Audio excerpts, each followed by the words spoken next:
both times in their scheme, in their pitch to obtain money in their influence peddling scheme, they said Joe Biden was interested in an equity ownership stake, and that Joe Biden might even, if the price is right, be on the board of these two entities. So that's what we've learned through these depositions and interviews, and I think it's been very valuable information. You still want to do a public hearing?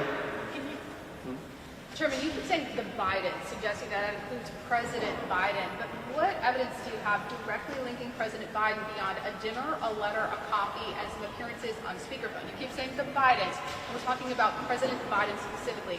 What evidence do you have that he profited off his son's foreign business? We have two checks, and I don't cite Politico very often, but they ran a good story that for some reason Politico didn't put on their morning link, but it was about the AmeriCorps Health. $200,000 payment Joe Biden received directly from an influence peddling scheme. There's no question about it. Joe Biden received two payments. We found this through subpoenaed bank records. Two payments. You forget to write this in your outreach. The first payment was $200,000 from AmeriCorps Health. There's no question that money came directly from influence peddling. We have traced the money, and frankly, it wasn't very hard to trace. The second was the $40,000 payment I just referenced in my opening statement. $40,000 that came directly from Hunter Biden, the Hunter Biden shakedown, where he said his father is sitting beside him. You're putting steps between, so the check and President The Biden. steps are called money laundering. That's what the steps are called. To the President of the United States. He's the what? You connect this to the President of the United States, Yes. not his son, not his family members. It appears what you say. Well, the the reason they didn't send the money directly to Joe Biden, they sent it through the shell companies. That's what this scheme's about.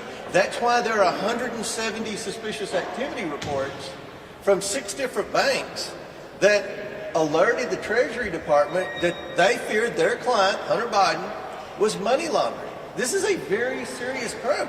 The number of financial crimes that this family has been investigated for, and no resolution to any investigation. Every investigation was called up. Think about this. The Bidens have been investigated by the FBI. They've been investigated by 3 different U.S. attorney offices. They've been investigated by the IRS. They've been investigated by the Securities and Exchange Commission. The list goes on and on and on. Mr. Chairman, but yet every time we were told what Shapley and Ziegler said, they were told to stand down. So there's 2 parts of this investigation. There's the actual Biden crimes, and then there's the cover-up. But Mr. Chairman, what evidence do you have that either as Vice President or as President, Joe Biden used his political office in any way to benefit either Hunter or James Biden's business deal? We have evidence that Joe Biden met with the Chinese But what officials. specific actions did he take? We've as had a several public people official? already testify that. But what action? How was AmeriCorps helped? How was this Chinese business helped by the fact that Joe Biden was Vice President? So let me ask you a question. You mentioned AmeriCorps Health. Does anyone in here question whether or not that was influence peddling? Does anyone question that? I think there's a lot of questions about it, sir, because there's no evidence that Joe Biden did anything. He got $200,000 from what it, did he do and the as a public evidence official? that Jim Biden said. No, listen. He wasn't Vice President at the time. Look, those you checks were can passed. defend Joe Biden I'm not all day defending him. long. I'm You asking can defend you Joe Biden. to back up your You can evidence. be on his legal defense team. Kevin Morris will probably pay your legal bills if you want. You're not But answering my question. No, I am answering your question. You don't understand what we've said over and over and over. Joe Biden took $200,000 Was he Vice directly President from at the time AmeriCorps that Health. $200,000 check was put through? Do what? He was a private citizen at the time that $200,000 check went through, was he not? The $40,000. The $200,000 check, which you've cited twice. So now, it's okay. Was he a public official at the time? So do you have a problem that Joe Biden's lied about this? Do you have a problem that AmeriCorps I don't have Health any evidence that he's lied hooked about investors? it. I'm asking you, what specific action did he take as a public official, an elected public official? Well, that with led to those businesses benefiting? with if you have that evidence, sir, Okay, present it. calm down. It's okay. No, It's okay. All the angry liberals, what you're saying, they'll be all right. Okay. All right, listen. He took $3.5 million from the Russian oligarch. There have been 3 sets of sanctions. She has not been listed on any of those sanctions, even though, the most important issue, according to Joe Biden in America right now, is giving Ukraine another blank check. There are issues in Ukraine that we're investigating. There are issues with the Russian oligarch where they weren't. You look at the money they got from China. Many of us believe that Joe Biden has a China first, America last policy. So when we issue the report, when we have the public hearing, many of these policy discussions will be debated. And one more question. Chairman, is there anything new that you expect? I can't hear you, I'm sorry. Is there anything new you expect to glean from today's deposition, and then do you expect questioning to go beyond today of Hunter Biden? We have a lot of questions for Hunter Biden, specifically revolving around the 100-plus suspicious activity reports he got, specifically around what some of his associates have testified, that Joe Biden communicated frequently with all of these shady characters who are wiring the family money. So we have a lot of questions for Hunter Biden based on financial crimes that he was being investigated for by the IRS, Criminal International Crimes Division, Shapley and Ziegler. So we're going to try to get all those questions in. And let me close with this. This investigation is about public corruption. Where the American people do not want their public officials, families, to peddle access to their leaders to the tune of tens of millions of dollars. You may think that's okay, but I can assure you the American people do not. I've traveled from Connecticut to Arizona campaigning for members of Congress that are seeking re-election and running for election. And everywhere I go, I hear the same thing. Thank you for trying to find out the truth. Thank you for trying to stop this cottage industry of influence peddling. That's what this investigation is all about. The purpose of this investigation, if you go back to the very first press conference, was to get the truth to the American people, because the American people didn't have the truth. They didn't have the truth. The media narrative when we started this investigation was the laptop was Russian disinformation, the Bidens had legitimate businesses, Joe never talked to any of the people that sent him money, and none of this happened while he was vice president. All of that we've proven is false. We've been very effective in getting the truth to the American people. Now my job as chairman of the Oversight Committee is to prevent influence peddling from happening in the future. And that's always been the purpose of this investigation, to create legislation, hopefully it'll be bipartisan, that defines influence peddling and stops it from happening. We need to stop the Menendezes and the Bidens from continuing to enrich themselves in our public offices. Will you testify in public? Will he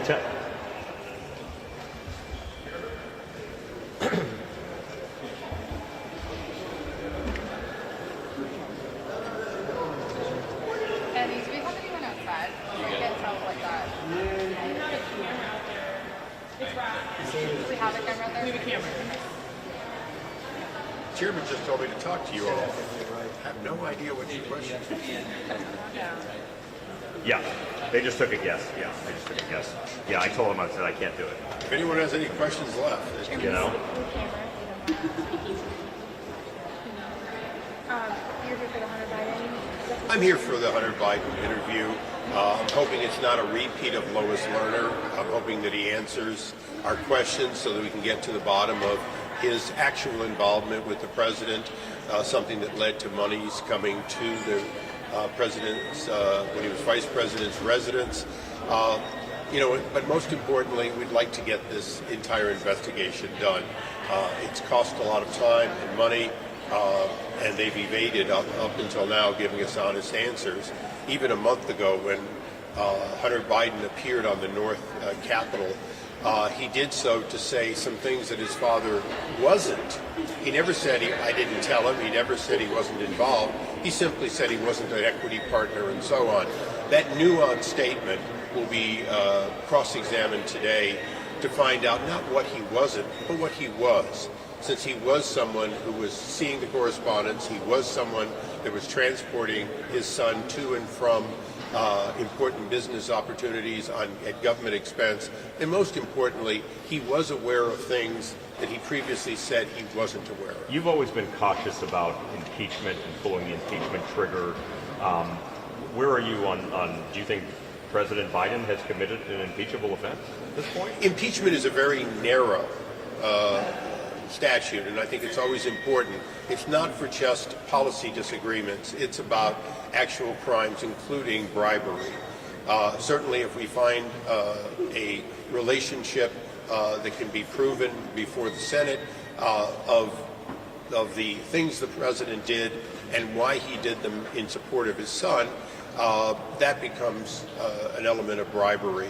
If his son benefited from it, his brother benefited from it, the family benefited from it. So in that sense, it is serious, and we see a lot of what appears to be that, but we're not here to look at smoke. We're here to get to the bottom of the details. Have you seen any fire yet? Well, I've seen what, if true, would represent bribery, but I think it's important that we dot our I's on can we prove it. Remember that one of the elements of impeachment is not simply that we believe he did it. It should be, do we believe he did it, and should the Senate believe it? Once you impeach somebody, the normal procedure is for members of the House to go to the Senate and make their case. And I believe that Jim Jordan and James Comer and the rest of the team, a team that I've worked with for 2 decades now in some cases, they need to make sure they ask that question of, do we have what it takes to convince Democrats in the Senate to do the right thing? What do you make of the allegations from Democrats that this is just Republicans trying to tarnish Joe Biden's reputation ahead of the election? I think it's important for the press to understand and to remember that for 4 years of President Trump's administration, they constantly, the Democrats, the very ones that are complaining today, constantly alleged that anything that happened, including people who stayed at the Trump Hotel, was in fact a form of bribery, and it was an impeachable offense. And they impeached the president twice, neither time with success. So I don't think their hands are clean on the question of impeachment or investigation. I do believe there's a difference here in that we're looking very narrowly at the monies received by James and Hunter Biden and seeing whether or not they go to the president. We're not looking at any and all activities. We're not looking broadly, and we don't intend to. This is a narrow investigation based on foreign relations that led to vast amounts of money coming to the president's family or the foundation that bears his name up in Pennsylvania. Thank you. Thank you.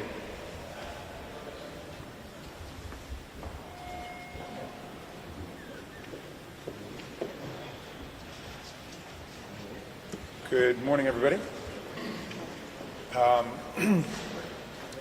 The constitutional standard for impeachment is treason, bribery, and other high crimes and misdemeanors. We're still waiting for our Republican friends to articulate what they think the high crime and misdemeanor is. In this case, we have gotten extremely far afield from the constitutional standard. Nobody can state on their side what they think Joe Biden did, even as a private citizen, that would constitute some kind of criminal offense. Their most recent star witness, Alexander Smirnov, is now in jail, being held as a flight risk after being indicted by the special counsel who was named by Donald Trump, David Weiss, for lying to the FBI and creating a false documentary record. So this has been a comedy of errors from the beginning. All of the revelations that are in the legal pleadings filed by David Weiss now give a very strong whiff of a Russian intelligence operation. And so I think that our colleagues would do best at this point to fold up the circus tent and allow us to focus on something that would actually be of benefit to the American people. Do you think is there anything you're particularly interested in hearing from Hunter Biden today? Well, every other witness that we've spoken to has confirmed this basic conclusion, that Joe Biden was not involved in Hunter Biden's business ventures. He did not profit from Hunter Biden's business ventures, and he rendered no official favors or benefits to Hunter Biden's business ventures. So I hope that we will test those propositions, and if we are satisfied that he and the dozen other witnesses we've spoken to are telling a coherent and credible story, then this thing is over. 2 months ago, Hunter Biden said that he would testify in public in front of cameras. Where are you on that now? Would you go back to that? Well, the majority's already rejected that, so this is where we are. But after today, though? Do you think they're still they're still rejecting No, it? again, I think this investigation is over at this point. There's really nothing left to pursue.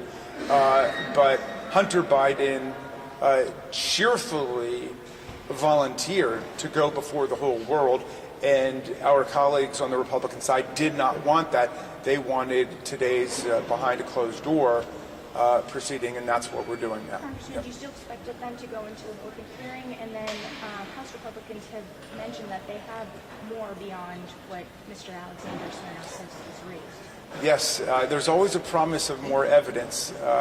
I remember when Gal Luft was the star witness who was going to produce the bombshell revelations. He's now on the lam being searched for by the U.S. government for his crimes. The most recent witness to implode is, of course, Alexander Smirnoff, who started the whole thing with the false allegation that Burisma had given $10 million in illegal bribes to Joe Biden and to Hunter Biden, and now that has proven to be just a specimen of classic Russian disinformation and propaganda, according to David Weiss, who Donald Trump had appointed U.S. attorney and is the special counsel in the Hunter Biden case. Look, let's remember, there's an entire special counsel appointed just to deal with Hunter Biden and his tax charges and his gun charges. And so all of this is a complete sideshow. If somebody thinks that there is some high crime or misdemeanor relating to Joe Biden, they should tell us what it is. But so far, we haven't heard anything. Sir. President Trump was impeached twice. From just general view of people overseas, it's very surprising. It seems like there's two standards. Can you explain that for us? Yeah, I'm not quite sure I followed the question, but President Trump was impeached twice. yes. And this impeachment is much more complicated. It seems like there's two separate systems for those who are watching from overseas. Yeah. Impeachments, like criminal prosecutions, follow people's criminal conduct. Donald Trump incited a violent insurrection and an attempt to overthrow a presidential election. And he was impeached by the House of Representatives in a bipartisan impeachment, and there was a 57-43 vote in the Senate to convict him. Now, he escaped conviction by 10 votes. He beat the constitutional spread of a two-thirds majority, but there were commanding bipartisan bicameral majorities defining as a constitutional fact that he'd engaged in an insurrection against the 2020 presidential election. He didn't accept, and to this day, he does not accept the fact that Joe Biden beat him by more than 7 million votes, 306 to 232 in the Electoral College. And so this absurd impeachment investigation is just a continuation of Donald Trump's refusal to accept the results of the 2020 presidential election. And I think everybody can understand that for what it is. Remember, there were 60 federal and state court decisions rejecting every claim of electoral fraud and corruption that were advanced by Donald Trump and the Republicans after that election. And yet still, election denialism is at the heart of Donald Trump's political program and also at the heart of this attack on President Biden today. So it's a shameful spectacle, I think. What do you have to say about the recent interview of Jason Galanis, who was interviewed by the committee? Yeah. The president was on the phone with the former mayor of Moscow and his wife. Yeah, I haven't seen any documents on that, but this is the convicted felon who's in prison who they went to see. He's another star witness in the lineup of, alleged felons and fugitives who make up the lineup for the Republicans. Yeah, well, that's right. I don't know. I haven't seen any documentation on that. I'm happy to look at it. But again, nobody can tell us what is the high crime or misdemeanor. We told them, sir, that Donald Trump incited a violent insurrection, and we mobilized all of the public evidence.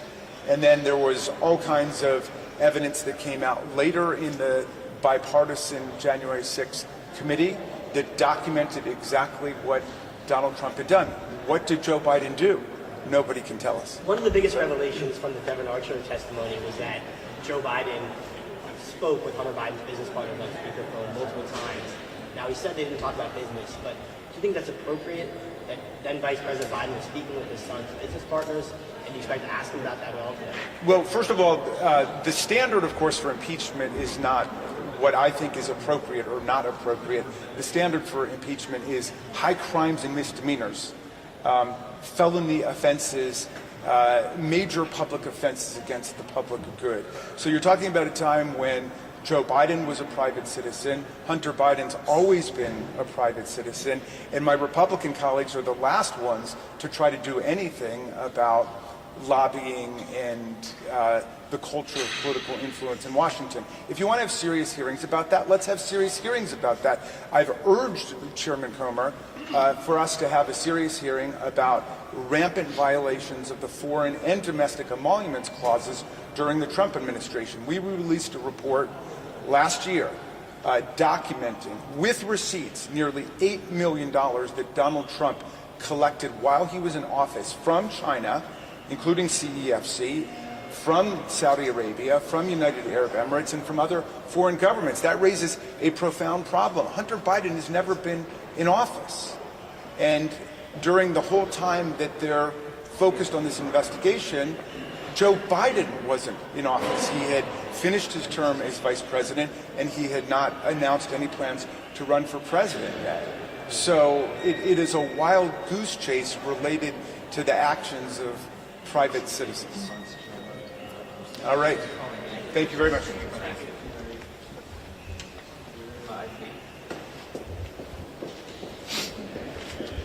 So where, like, is it Did we move the camera or did we move the music stand? Yeah, right here.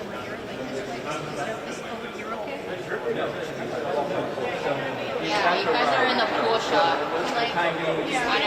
Is this okay? That's fine. Can you get on your belly? I'm just kidding. No, because he's going to be coming in and he's going to Just do this right here and just like crawl with your go back there.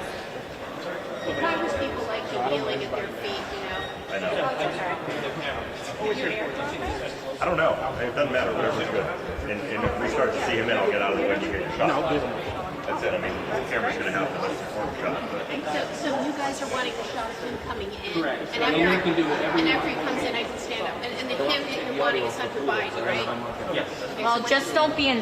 This is the pool camera, so just try not to be I'm in just this. trying to stay down so like if people come up here to the mic, I want to be able to stand up. It's probably best over there. Okay. Thank you. I don't hear anything. I guess we're in break.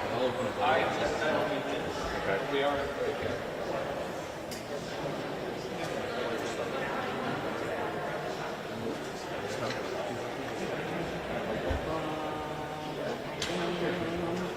They block down the front door anyway, right? People can't leave.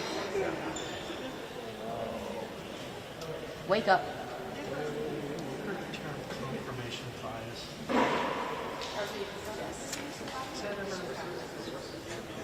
You hear that, right? No? No. Yeah, I've heard of that term before. I think I learned it in my like psychology class Oh, in I don't high have school. this part's left on the Got an idea, it's searching for validation. Got it, thank you. For your idea. Not fact-based, just something to do with bias. It kept running through my head just Oh, when Ryan went up here. Whiskey Tango Foxtrot.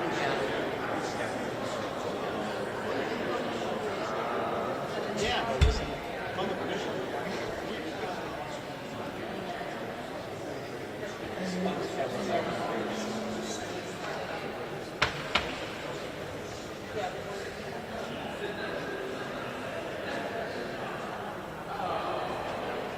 God forbid somebody could get here a few minutes early and go sit in a room and prepare. You know what I mean? These guys always come. No matter who it is, it's always right to the line. You know? Yeah, I mean, yeah, you do it 10 o'clock, 12 minutes. So,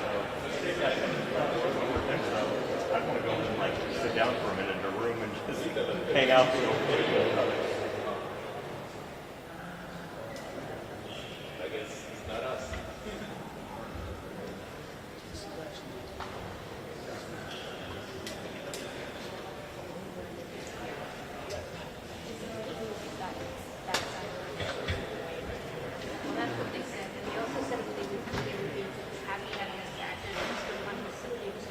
Something's moving.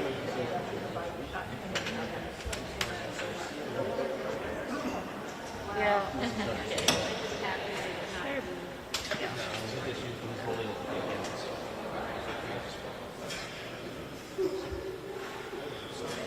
Yeah, I don't think they're coming back here for that.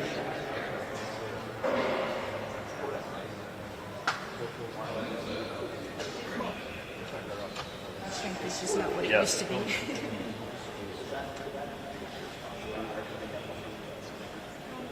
Okay, it looks like something's going on out there with a lot of people trying to get pictures of someone leaving the vehicle right now, so just want to let you guys heads up. I think that's likely what's going on.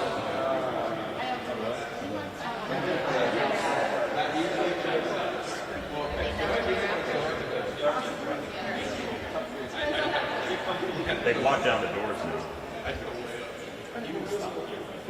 No. Yeah, they'll just walk right in.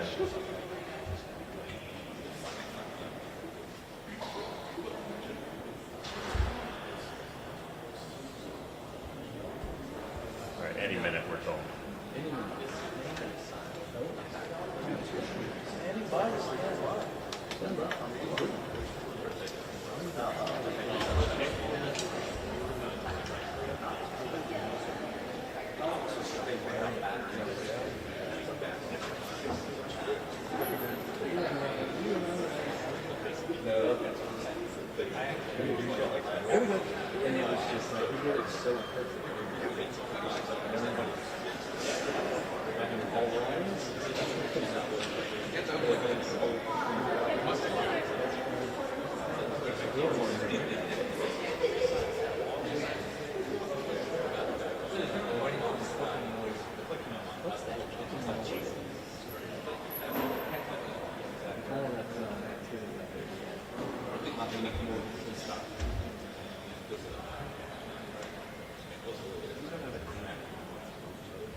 He's pulling up now. No, we don't care about him. We gotta get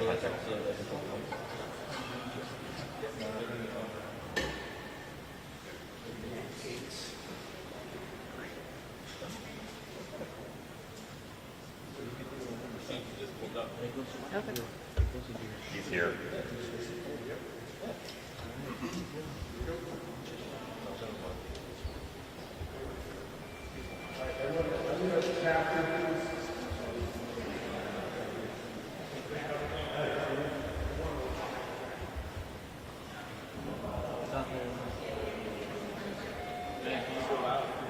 They won't let her out.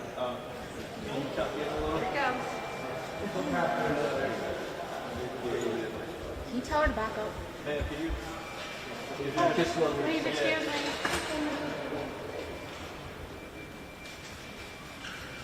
Hunter, what do you hope to tell the committee today? Mr. Biden, can you...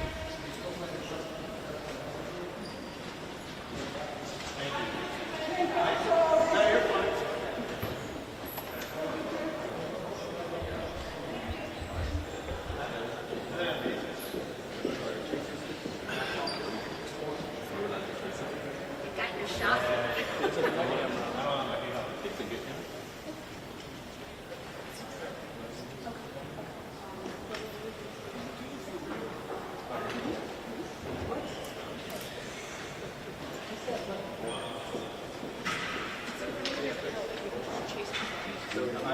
I know. Yeah. They told us no. They told us no video cameras chasing him. Were video cameras chasing him?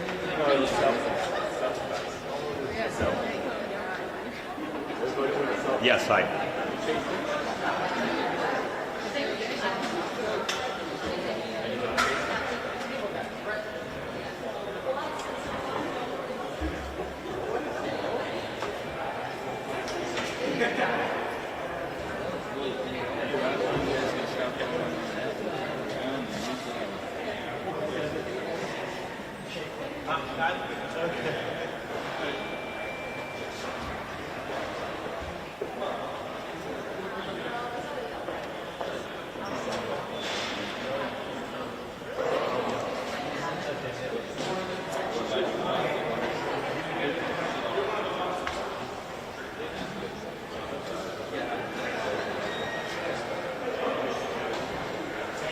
Well, just shouted out a question to Hunter Biden to see if he would stop perhaps to the camera, say anything as he did a couple of months ago outside of the Capitol Dome. He didn't say anything. He kept walking with his attorney, Abby Lowell. This is going to be a long day for Hunter Biden and lawmakers. I had a chance to ask Chairman Comer of the Oversight Committee, who's been leading this impeachment investigation into Hunter's dad, the President of the United States, where this investigation is going to go from here. Typically, as Carrie will note, you'll bring in your biggest interview last when the investigation is wrapping up. And Chairman Comer said something interesting, that he kind of hopes things are wrapping up with this investigation, but he said that he keeps uncovering new pieces of evidence and wants to interview more people. The ranking member, Jamie Raskin, also spoke just to reporters a few moments ago and said at this point there's no evidence linking Joe Biden to anything impeachable. The Republican from California, Darrell Issa, said the same. He said that he's seen a lot of smoke, but he doesn't see any fire at this point. So we expect this to be a long day.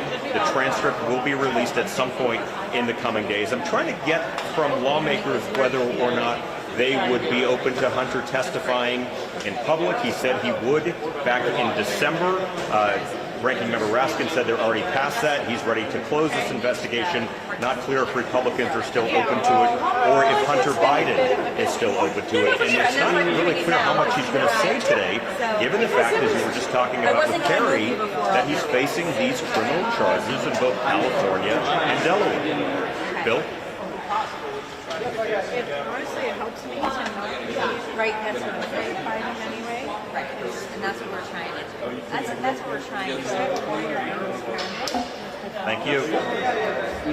All right, so we're going on to the next show, but I don't know. It is okay. Yeah. But I mean, like, if there are other people not Are you going good? by the exact same time as me. I don't know when their kids are going to be. Okay. Because he's not doing that, he's just doing live shots. What I wanted to do is, because he's not doing live shots, so we moved him to person, then he's only really caring about the media availability. Yeah, that's great.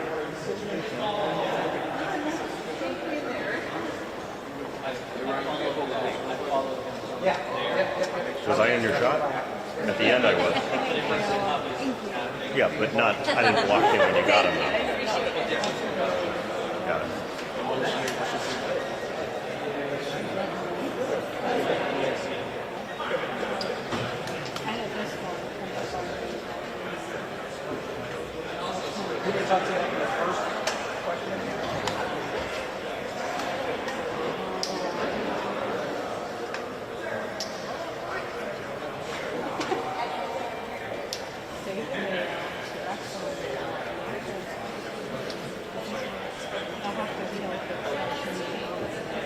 Yeah, you can see him a little bit.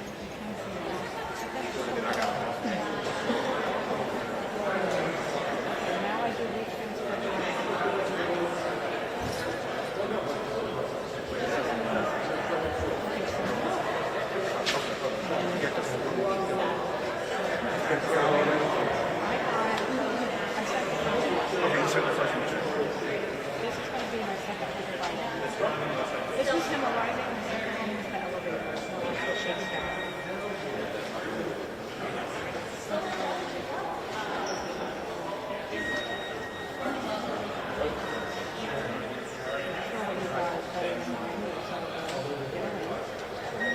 This is we change life change everything. Cameras and stuff, so we need to make sure we have that. Yeah, so I'll make sure I find it. I want to.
Well, everything's going to be behind closed doors today. Of course, that was the point of contention is underlying committees investigating his father, the President of the United States, as part of the impeachment inquiry.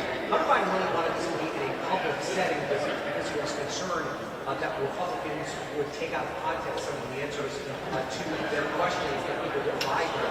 They worked out a deal. This is expected to be a deposition that's going to take place here today. He will be under oath and not lie to Congress. And there is the promise that the full deposition of the transcript of his remarks will shortly come out after. But it also comes at an important time in this impeachment inquiry. We've reached an inflection point with Republicans with a degree of fatigue amongst rank and file Republicans concerned that this impeachment inquiry just frankly hasn't delivered the goods that many of these impeachment investigators have promised. Specifically, they have yet to demonstrate a clear link between President Joe Biden and his son Hunter Biden or his brother James Biden and their business dealings, or that the president specifically used his public office in order to help benefit those business practices. I actually pressed James Comer, who's the chair of the Oversight Committee, on that exact point earlier before this deposition took place. This is how we responded.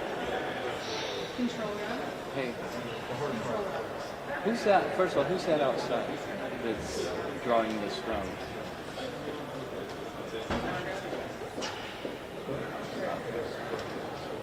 So I was going to call. I didn't know if Vershawn was being. I think I should see my stuff.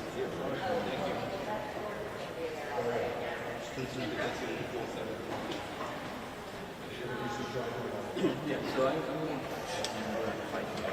I'm set up on dead center. I can explain it to him. So if you just send him in whenever. So it's like when the chairman calls the names, as you know, that you didn't actually answer the question. They demonstrate specifically something that Joe Biden did as president or vice president to benefit his son's business. But there are questions about the relationship and the way that Hunter Biden his father's name around the world to gain access to business contracts that he might not otherwise have had.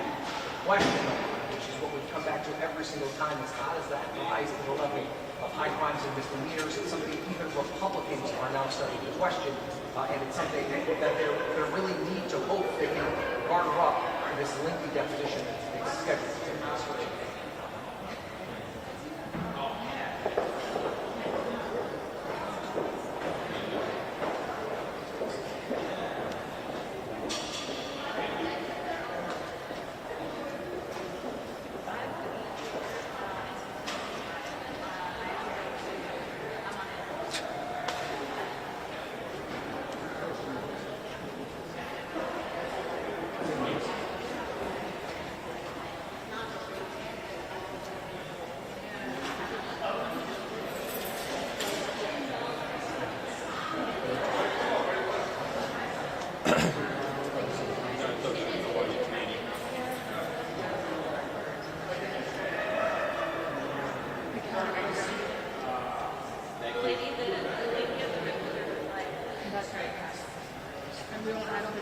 Well, the most important reason, and probably the number one aspect of these negotiations that drove Hunter Biden to agree to appear behind closed doors, and then he was also threatened with contempt of Congress. That was a real possibility. He likely would have faced the situation of being held in contempt of Congress by the full House of Representatives, which would have then put the Department of Justice in a position where they would have had potentially to prosecute him for ignoring that congressional subpoena. So once that became a real situation that Hunter Biden had to deal with, that's when the negotiations got serious. And there's been two aspects of these negotiations that will a very important part to getting him into this position. First, that Republicans have promised him the ability to testify publicly at a later date. And secondly, that they're going to release the transcript as soon as humanly possible. So we'll have to see if they follow through on both aspects of this negotiation.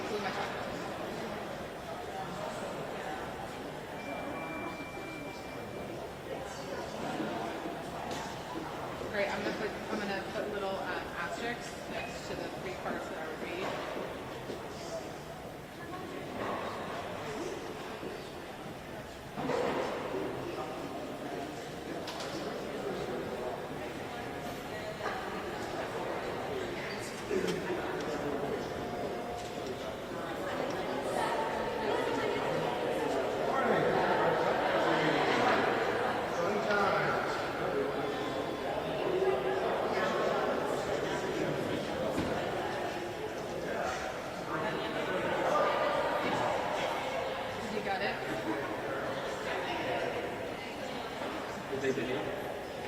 Outside? Yeah. What?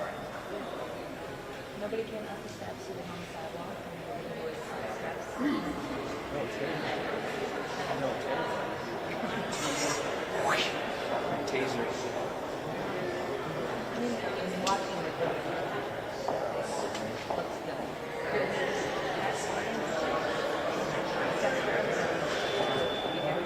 Fortunately, position stand, but I'm just free. No, I know. Position stand.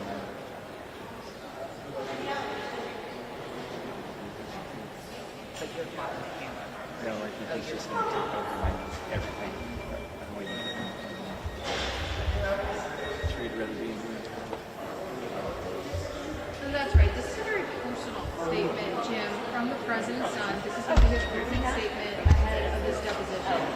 In part, he says, for more than a year, your committees have hunted me in your partisan political pursuit of my dad. You have trafficked in innuendo, distortion, and sensationalism, all while ignoring clear and convincing evidence staring you in the face. You do not have evidence to support the baseless and MAGA-motivated conspiracies about my father because there isn't any. He also goes on to say in one part of the statement, it's pretty lengthy, it's three different parts of it, he says, to be clear, I have made mistakes in my life, and I have squandered opportunities and privileges that were accorded to me. I know that, I'm responsible for that, and I am making amends for that. But my mistakes and shortcomings are my own, and not my father's, who has done nothing but devote his entire life to public service and trying to make this country a better place to live. Now, as you noted, we saw Hunter Biden head in with his attorney advocate just a few moments ago. Notable, Jim, his deposition, they had to move it to a bigger room because they are expecting a record number of members to attend. And this is a make or break moment for GOP lawmakers who so far have not been able to provide any clear evidence that President Biden benefited from his son's foreign business dealings. Just trying to make Now, this this work. was made possible, this appearance, this closed-door deposition, because the lawmakers, GOP lawmakers. I mean, because honestly, we can scooch. Not to videotape. I can switch the mic stand over for you too. The other depositions Like if you want it over a little bit, you can do that too. Now, these concessions were mentioned they confirmed lawyers that Republican lawmakers would selectively leak portions of any closed-door appearance, which is why initially he insisted that he would only testify publicly. Now he's testifying in a deposition behind closed doors. And it's unclear if he's going to appear publicly. It's one of the many questions all the press that happened as he arrived here today. He did not answer. Chairman, ranking members.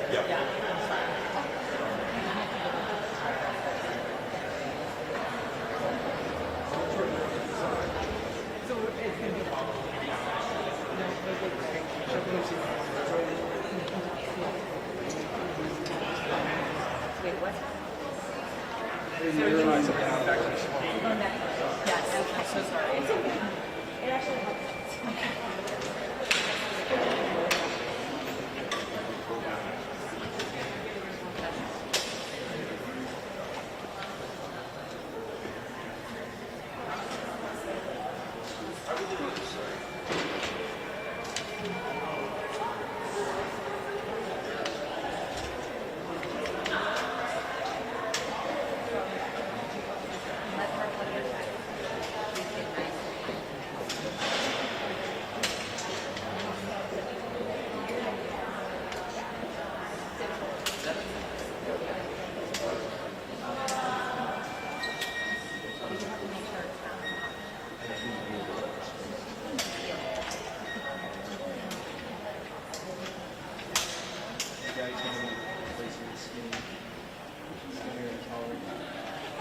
You're pretty big.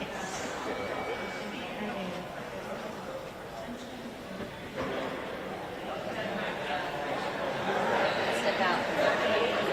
Yeah, and we do have the opportunity. Some Republican lawmakers did come over here to the mic to field questions from reporters, including Chairman Comer, and he pressed him. I pressed him, others pressed him, on exactly what evidence he has to directly link President Biden to the allegations at the center of this impeachment inquiry.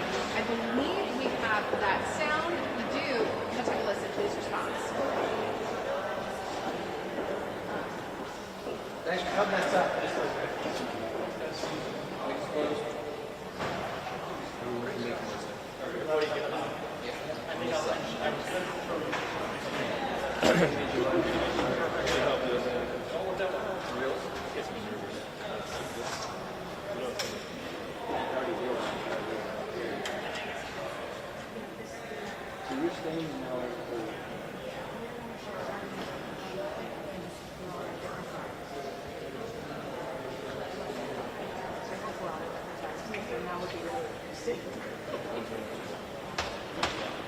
A little bit muffled there, but you can see in response to our question, what specific evidence do you have with President Biden here, the report is on this board now, to his son's foreign business dealing or in any way benefiting from influence peddling? And he pointed to the two checks. Of course, one of them is a $200,000 check from his brother, repayment from a loan. So there's no evidence that was presented, no clear indirect evidence connecting President Biden to influence peddling or corruption. Comer did come and take questions. He was pressed repeatedly. And there is, again, no direct evidence that they have presented, nothing that clearly connects President Biden to influence peddling or corruption. And that's what they're going to try to use today's hearing to get from his son. Look at his investigation has been going on for a long time. And still, they're not going to present the evidence.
Yeah.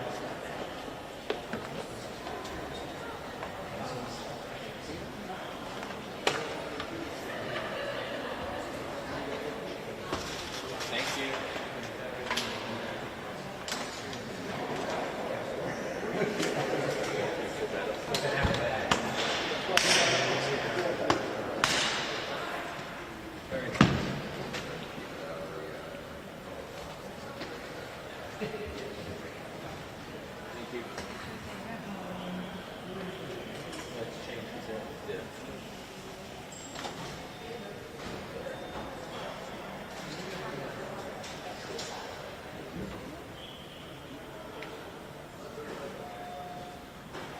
Right, I'm clear from this hour. Okay. They just needed to make sure he got in and everything, and needed me to kind of get some filler. If not, I'm going to go sit down, and I will be up at 11 and 12, top of 11 and 12. Great. Thank you, sir. Thank you. John, I saw Nadler like walk in, like right before Hunter walked in. Like, don't come to the pool camera now. Like, Yeah, no, I just want to get the shot. I was like, yeah, Like, and you're like, not don't now, worry about please. it. Yeah, please, not now.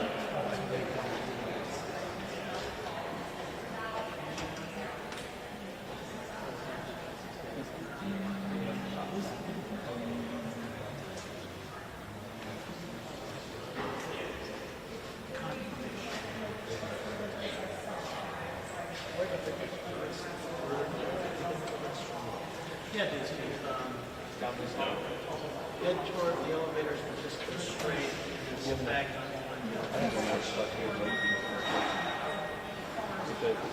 No, it's only if you need it from I think one of those. You can try it. Do we need to get a bigger strip?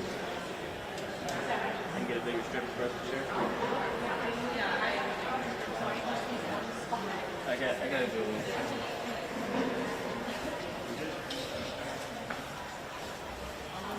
Okay.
doesn't see all the reports.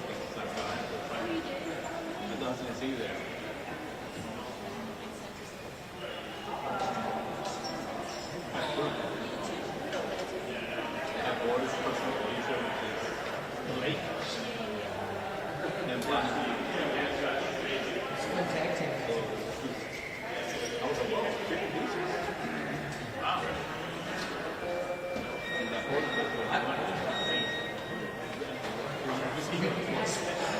Just set the match and leave.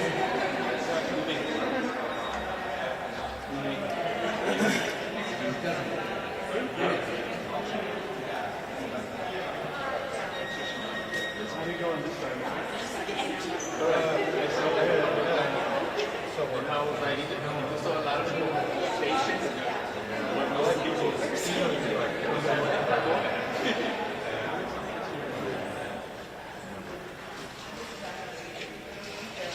kind of like, I don't know. It is. Because you're like, I'm sure he was like, I'm pretty tasty. Nobody look at these things. I want to take my shot.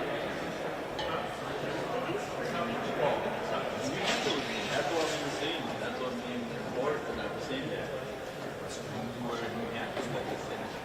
In South Carolina, there's a lot of things going on. So when we're going to people for the day, sadly, that's what's going on. And also, it was a good, at least with the people that showed up to be their own communication. And they got some grants.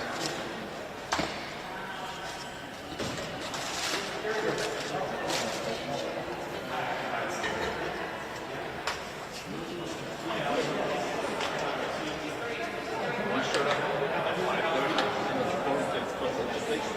And they were like 20 minutes away, 15, 20 minutes away from the conversation. And they were going to continue to drive.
This is my mic and my mic cable, but this right here, this clamp, and everything else other than the mic cable belongs to John Boehner.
Facing irrelevancy as the whole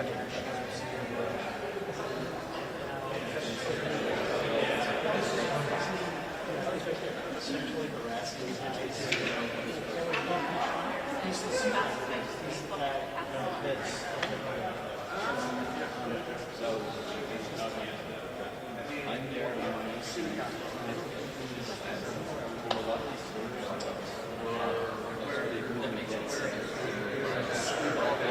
there's a step but I go So that's his step story. yes. But I can tell you that. Other than that, my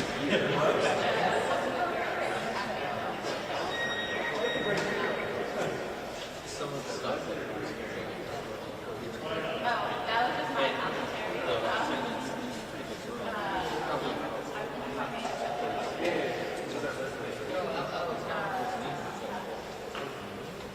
it was close, but it wasn't like you know how many comes in and says, I should be more on there's no yeah. I mean, yes, but oddly, and the stories.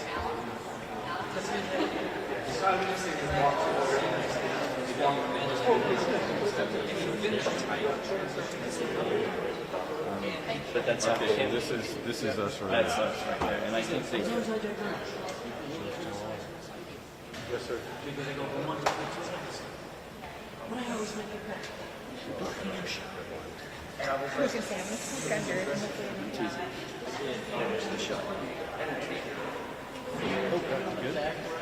Yeah. Yes. The card is in the No, I'm fine. We're good.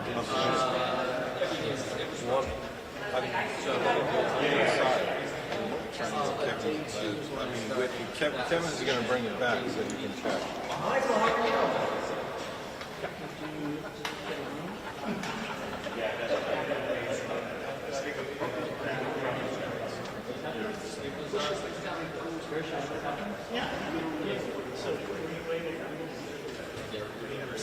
I took my camera out the first night. The second night was it was really very early in the morning for trouble, so I left my camera on the drive.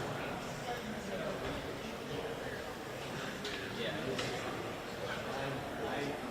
I thought we were gonna our place, the toilet, I thought we were gonna go until our candidates are going out. Usually, you want to get the Ron DeSantis, Nikki Haley, Tim Scott, blah blah blah. But since they all failed, it was just Trump on Saturday. Yeah. No, she wasn't there. Oh, and usual, we would definitely swing them up here. The president was in trouble. Yeah, so, like I said, in its heyday, yeah.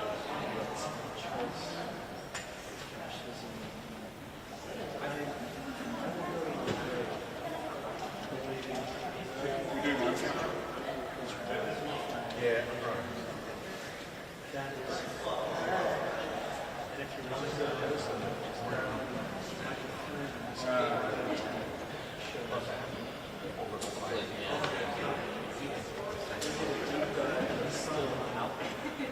it's so bad that world mega towns, not only consider what you let go to the fairgrounds. So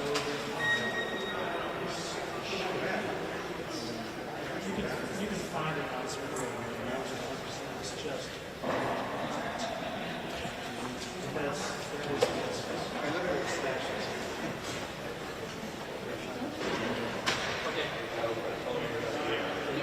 Yeah. Does he have another one?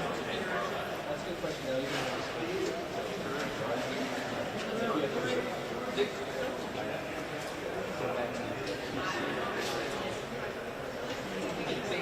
So after he's done outside, gets my own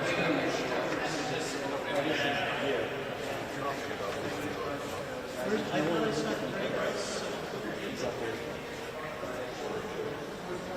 fake news guy.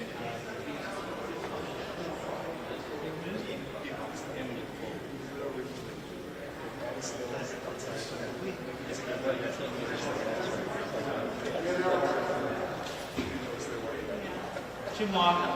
What? That's a good picture of moi. Okay, bye. I thought that was Harry Smith.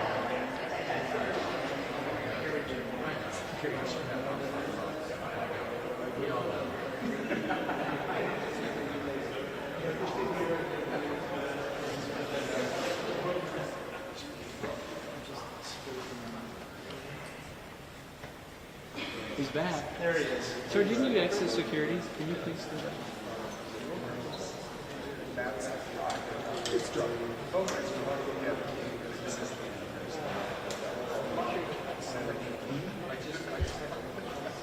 Jim Walker. That's it. Didn't see anything. Cool. Jim Walker.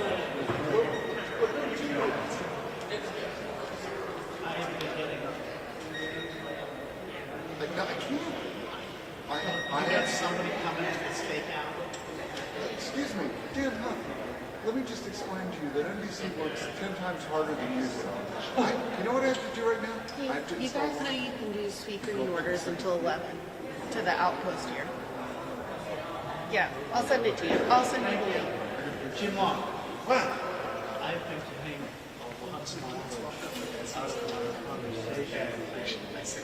conversation about some weird shit. But when I said, you're not going to call it It's not a big one. is anybody dead? Is anybody on jail? Yeah, right. They're not dead yet. They're not dead. We got a dog first.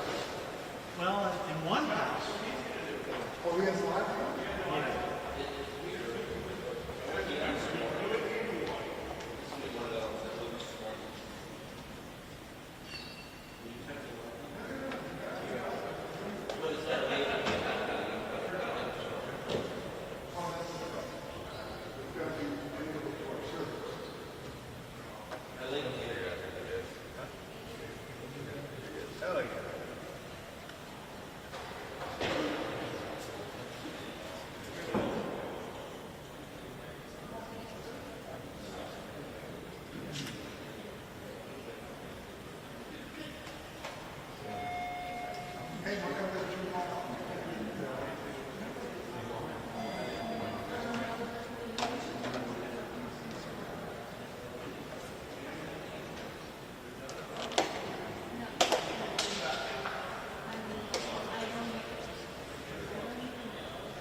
Yeah.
Set up right next to it. That's okay.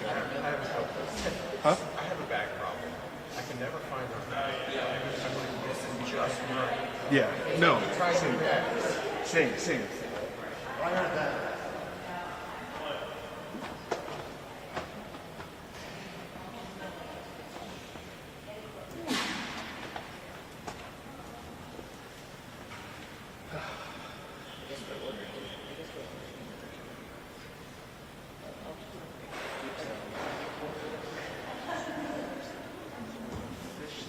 That's what I'm picking right now, looking at the menu. Thank you. These guys suggested me, I never wanted to.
Santos staff will run in. This is where fish though. Santos runs in, and then he like looks at me, and then looks down at my camera, looks back at me, and then I go, "What for?" And then I hit a button, right? And then I slowly go like this, and then now I'm supposed to because I like slowly start raising, and he's like, "Okay."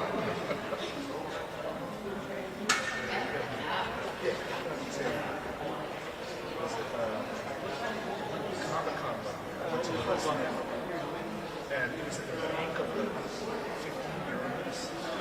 And Michael B. Jordan is like using and so he like, I walk in, right? And he like turns and looks at me, and I make eye contact, and then I'm just like, no. And then I go stand back to the right next to me.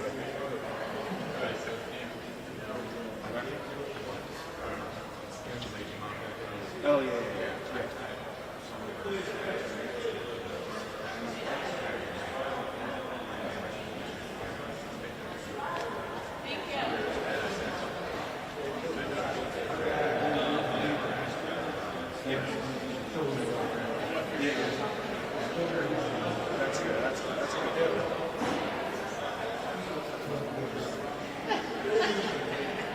Brother was trying to get the guy to have a cap on his back using the urinal, which would have been great.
Anytime you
want to vent.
Veronica. Adam's letting us order dinner too, so I'll send the DoorDash link for that later.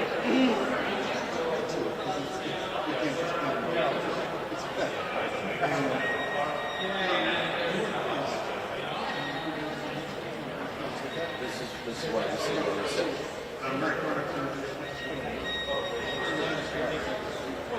It's like not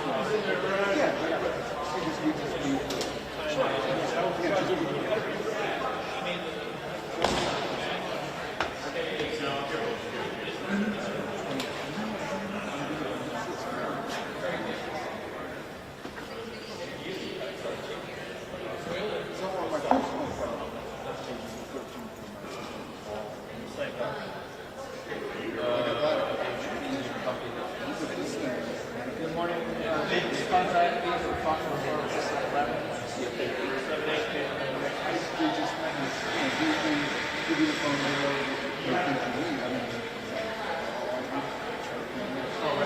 So it's not a real priority. Thank you. John? Yeah, just you.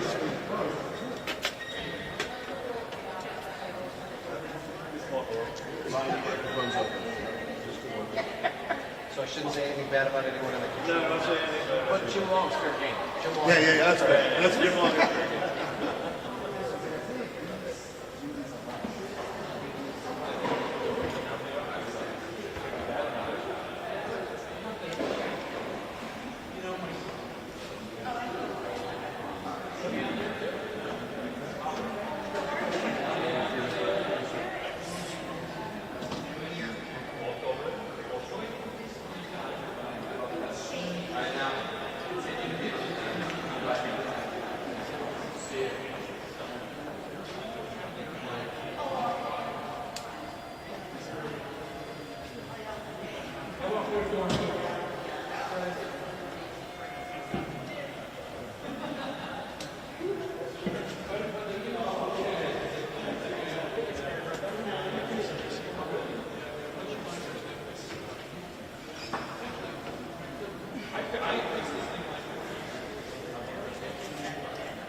Yes.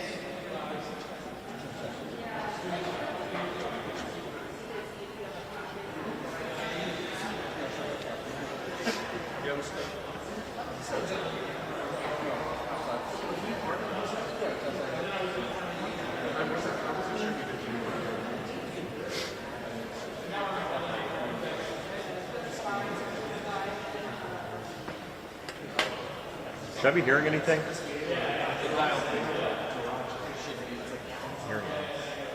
Is the show on? Oh, okay, cool. Got it. I contacted the person and I just walked over. I gotta go to the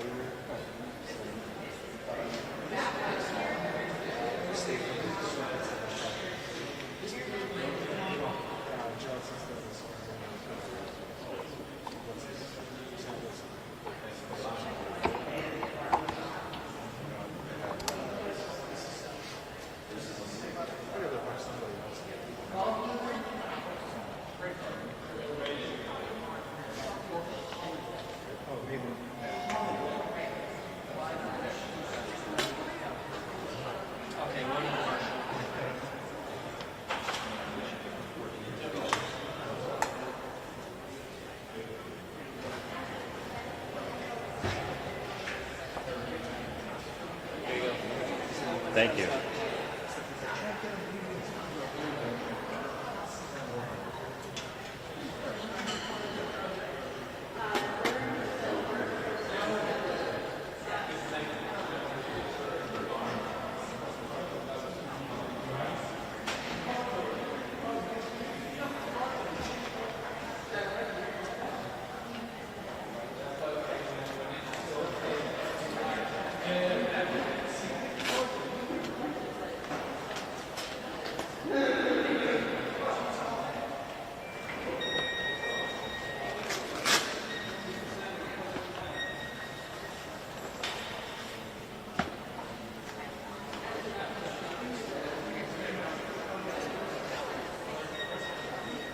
Paul, you going to Florida Friday?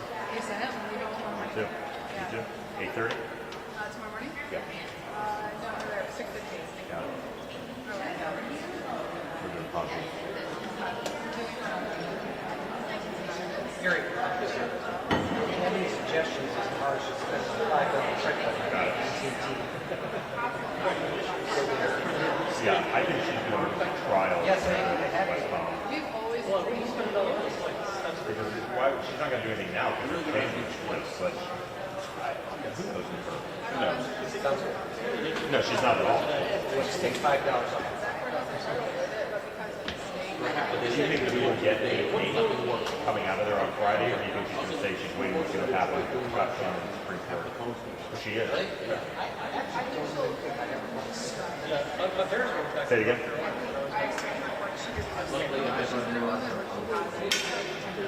Got it.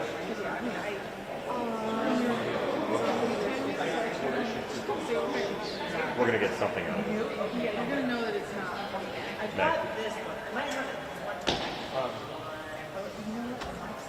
mean, the worst case scenario is going to be like August or July. Yeah, it's just that courthouse is just not, and the other one is just so much, I mean, not that he should be accommodated, but for the footprint that he has, it's right over the causeway.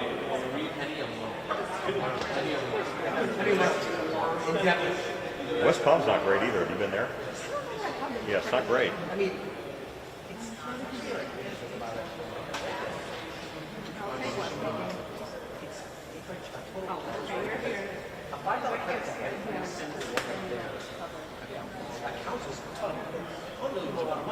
but to the average customer, it's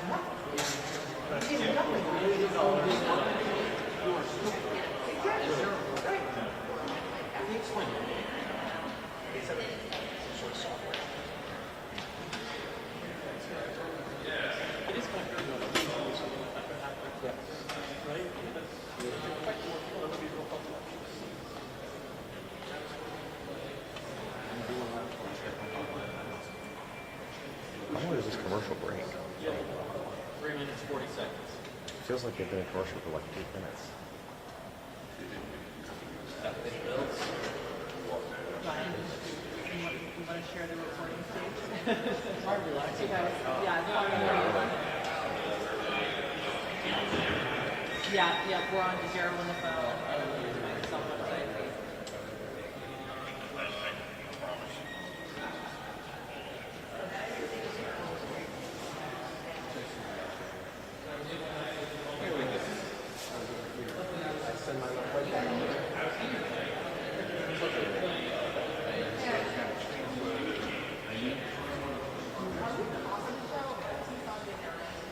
It's like 11:02, so like second.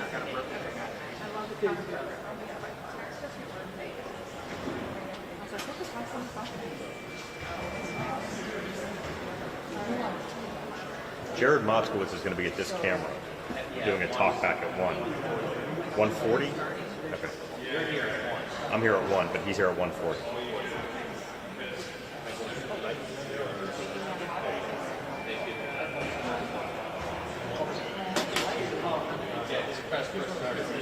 Got it. I don't know the context, but if Jared agrees, I got a busy signal that turned me on the line. Yeah, you're low but high.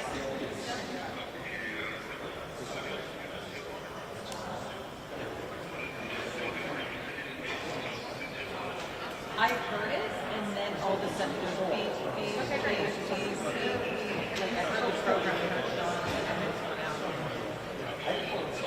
Yep.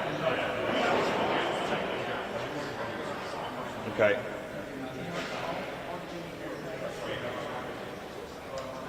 Okay, great. That'd be great. Thank you. Yes. I'm not offended. Hey, Chloe. Yep. Squeeze me out like this. Provide a high stakes for the GOP. Yep, I got you. This is toward their obligation to be present by the president. We can feed the audio, we can just turn from one camera to another. No, I could see a nice co-hosting situation. I mean, I can Yep. sit there with a talker going. Oh my gosh. You do have you're very talented at talking fast. You do have the Hunter statement, right? It's a good run. Perfect. Perfect. Thank you. And I say that as a no. I say that as a compliment. That's a compliment.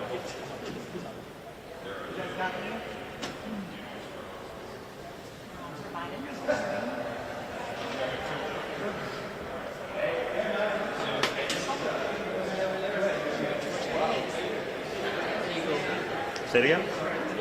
Oh, yeah.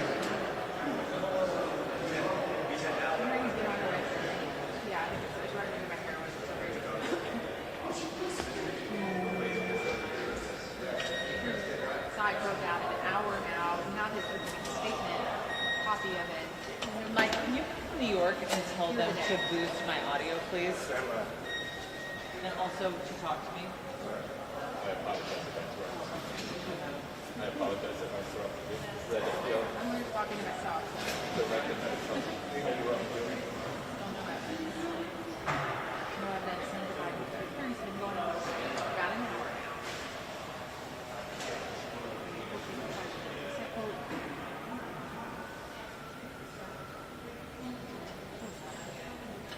Yep, I got you. Can you boost my audio, please? Republicans and his detractors. This is great for Tuesday lawmakers so far.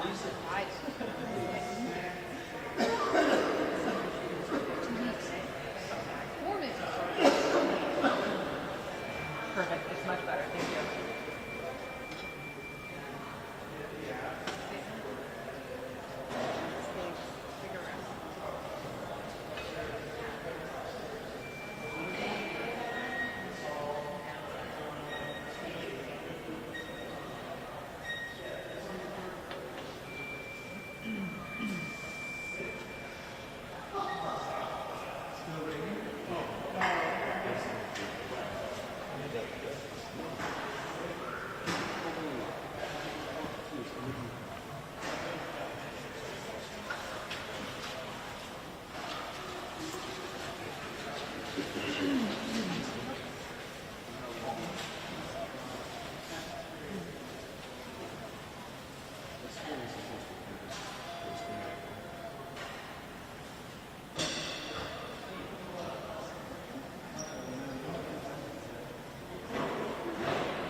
Yeah, Emma and Sean, good morning. There's a huge and significant media presence for this high-stakes testimony from Hunter Biden. As you mentioned, he issued a very scathing opening statement to the House Oversight and Judiciary Committees, saying that it's essentially an uncontestable fact that his father was never involved in his business dealings, both abroad and at home. In excerpts obtained by Newsmax, Hunter Biden says, for more than a year, your committees have hunted me and your partisan political pursuit of my dad. You've trafficked in innuendo, distortion, and sensationalism, all the while ignoring the clear and convincing evidence staring you in the face. You do not have evidence to support the baseless and MAGA-motivated conspiracies about my father because there isn't any. Hunter Biden, of course, arriving shortly before 10 a.m. Eastern for this closed-door testimony, not taking questions from any reporters, including mine.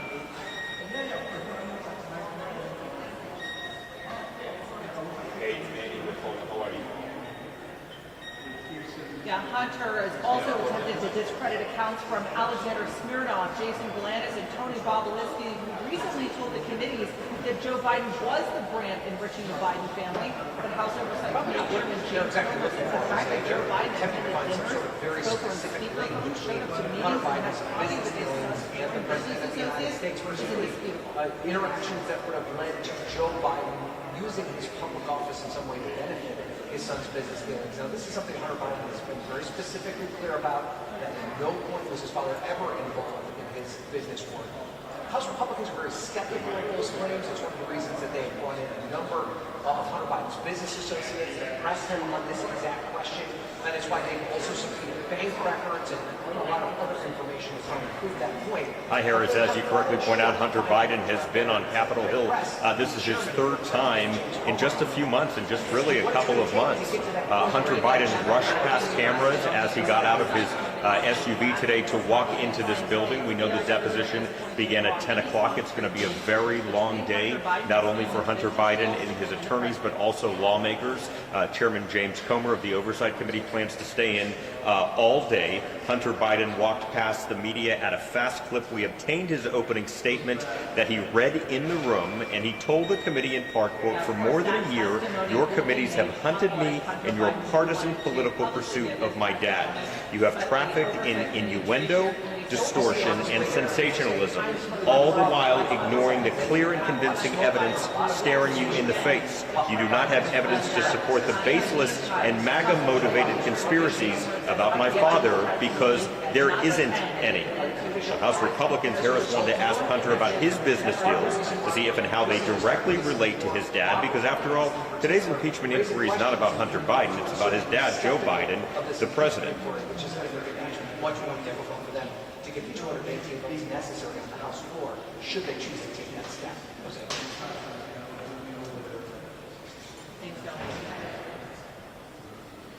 And Hunter's team is hoping the recent arrest of Alexander Smirnov will help his case. The former FBI informant is behind bars in Los Angeles this morning after a judge determined earlier this week he's a flight risk. Smirnov was charged with lying to the FBI when he said that both Joe and Hunter Biden received $5 million each in bribes from Ukrainians. Republicans used it as a talking point for months. Democrats say it should end the investigation.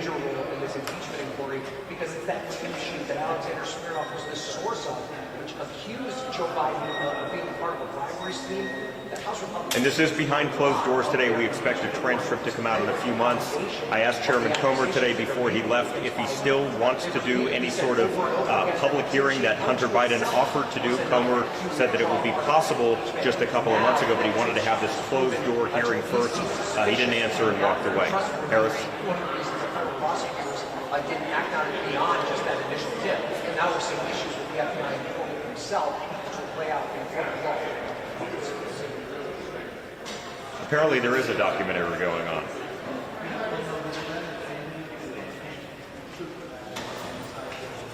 Good to see you. Thank you. Take care. Well, Hunter has been in the room for a little over an hour now. Yeah, we will. Thank you. Any interesting talk to Congressman Krishnamurthy? We're just getting out. Good. Thank you. Say it. You want to talk to Congressman Krishnamurthy? Just getting out of the deposition. No, I'm okay. I appreciate it. Thank you. Though. Yeah, thank you very much. Thanks for asking. I am here today to provide the committees with the one uncontestable fact that should end the false premise of this inquiry. I did not involve my father in my business. Not while I was a practicing lawyer, not in my investments or transactions, domestic or international, not even as a board member, and not as an artist. Never. He goes on to say, for more than a year, your committees have hunted me in your partisan political pursuit of my dad. You have trafficked in innuendo, distortion, and sensationalism, all the while ignoring the clear and convincing evidence staring you in the face. You do not have evidence to support the baseless and MAGA-motivated conspiracies about my father because there isn't any. Now we know that Hunter, along with his lawyers, and Kevin Morris, they have taken a much more aggressive approach to Republicans, to his detractors. So I think some of that is going to come through today. This is make or break for GOP lawmakers who so far have not provided clear evidence to support the allegation that President Biden benefited from his son's foreign business deals.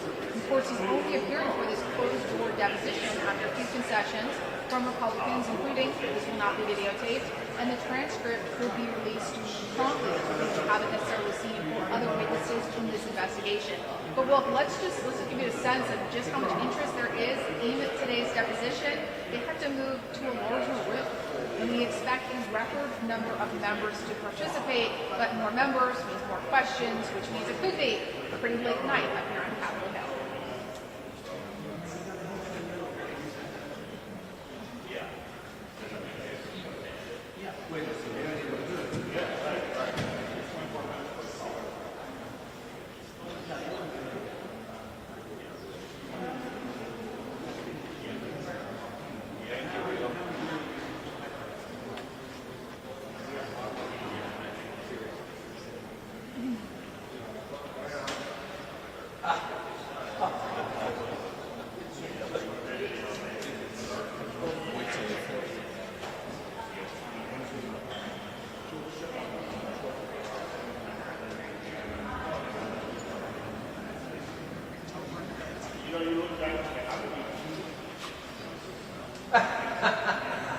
It'd save us all, Jose.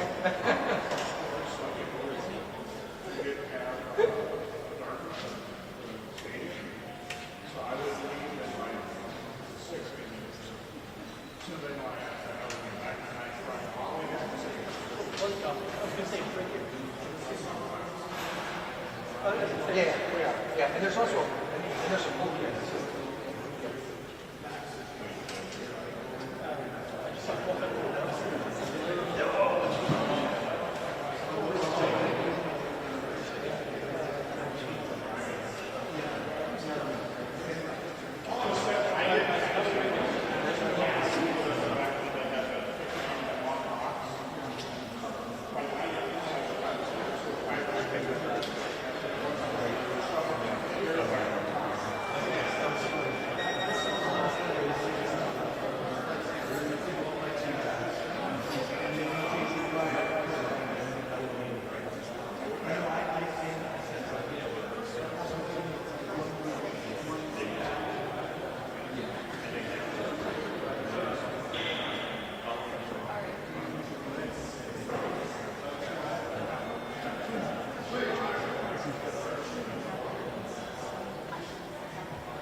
I'm waiting for IT to call me back.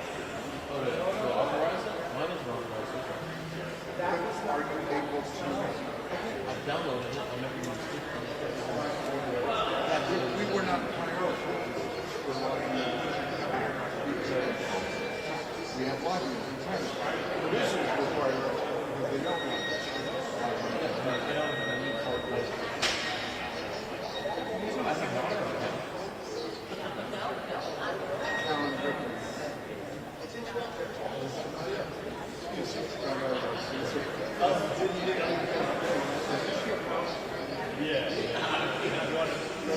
No, I'm getting a buzz. Sorry, because we have 7,700. And someone like the ground. And that's running off the different power. We're all running off the power. Yeah. No, I'm just saying I'm getting a buzz and I can try to figure out what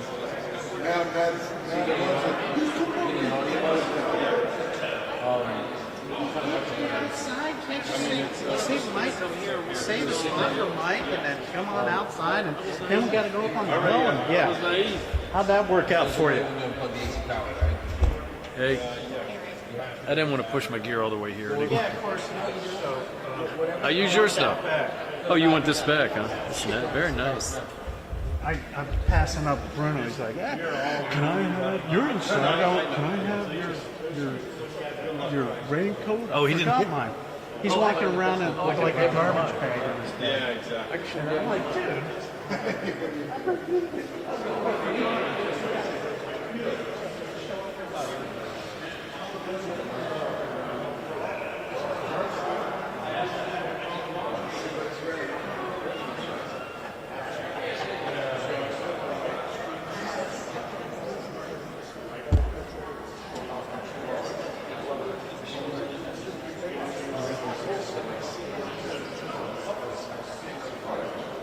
So this right here.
So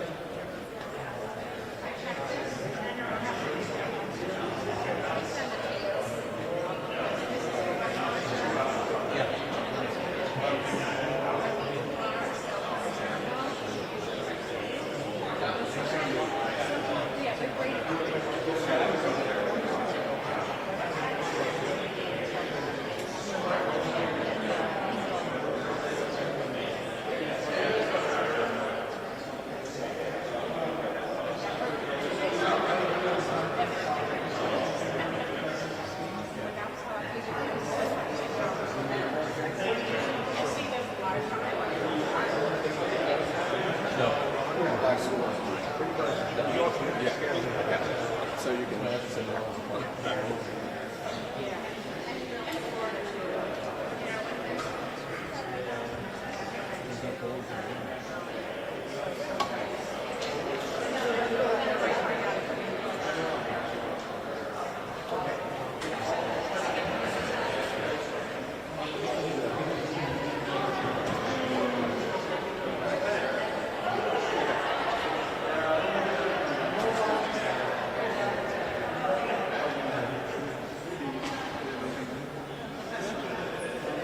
Christine, they're taking a 10 to 15-minute break.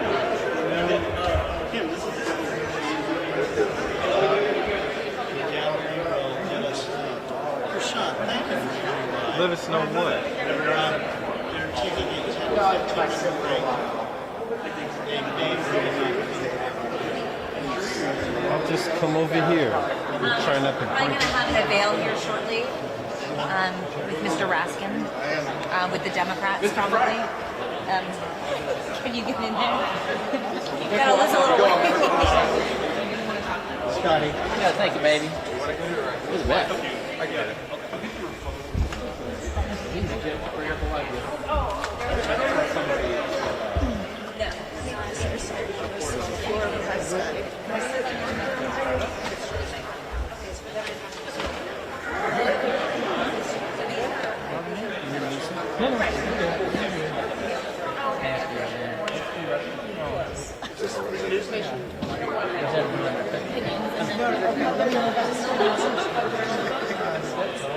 Turn around and talk to people on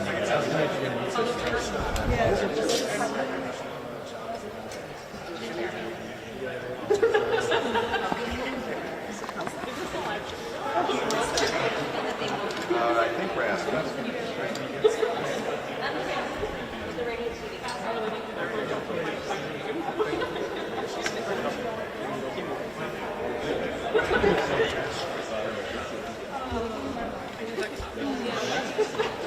Right now? Can't pause it. Can't pause. Now Mr. Raskin is on his way. The ranking member of oversight.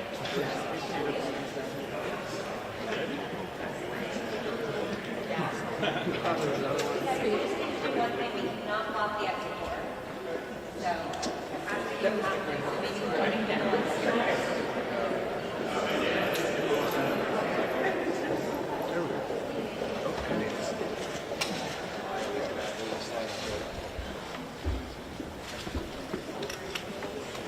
All right, good morning, everyone. When we went into today's transcribed interview with Hunter Biden, we had a dozen witnesses who had told us that Joe Biden was not involved in any way in Hunter's business, that he did not profit from Hunter's business, and that he rendered no official favors or benefits to Hunter's business. And nothing that we've heard from Hunter Biden has changed that in any way. In fact, he has emphatically and repeatedly underscored to the Republicans that his father was not involved in any way in his businesses, did not profit from his businesses, and Hunter neither asked him for any official favors nor received any official favors from Joe Biden. So what we saw, I think, was a rather embarrassing spectacle where the Republicans continued to belabor completely trivial points. They seem to be obsessively focused on speakerphones and use of speakerphone. I did not know that that was the devil's technology, but apparently it is. I believe, based on this first hour, that this whole thing really has been a tremendous waste of our legislative time and the people's resources. But I would love to have each of my colleagues come up and share their sense of what we just witnessed. And we'll start with the Vice Ranking Member of the Oversight Committee, and then we'll go to Thank you. Thank you so much, Ranking Member Raskin. I think the Ranking Member stated it completely. What we just witnessed over the last hour was, I think, a deep-sea fishing expedition, because the Republican case has completely fallen apart over the last several weeks. After it's been exposed that the critical, one of their most key pieces of information was based on a source that was in communication with Russian intelligence, they are now trying to scramble to find anything to substantiate their fairy tale, is what we should call this. But I think more disturbingly, what we are seeing is just a complete and inappropriate expedition into the president's son, and for matters and subjects that are completely unrelated to an impeachment investigation. And I think it is extremely disturbing to see the lack of professionalism, the lack of grounding, and the abuse of public resources and abuse of public power in order to pursue something that truly, whose point at this juncture is very unclear. And with that, Great. Mr. Swalwell, the Judiciary Committee. Thank you. They've got nothing. That's what we just witnessed for the last hour. One of their witnesses has been indicted for working with Russian intelligence. Another witness has been indicted for working with Chinese intelligence. Another witness is serving a 14-year felony sentence. This is 4th and 20 on their own 10, and they don't have Patrick Mahomes. You're going to see the greatest sack ever when you get the transcript from this. But what's really embarrassing, and I use the word secondhand embarrassment because that's what we witnessed in there, is they're so desperate to humiliate the president that they started asking the president's son personal details about a divorce that happened almost 10 years ago. That's where this has been reduced to. And they're doing all this, by the way, when we're just days away from the government shutting down. We're critically in need of funding for Ukraine, the humanitarian crisis over in the Middle East, and more security and a broader immigration plan in this country. They're wasting time, squandering an opportunity to do that, because they've never accepted Joe Biden as the president. And now, in this last Hail Mary effort, they're going to try and pull off something. I promise you, past this prologue, it's not going to work. All right, let's go back to the oversight side. Dan Goldman. Sure, I'll be brief. I want to be very clear. That first hour of this much anticipated testimony was the nail in the coffin to what is a complete bogus and sham impeachment inquiry.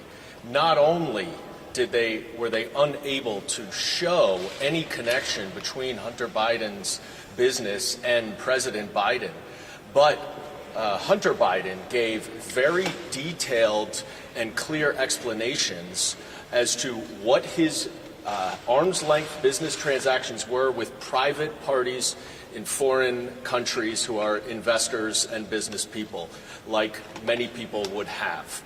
He went through a laundry list of board seats and jobs that he has had over his 30-year career after he left Yale Law School, and he withstood some inappropriate attacks even in the first hour. So it is not simply there's no connection to the president, which we've known all along and which was made clear again, but there is a very understandable, coherent business explanation for every single thing that they asked for. And now that all of this China stuff or Romania or Kazakhstan is clearly baseless and bogus, the only thing that the Republicans have left are these Burisma allegations, which we now know were completely made up by their source, who's now been indicted because he was working with Russian intelligence to interfere in our election. And so let's be very clear, because that is the only basis to move forward with an impeachment inquiry. If this impeachment inquiry continues, then Chairman Comer and Chairman Jordan are working with Russia to interfere in the November 2024 election on behalf of Vladimir Putin for the benefit of Donald Trump. That is what this has been reduced to now, and that is what this first hour showed us. All right. Ms. Stansbury from New Mexico. Thank you. Good morning. I think it's obvious to any of us who were in the room this morning why the Republicans did not want this to be public testimony, because there is literally no evidence and no there. And not only that, the embarrassing spectacle, lack of professionalism, the lack of coherent, even theory of the case this morning was so glaringly apparent that it is embarrassing for the Republicans right now. For anyone who listened to what happened, you all will hear the testimony or see the testimony in written form, hopefully in the coming days, if the Republicans do carry forward with the agreement that they made with Hunter Biden's attorney. However, it's very clear that there's no evidence of any wrongdoing that connects the president to his son, any of his business dealings, and anything that has anything to do that leads to an impeachable offense. It's been stated, but this is very clearly a smoke and mirrors strategy intended to essentially try to indict the president for things that he's not even involved in. So it's very clear that there's no there. Thank you. Mr. Moskowitz. Thank you, Chairman Raskin. Soon to be Chairman Raskin, very soon. Let me just say that I think my colleagues and I are witnessing the death of the fake, faux, frivolous Joe Biden impeachment inquiry. In fact, as a Jewish American, when this is over, I will say mourner's Kaddish for this impeachment inquiry. There has been no evidence on Joe Biden from the beginning.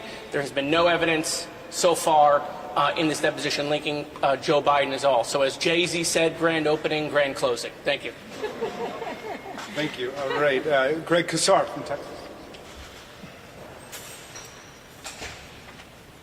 We all thought after the first sham impeachment hearing, where Republican witness after Republican witness says there was no evidence of any wrongdoing by President Joe Biden, that they would give up, that they would stop embarrassing themselves.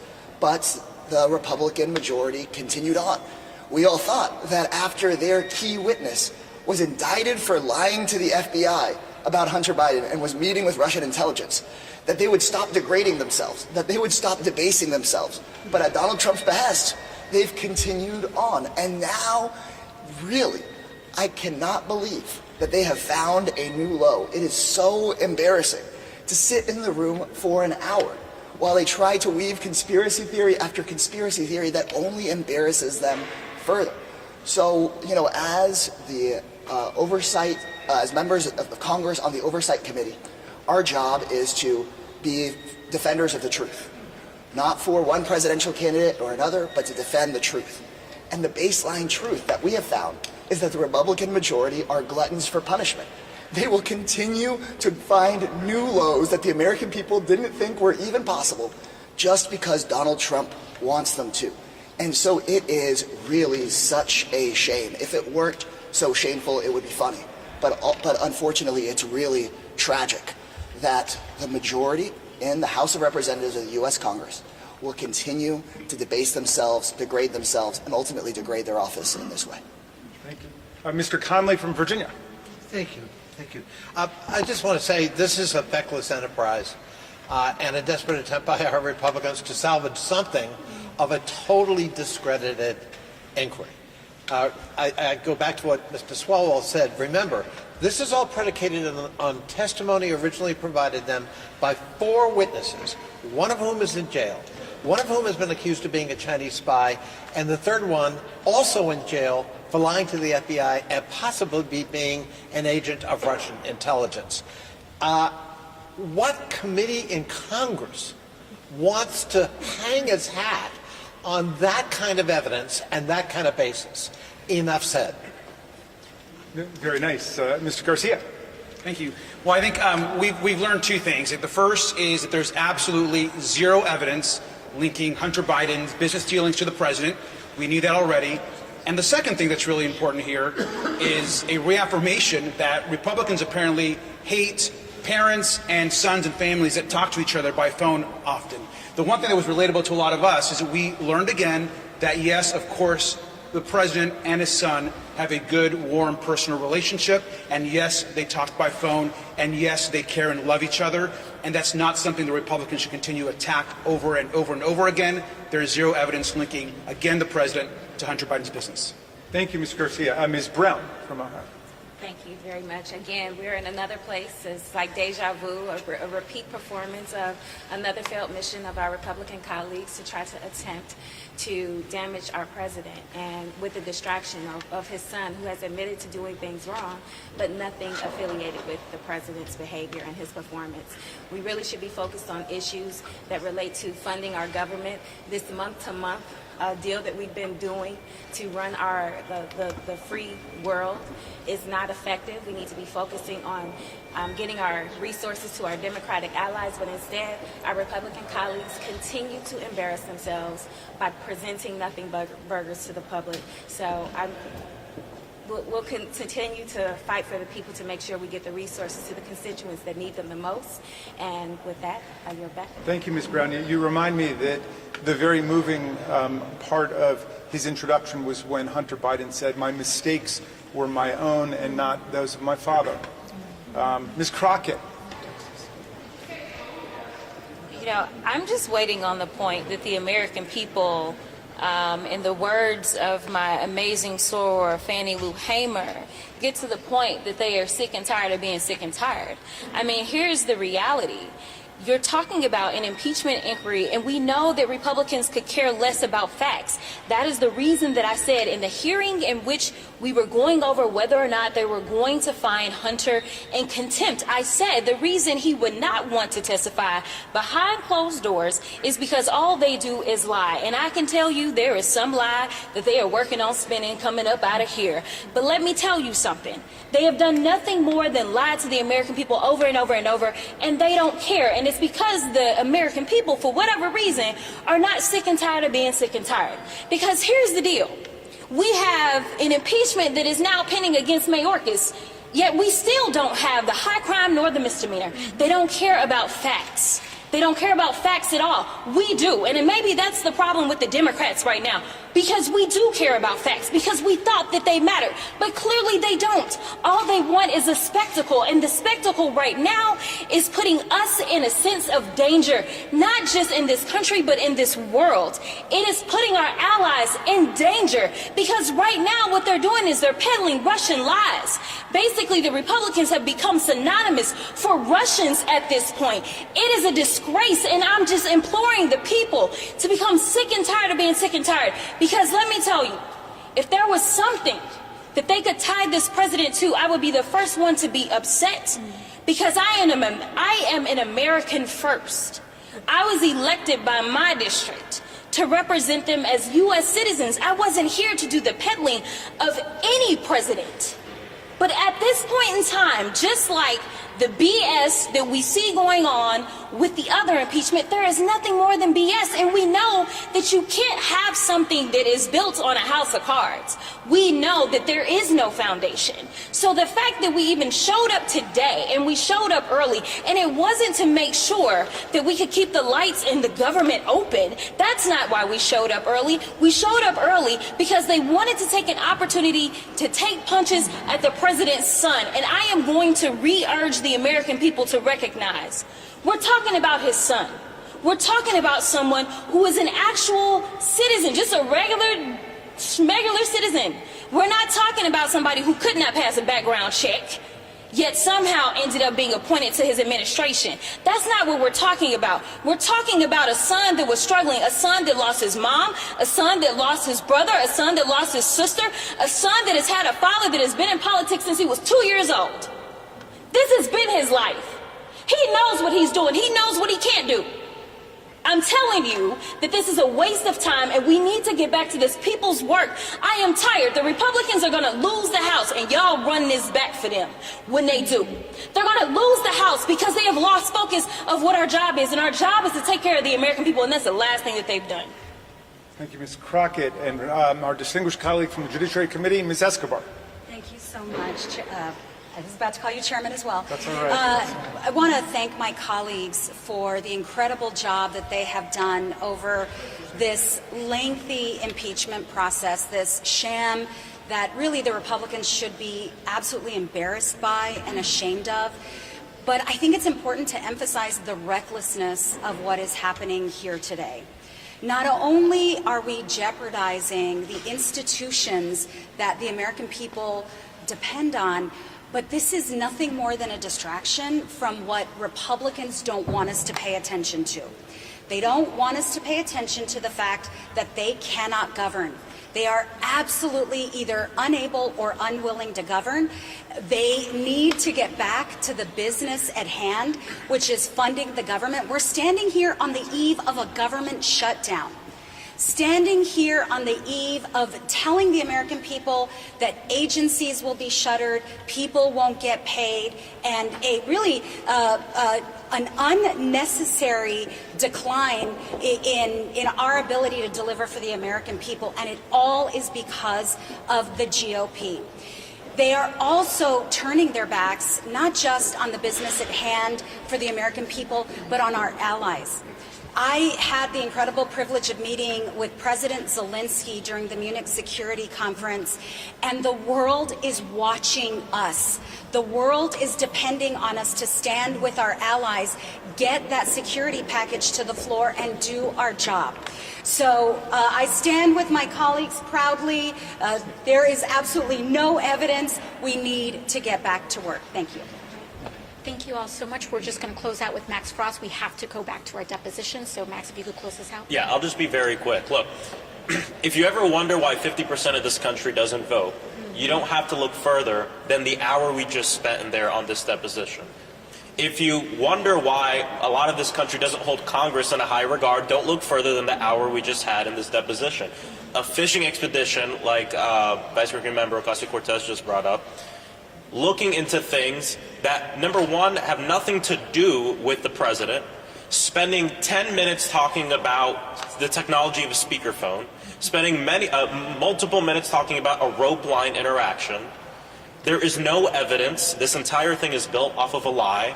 And I'll tell you, we knock a lot of doors back at home. People don't care about this. They want us to work on affordable housing. They want us to work on health care, ending gun violence, ending the climate crisis, ensuring that we save lives around the world. These are the things that people care about, not this. So let's get back to work, and I hope that this will be the end of this horrible experiment.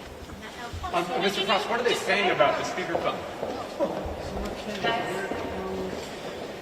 Hey, look who's here. Hey, how are y'all? We said we weren't going to do this, but since the left came to the microphone in the middle of the deposition, that I'm going to do the same thing this morning. The two things I'm going to say this morning so far in the first hour is that Hunter Biden is being defiant and also dishonest. And his testimony, some of it, is in direct conflict with other witnesses. And so the transcripts will be out. I won't go into detail. You'll be able to see it for yourself. But it's no surprise. It's no shock.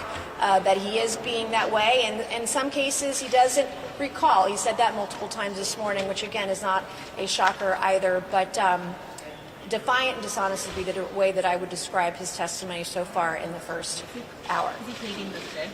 No, he's not done that yet, but I would tell you that his testimony is in direct conflict with other witnesses that so far the Oversight Committee has interviewed. Which witnesses are they in direct conflict? You'll read the transcript. I'm not going to go into details because we agreed that we would not do that in the middle of the deposition.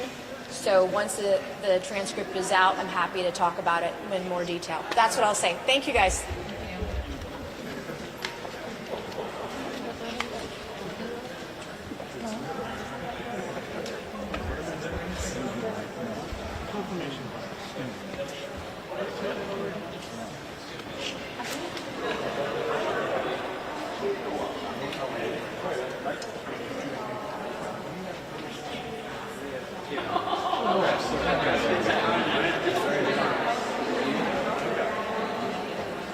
Scotty, my friend.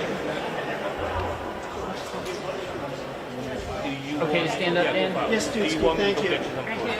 No, you're a large fan. We're all on the same team.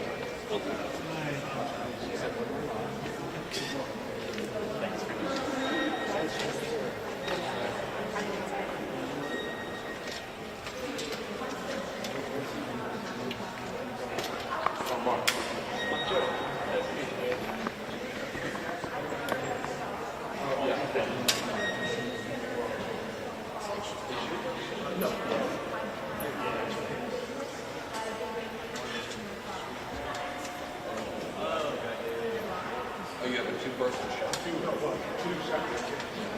Oh.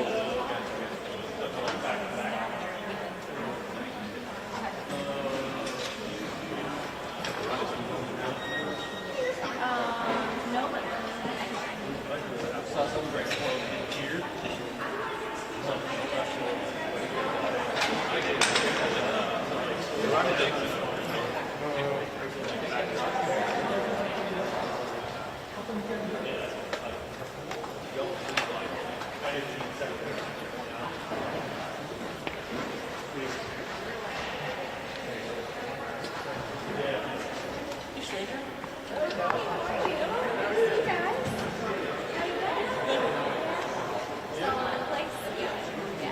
same. We just got back from South Carolina.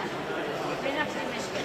I did Michigan last week. It was 60 degrees in Michigan. Really? But that's not good. Yeah. You guys still need to. Yeah. That is weird. You're like, I'll take it, but not really. I'll tell you while I'm there, but you guys Yeah. have to give it your back out early. Yeah, exactly.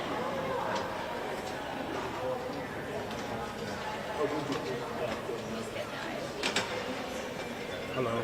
How you doing? Hi. Hi, how you guys doing? I'm Mike. Nice to meet you. Veronica. Hi, I have a question. Do you guys have a 12 o'clock pit by any chance? Where the Okay, so. These two are doing this. I'm doing his? Okay. These two here. Is it okay if I set up an MMJ right here for a 12 o'clock hit? Would that mess up your shot? Probably not here. She's the pool. Oh, she's the pool. Okay, got you. Got you.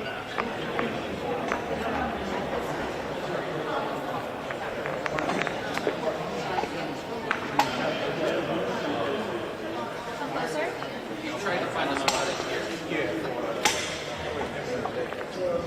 Oh, okay. I think the biggest gap is between these two cameras, so that definitely is something you want to work out. I don't know where they put our eye. You'll see us soon. Okay, thank you. Yes, I did. Can you send it to me?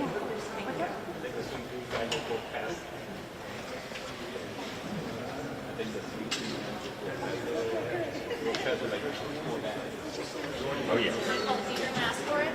That's all I've been waiting for. Yeah, I just saying this was squeezed.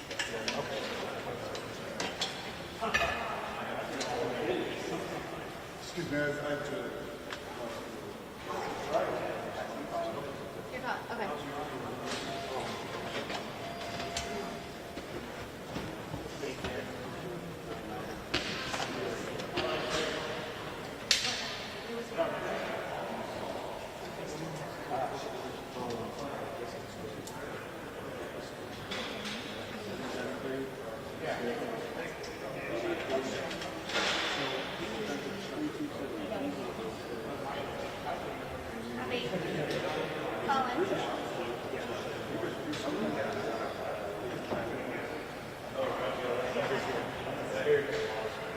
Hey, if you want a camera for 12 o'clock,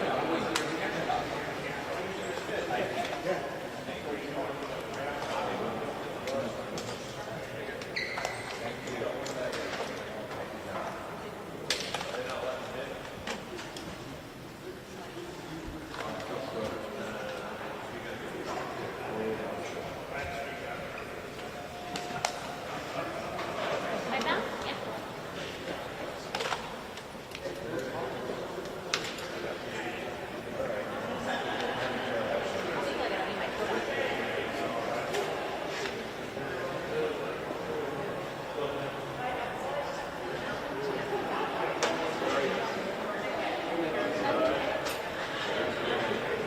you're dialed in.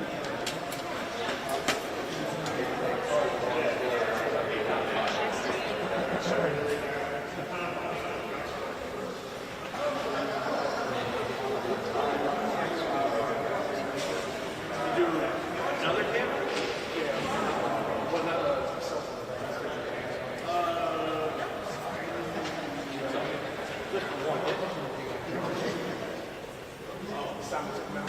Oh, I got it.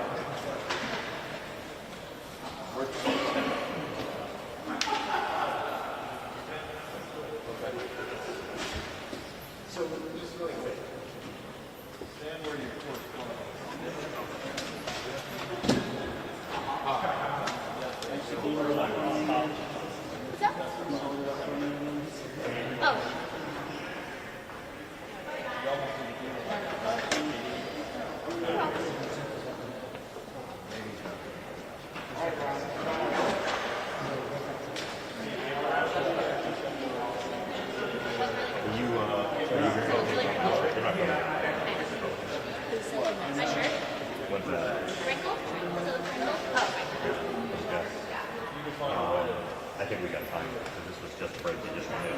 Yeah. Okay. I think usually 45 minutes. Okay. Each So side. 12:30, 12:45. Yeah. Okay, cool. But like, I have a live shot. So 10 minutes might be fine. Yeah. Sponge camera on the bridge.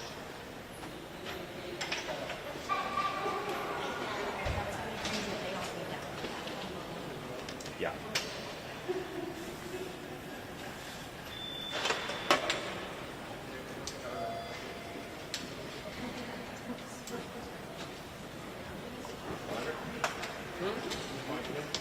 No.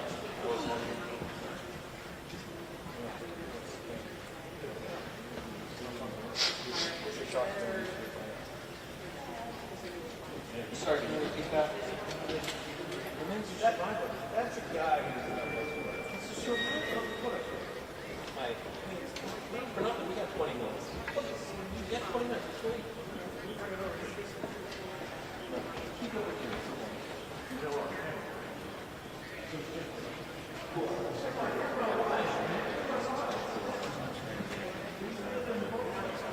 That is not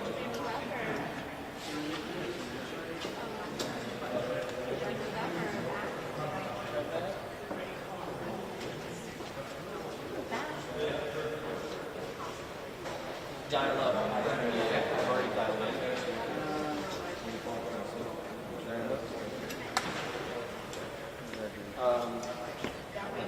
Let me. I'm listening. Go ahead. Try again. Are they talking to me? Oh, I don't have this in. I can hear your beat wasn't plugged in. I want to plug in. Now I am. I got you. I got you guys.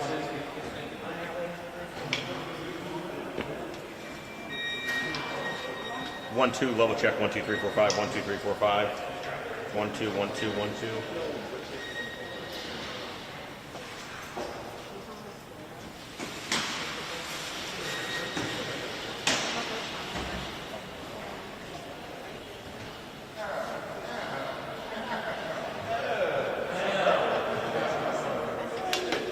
Yes.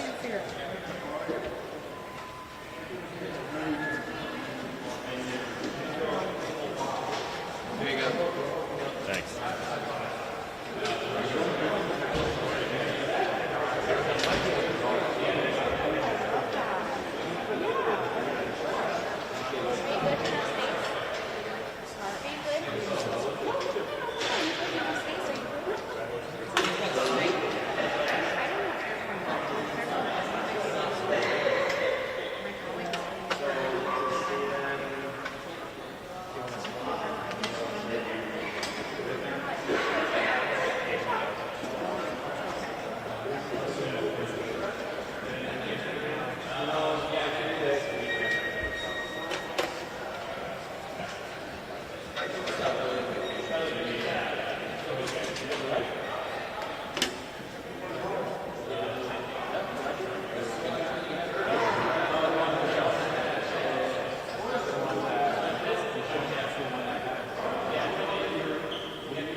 Hey, Sam. Yeah. Yes. They were super great. What? Who's back? Okay. Was there a question?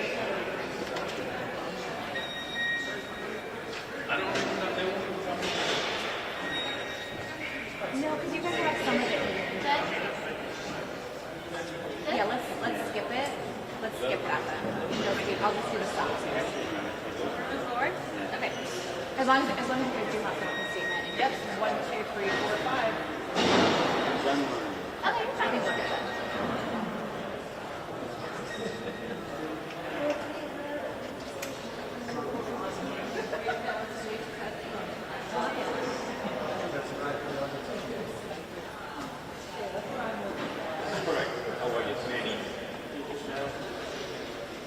Yes, I do. I got you loud and clear.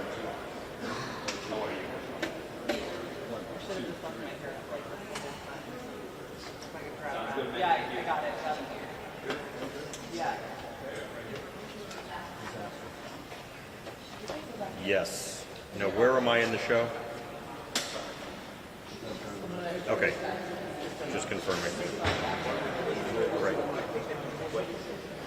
All right, mic check 5, 4, 3, 2, 1. Mic check testing 5, 4, 3. Yep, sounds good. Thank you.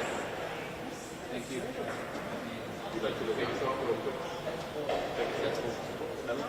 Yeah. Okay. 5 minutes after. What bouncer?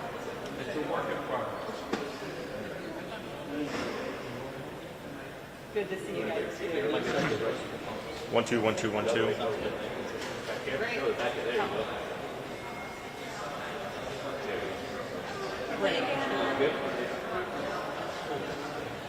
Okay, great.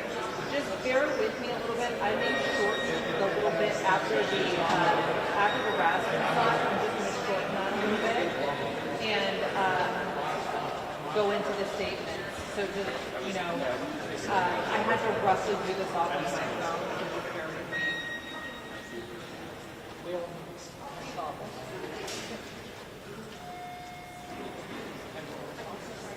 Yep, Rasmus saw it. Hunter Biden statement 1, 2. Some questions saw it. Hunter walking in. If you feel like you're really on time and you need me to wrap it, then just tell me. Don't do the phone on side. Okay? Okay. Copy.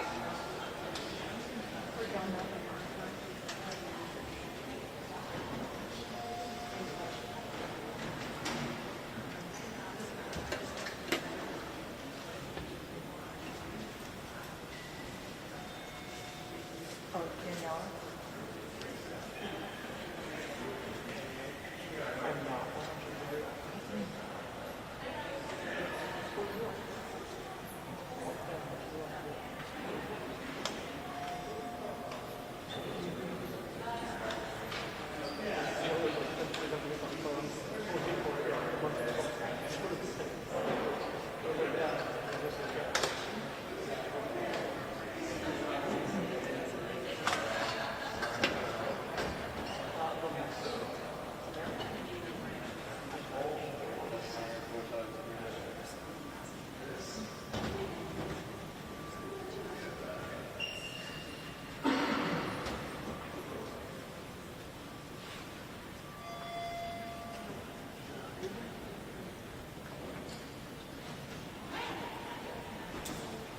Well, we just heard from Congresswoman Nancy Mace from South Carolina, who said that Hunter Biden has not once invoked his Fifth Amendment right of self-incrimination. She said he is answering questions, although she says the president's son is incredibly defiant in this meeting. House Democrats, who have come out of about the first 2 hours of this deposition where Hunter Biden is under oath, say that he is being very candid and there's still no evidence, impeachable evidence, that relates directly to President Biden. But the bottom line, everyone, is this is going to be a long day, not only for Hunter Biden and his attorneys, but also for those members of Congress and staffs that are in the room. Hunter rushed past cameras on his way into the building. He was joined with his lead attorney, Abby Lowell. I asked him when he got in the building what he would tell the committee today, but he kept moving at a fast clip. We obtained his opening statement that he read out loud in the room. He told the committee in part, quote, "For more than a year, your committees have hunted me in your partisan political pursuit of my dad.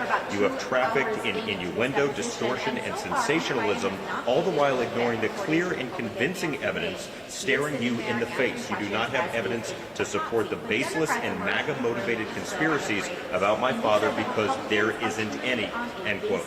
The House Republicans want to ask Hunter about his business deals to see if and how they directly relate to his dad, the president. Today's deposition, of course, is part of that larger probe into President Biden, and Hunter's been a large part of that.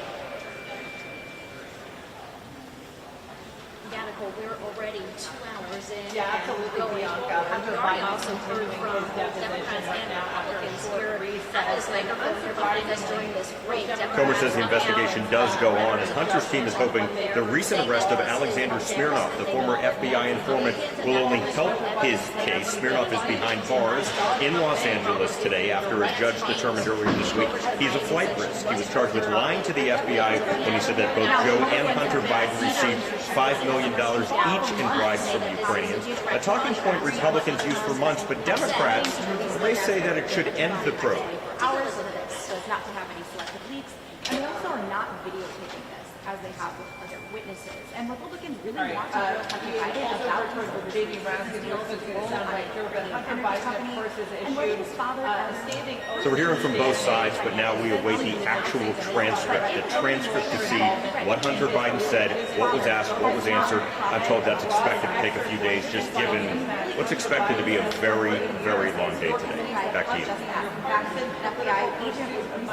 two different sides there. So Hunter Biden arriving here at just before 10 a.m. Eastern before his deposition, not to the question of I tried to ask him what his message to House Republicans. They did, yes. He shared a glimpse of that in his opening statement. Yes, he is. Well, I don't know if he is right now, but I mean, they're back after the break. I don't know. Yes, he is. Yes, they're back in. Correct. Yeah. So he's in answering questions. Yeah, no problem. Thank you. I did not involve my father Thank you. in my Yep. business, not while I was a practicing lawyer, not in my investments or transactions, domestic or international, not as a board member, and not as an artist. Sorry for the Never. talking This is right now. all written deposition. Hunter Biden made 2 appearances to Capitol Hill over the last few months. The way it works, I've done worse. I'm sure you've done worse. I've done like, Today, he was yeah, I've done like 5 or 6 before. It's kind of funny. videotaped like others is familiar to this nation, and it's all centered around the House Republicans related to Hunter's dad, President Joe Biden, and trying to prove his dad was involved in Hunter's business dealings. House Democrats say they have no evidence, and just lost their star witness, they say, an ex-FBI informant charged with fabricating Biden's family bribery scheme. Now, all signs are pointing to this being a long day here in Washington as we watch and wait for how this all unfolds. This could go as long as James Biden's testimony went just last week, and that went on for about 8 hours.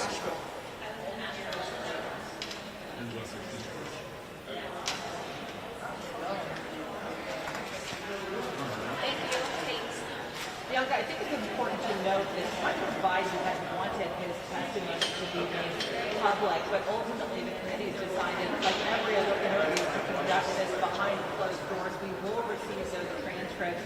But while Democrats say that this is a last gasp for House Republicans in their impeachment inquiry, House Oversight Committee Chairman James Comer says that this isn't the end. This is still going to continue with other witness testimonies and depositions.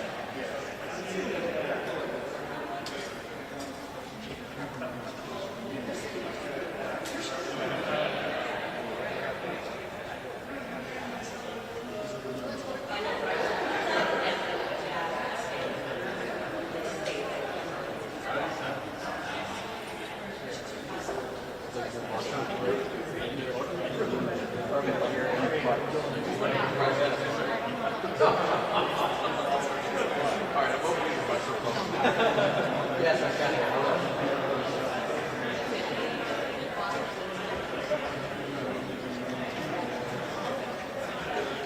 Mike, you have my phone. Okay, you hold on to it. Raj, I just saw Dominique's disciples recently over the Israel. Happy birthday.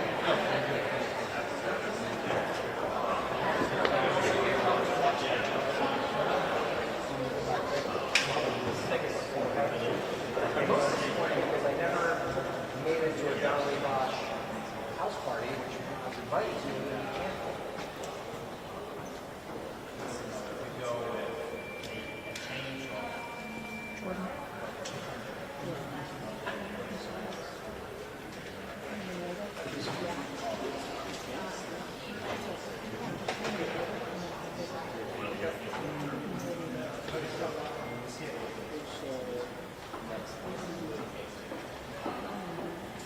Oh, you don't want me?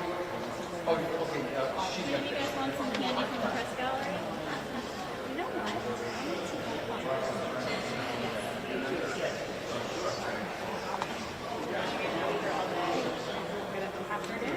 Okay. Appreciate it. Thank you. Maybe I'll plug in a live shot.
Test 1 2 1 2 3 4 5.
Hi, good afternoon, John. Well, we heard from House Democrats a few minutes ago on the committee saying they believe this impeachment inquiry is just a sham and baseless. They also said this is taking significant resources away from the Republicans and the Democrats coming together to fund the government, fund other urgent priorities like aid for Israel and Ukraine. Now, Hunter Biden arrived a short time ago, earlier this morning, before that 10 a.m. hearing, and there's much fanfare here. He was joined by his legal team and a large security presence. The president's son was welcomed by dozens of reporters and photojournalists, but he did not take questions from the media. Now, in the opening statement that we at Newsmax have received a copy of, behind closed doors, Hunter Biden is pushing back forcefully on the Republicans, saying that this is all a MAGA conspiracy theory and that his father was not involved and never has been involved in his business dealings. And here's an excerpt from that testimony made earlier today said, to be clear, I have made mistakes in my life and have squandered opportunities and privileges that were afforded to me. I know that. It goes on to address these previous addiction issues by saying, I am responsible for that and I am making amends for that. But my mistakes and shortcomings are my own and not my father's. Now, we also heard from Republicans today, including Chairman James Palmer, and a number of reporters here who are pushing back, saying that is there a direct link between Joe Biden and all of these foreign business dealings? And here's an excerpt of how he responded to those claims.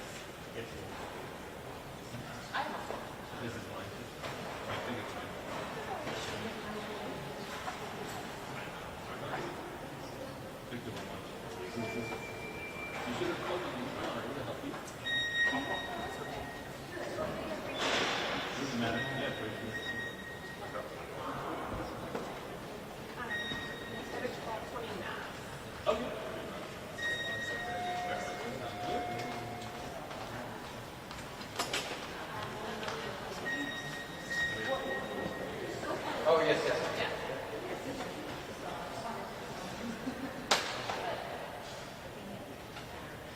Now, John, we also heard from South Carolina Republican Congresswoman Nancy Mace, and after about 20 minutes or so of hearing from the House Democrats, she came on here to the full camera and addressed reporters with her take on the testimony so far.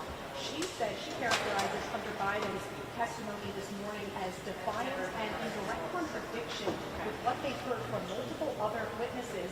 She also added that he has not yet invoked his right to not incriminate himself from this testimony.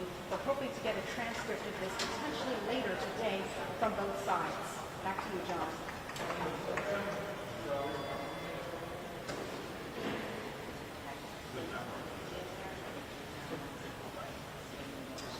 Hi, yes, I can.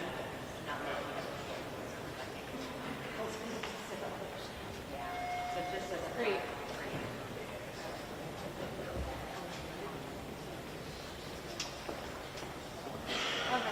Who's the anchor? Deanna.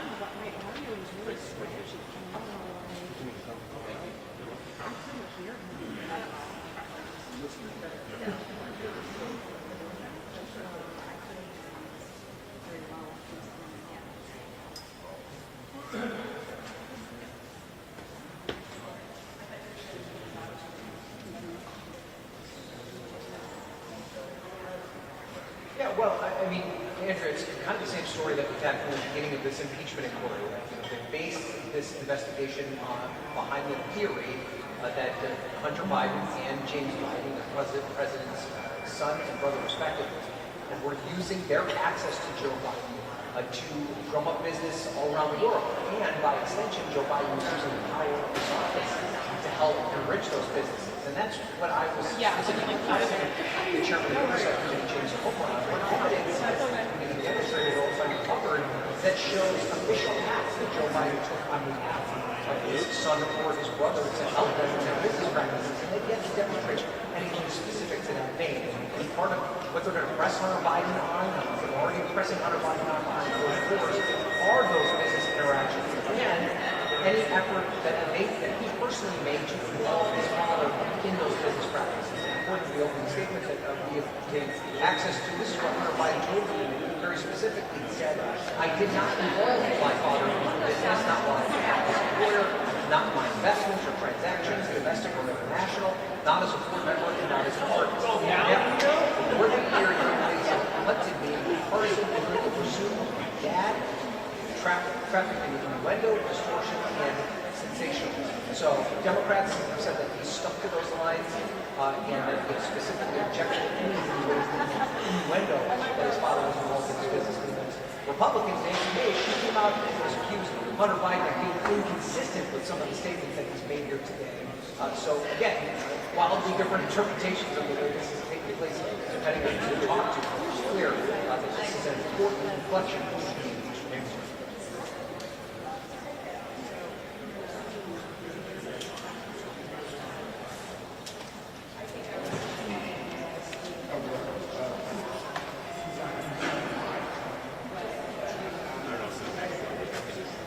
That's okay.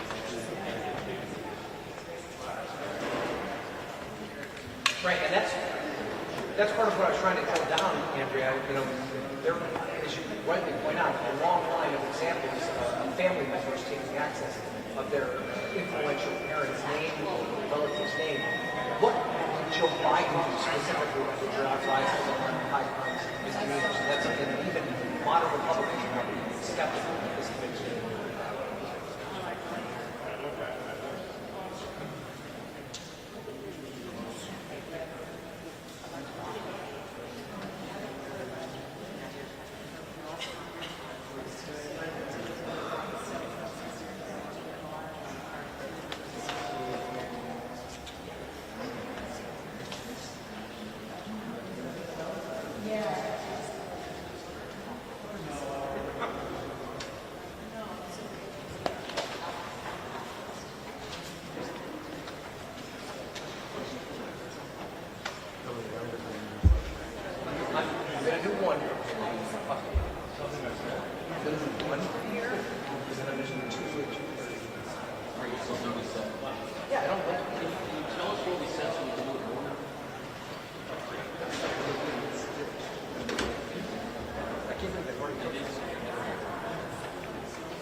for hours, and we expect to go through most of the day.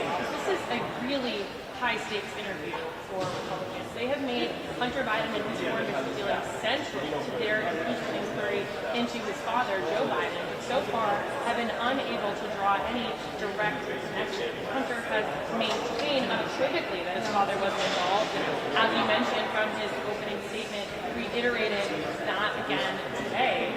But it's interesting as we are seeing members, both Democrat and Republican, who are sitting in on this interview, come out and talk with us as this interview is ongoing. They each have sort of a different message from what they have witnessed. Democrats point out that Hunter is just the latest in a string of Biden family members and business associates to say that Joe Biden was not involved in any of these business dealings, and they call this impeachment inquiry a waste of time and say it's time to wrap it up, especially with government funding being such an important issue. But Republicans are maintaining that they have a lot of questions that Hunter Biden has to answer. Republican Congresswoman Nancy Mace just came out and spoke to us and said that while Hunter is answering questions, he's not pleading the fifth on anything. He is being, in her words, quote, dishonest and defiant. So we are hearing from members in real time about Hunter's closed-door deposition, and we'll keep you posted throughout the day about how this progresses.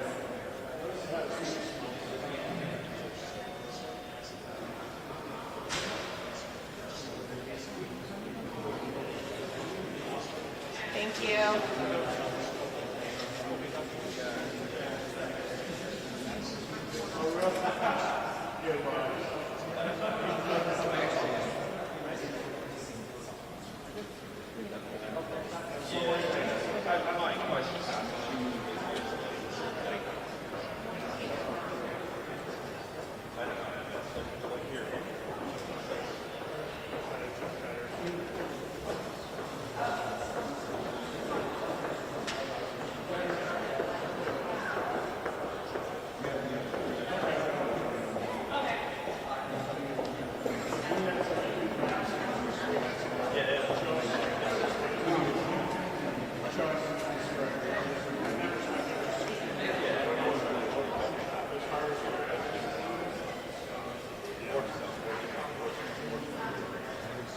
With a smile.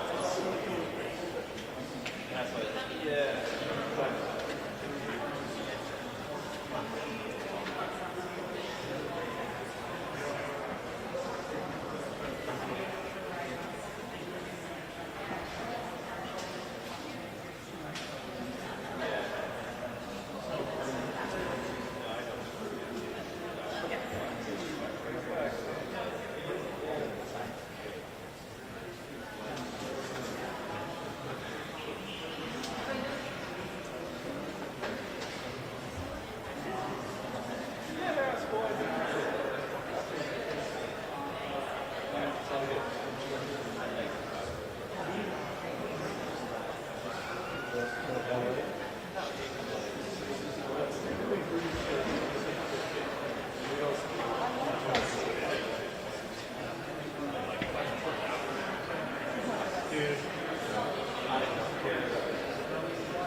I survived.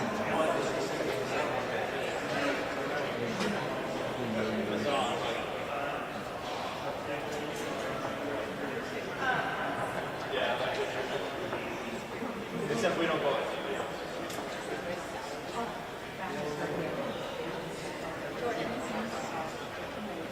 Jordan, hey, we're gonna get up. We're gonna get up. We're gonna get up. Yes. McConnell.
Yep.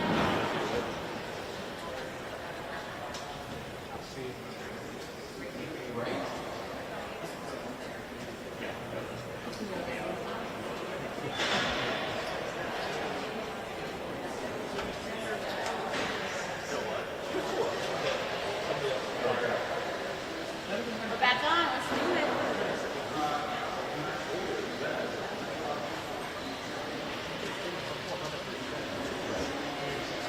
All right, mic check 5, 4, 3, 2, 1.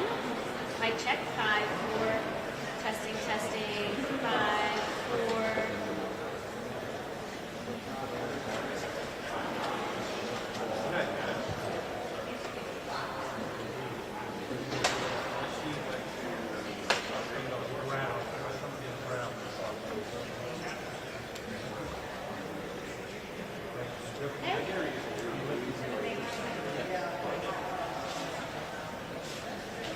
Yeah.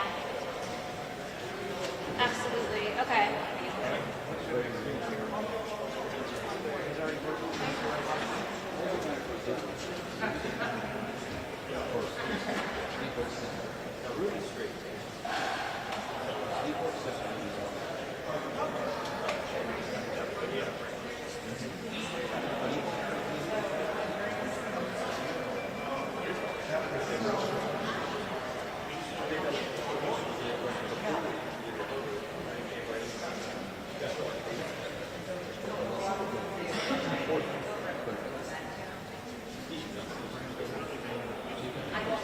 Yeah, Nicole, I mean, this is something that we've been talking about this year and wondering if this is something that would happen as we've been covering some of the health scares that the Senate Minority Leader has been facing just in this past year, hospitalized early last year, around this time last year, and then facing those moments where he freezed up in the press conferences that we were covering over the summer. And now I just think to how he was at the Oval Office just yesterday with President Joe Biden, Vice President Kamala Harris, and the other big four leaders talking about the important things at hand, the partial government shutdown, Ukraine funding, the border, talking about all these issues. You got to wonder if this was mentioned in there, if they had talked, if he had mentioned this to President Joe Biden, if this was something that he was weighing and ultimately decided. We're watching now on the Senate floor. That's because the Senate Minority Leader is set to give remarks around 12:30 p.m. Eastern, so any moment now. And likely, as we're hearing from staff, to share this in a floor speech that he's going to deliver. He is the longest serving Senate Republican, the top Republican in the Senate. He's been there for quite a long time. I've covered him for many years here on Capitol Hill. Obviously, he was focused on issues for Kentucky, but served as the Senate leader here for several years and the top Republican. So it certainly is surprising news in this moment, but as far as what we've been covering over this last year, it's a question on reporters' minds whether he was going to step away at this time.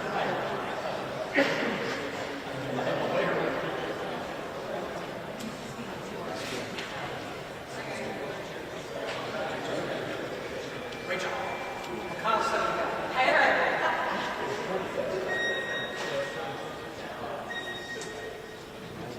Yes, that's right. And it's interesting that we were wondering then if he was going to step away back then, but now it coming out just in this last several minutes. This is just breaking news here into our newsroom about what's going on with the senator. Whether or not he's been weighing this for several months, the questions around why now, since he was facing those issues over the summer and early last year. He's been here in the Senate for the last several weeks in these tough negotiations over the border. He has been fighting for Ukraine funding alongside of Democratic Senate Majority Leader Chuck Schumer and just in the Oval Office with the top officials just yesterday. Now, he didn't come out to talk to reporters as we were standing there and heard from the House Speaker following that meeting. Only the House Speaker came out. McConnell decided not to. So we're just waiting to see exactly what he might say his reason is for this in this moment as he speaks on the Senate floor.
vote to cover McConnell's?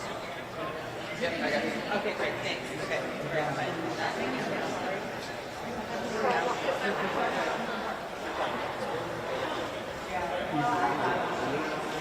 no, Florida.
Yeah.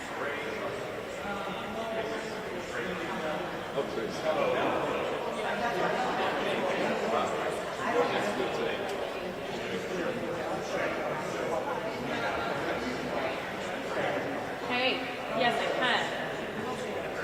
Yes.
Morgan, I think there's no doubt that this was not a shock, but it did come as a bit of a surprise at the timing of this announcement by Senator Mitch McConnell.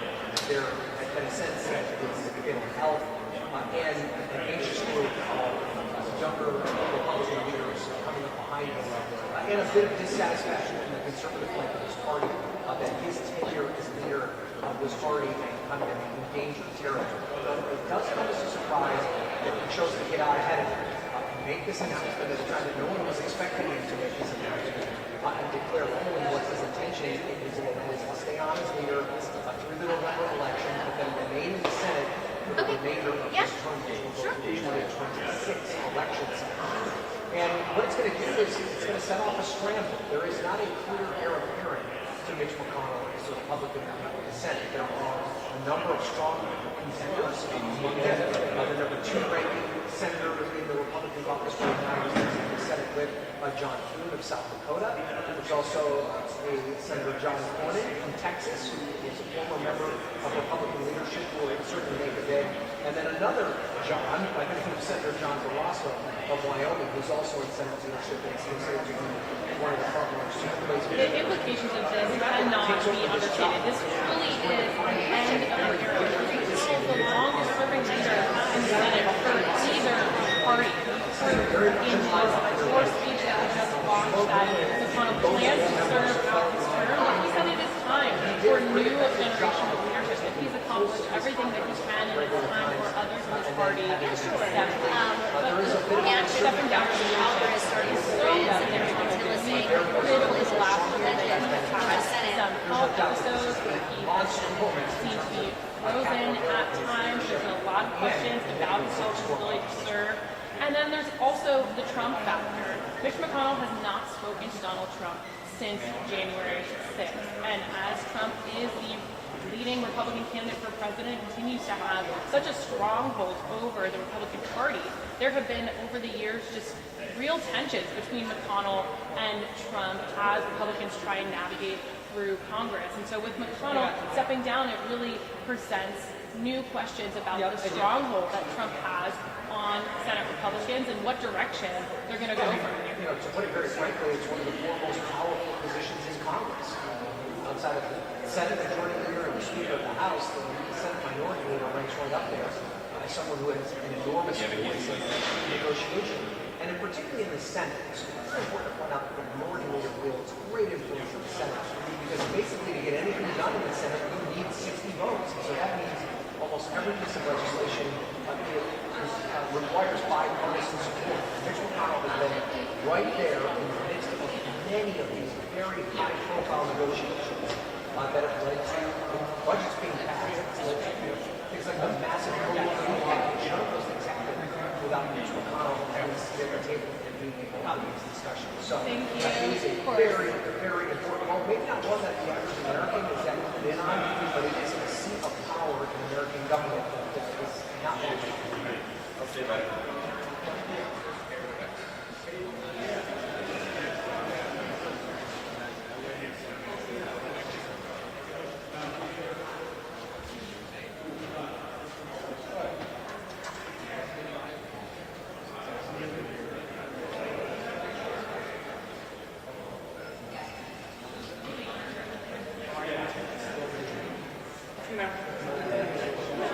It's such a great point, Morgan. I mean, we've seen what's happened on the other side of the Capitol with the House of Representatives and how the Speaker of the House, which normally was a position that commanded a lot of authority and could require people to kind of get in line, has now become feckless and at the wicked whims of even one member.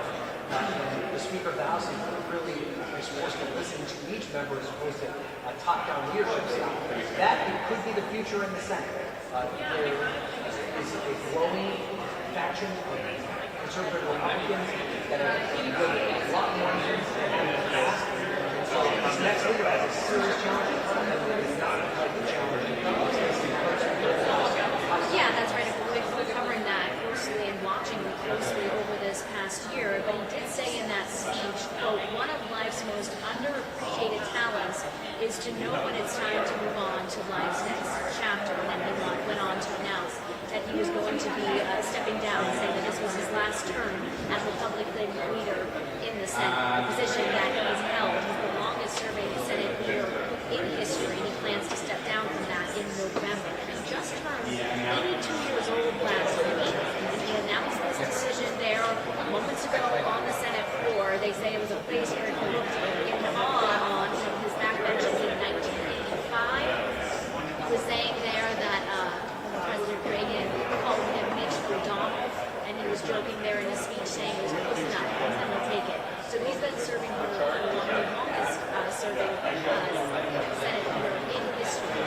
So it was a remarkable moment to hear him go on the Senate floor there just moments ago, saying, I turned 82 last week, and my contributions are closer than I prefer. So this is something that you can tell it's hard for him to deliver. This is an institution that he cares a lot about and stands by. He was just, as I said earlier, the vote was just signed into office with the House and the Senate, sides Republican and Democrat and Joe Biden. I wonder if they share this majority time leadership stepping down from his position.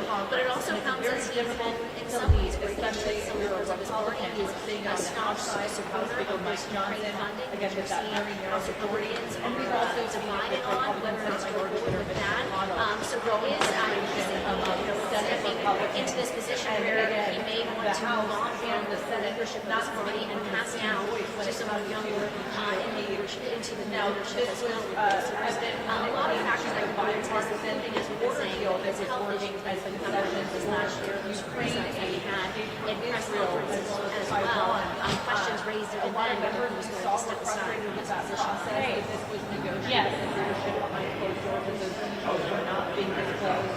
And it seems that there are two different agendas, but what Mitch McConnell has always done is try to reach across the aisle in a divided Congress. What I'm most is there a leverage with their narrow majority to eke out policy wins for the party? But this essentially shouldn't make it surprising, yet it is still quite shocking. Sorry, who did you say was coming in? To expect, of course, there's now to discussions about who could potentially be a replacement. I know that Republican Secretary Scott had mounted a challenge against Mitch McConnell, but some of the other heavy hitters expected to potential replacement would be the minority whip John Thune. He's seen as somebody again that would potentially lead the conference, and that's something also that Mitch McConnell said was he had every faith in his conference to be able to pick his replacement. His APF, as you had been mentioning with your panel, has been a subject of discussions, having a couple of those moments, freezing up on camera. I think what this does is this marks a very pivotal time within the Republican conference where they're looking to fine-tune their agenda, again, ahead of the November midterm elections, and we'll obviously be keeping a close eye on what the discussions are on this replacement.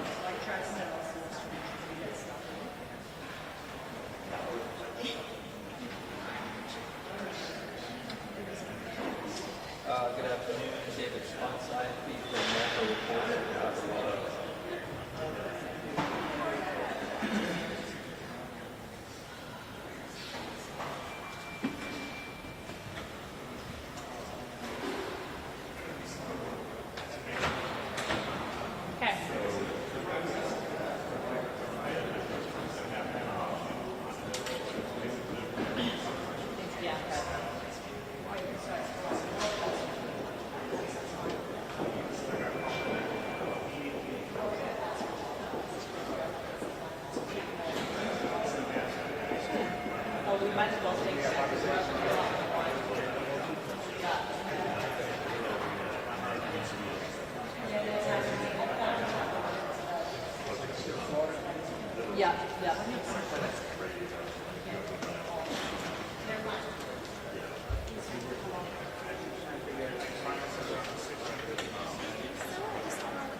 That's right. I think while it is still shocking because it is such a big moment for McConnell, who has been serving for so long and he's been a giant in the Senate, I think there are many around Capitol Hill who saw this coming at some point, given his age, given his health issues, and of course, given his tense relationship with Donald Trump. McConnell and Donald Trump haven't spoken since January 6, 2021. That feels like eons ago. Certainly it is years ago. And as Trump continues to be the leading candidate for president in the Republican primary, he has a very strong hold on the party, both nationally and on Capitol Hill. good, I'm here. So McConnell, who had consistently gone up against Trump, whether it was about government funding or aid for Ukraine, or even just how he spoke about January 6th, these were big issues that kept coming up and kept undermining his leadership and his relationship with the rest of the Republican conference in the Senate, which is kind of split in terms of how its allegiance is to Donald Trump. So now with McConnell stepping down as leader but not retiring, the next, of course, obvious and big question is who is going to take his place. There are a number of lawmakers who kind of have been waiting in the wings for years because McConnell's had such a stronghold on that leadership position. But now I'm sure we're going to see a lot of jockeying in the coming days about who's going to fill that top spot for Senate Republicans.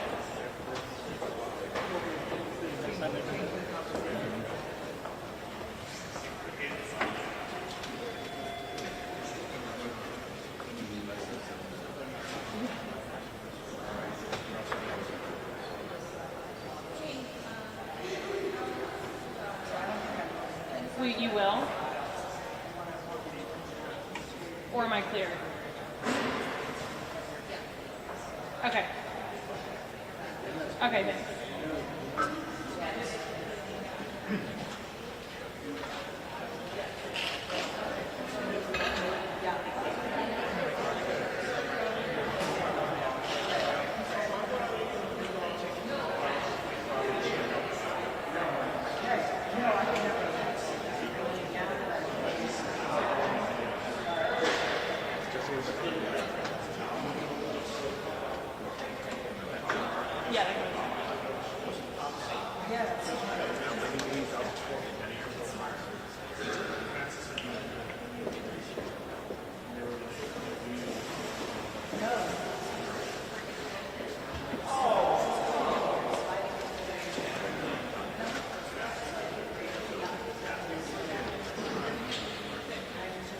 Possible break for lunch in about 15 minutes.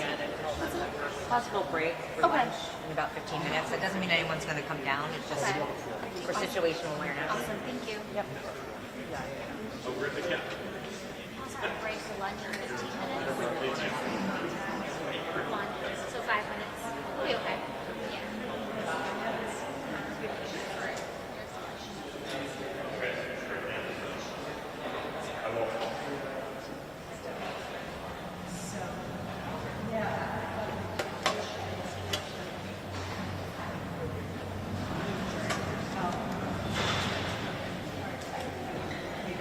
It's Tony. I'm at the top of the one, so we're trying to connect to Jero once again.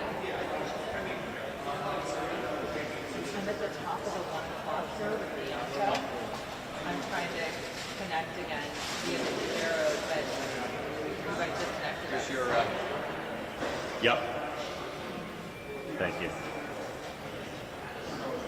Oh, okay.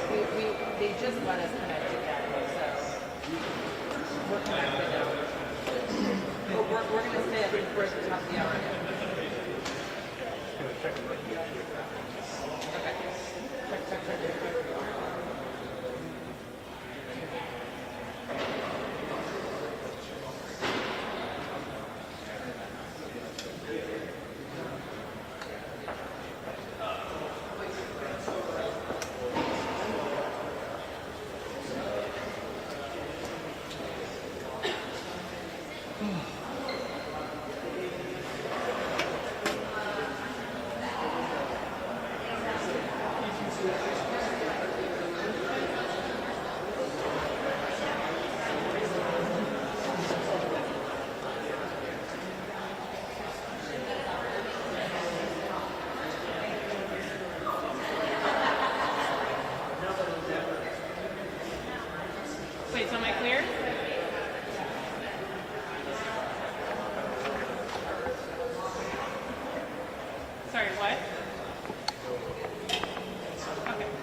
show is that?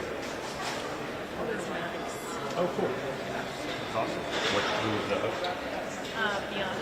Oh, cool. I want to forget that.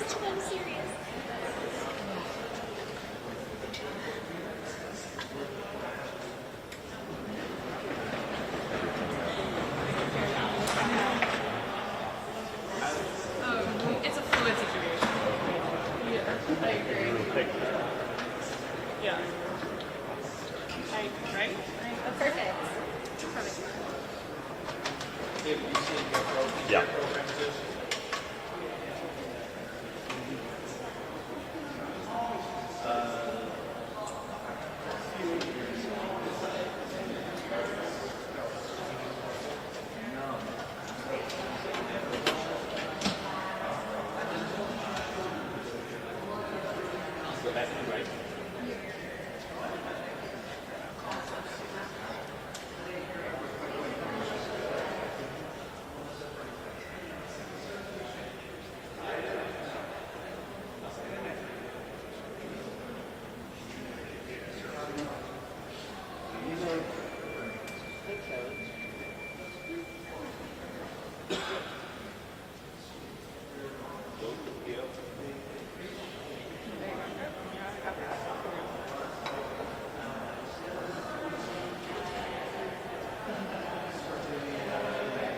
Yes. Yeah.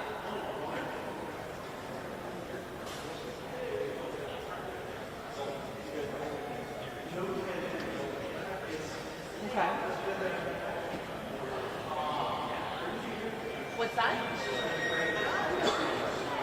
Okay, so just the episode want to do a Q&A on McConnell?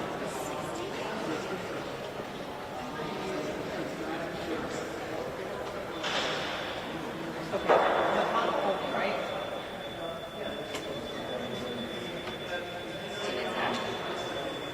Yes, I do. It's Danny. How are you?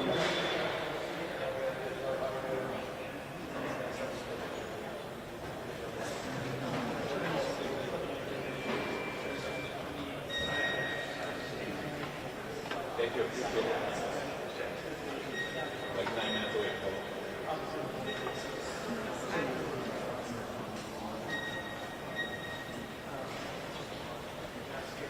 No, sorry, I'm going to move my microphone. I apologize.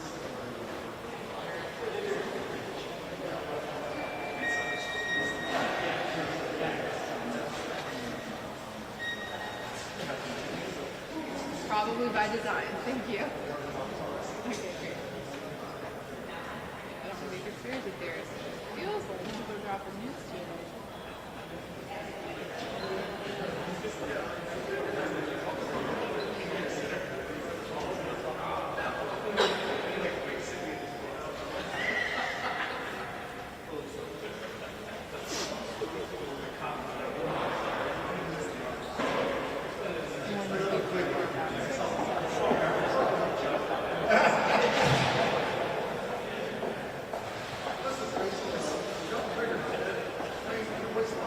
Yes.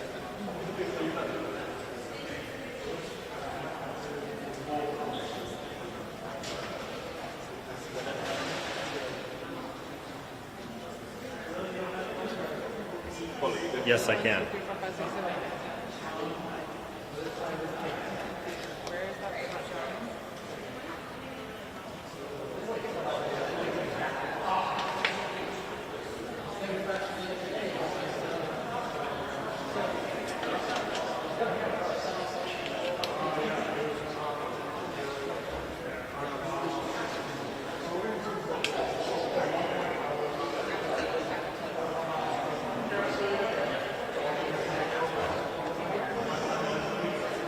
It did, Nicole, and it was surprising how this obviously, but not necessarily after we've been on break this past year. You know, in the summer, it goes up to those press conferences, whatever the time is, then around this time last year, it fell at all. And some of their passion or usually after 6 weeks. So he was surprised from a lot of the last year, you know, being made in this position, firm that he became the top senator within 2 years. We have this majority supplemental in the Senate, and they're being negotiated with Democrats. But then he came with this decision there on the Senate floor not too long ago to share the news that he's stepping down as the top Republican in the Senate, but that isn't going anywhere just yet. Drawn into the conference, and you have Republican Senator Ted Cruz calling for Mitch McConnell, saying it's time for him to step down. We saw challenges to his leadership after the midterm elections, with Republican Senator Rick Scott wanting to mount a leadership challenge. And it appears that Mitch McConnell is just no longer aligned with what the Republican Party is today, especially given the fact that he is at odds with the former President Donald Trump, who is appearing to trailblaze a path for the Republican nomination. But beyond that, the discussion has quickly moved to who could potentially replace him. Republican Senator John Thune, John Rosso, and Republican Senator John Cornyn are all three names being floated out there right now. But it was, of course, very heartfelt to see the speech that Mitch McConnell gave on the floor, getting choked up. He's obviously, the longest-serving Republican leader, but he's also things to take away from that, Nicole. As I said, they're one of life's most underappreciated talents is to know when it's time to move on to life's next chapter, as we've been talking about in some issues. And that speaks around his town we've been talking about. He just turned 82 last week. President Joe Biden, also older, as well as former President Donald Trump, and as we talked about, Nancy Pelosi as well. So there's that question around age and serving in these kind of positions.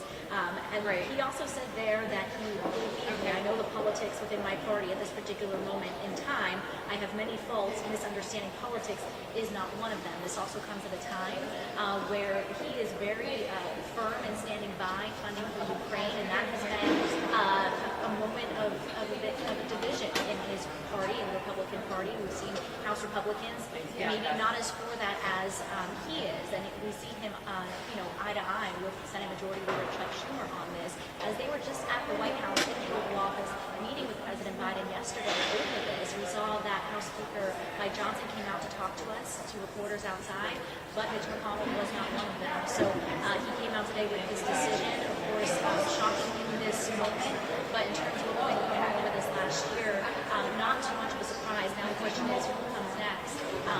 That will be, as the party seems to be changing now with this longest-serving leader in the Senate history. I've talked to him many times, as well as the leaders over the last several years. And this institution, as you can tell, you could see him getting choked up in that speech. And this is something I imagine isn't easy for him to do, to step down for his position.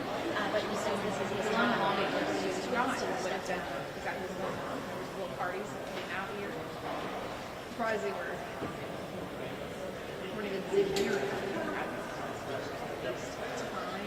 they're there.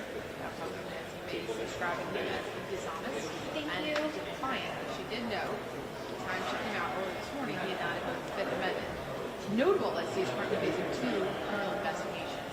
We expect there will be another break soon. We'll come out and talk about this. But this is a break for Republicans. That makes sense.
Not surprising, we were seeing people in different areas.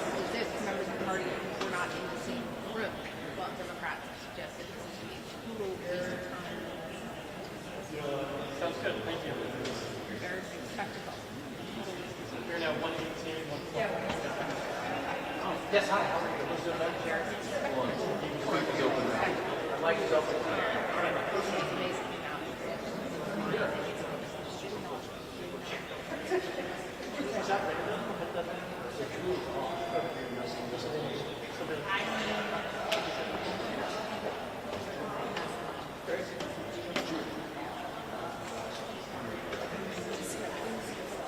I couldn't be better.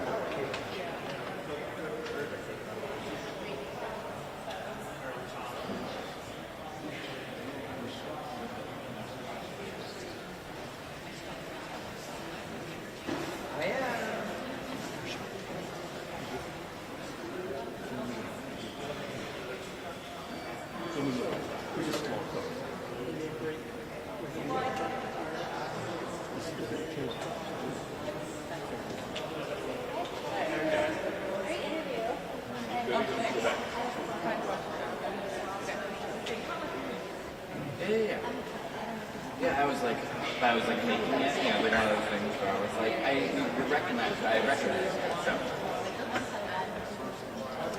Oh, very cool. Very nice of you to say.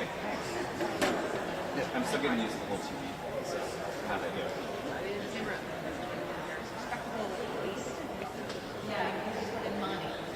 Yes. I like anything that's like remote or anything, my vibe just nice people, you know.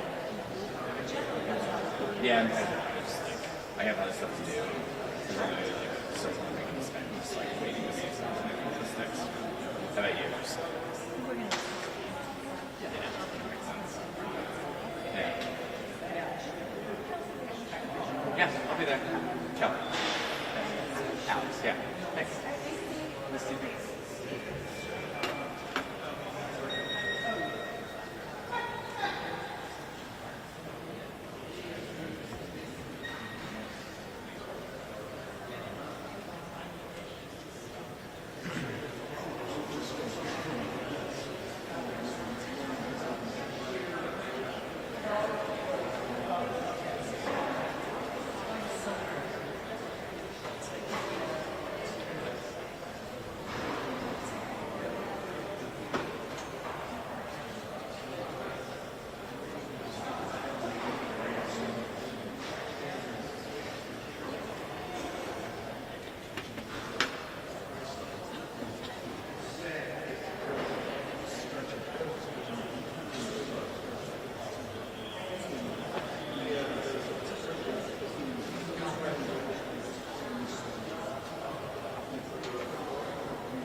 are. So I'm reminded this is happening behind closed doors. There are no cameras. We're relying on our sources and lawmakers to describe what exactly is going on here.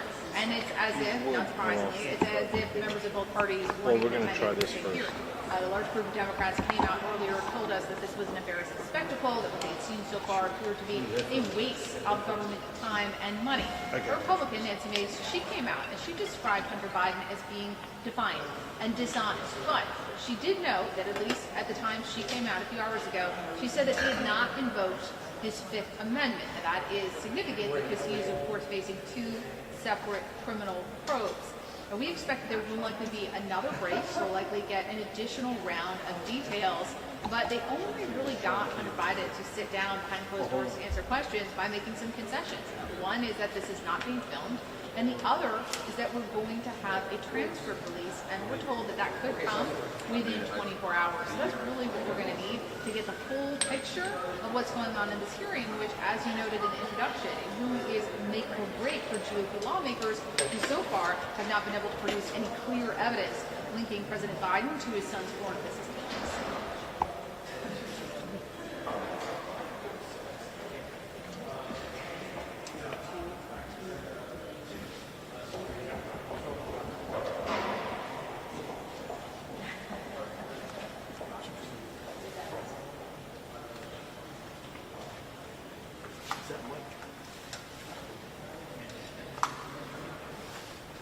This is the big question because they have released most of what they have, and there does not appear to be a lot there.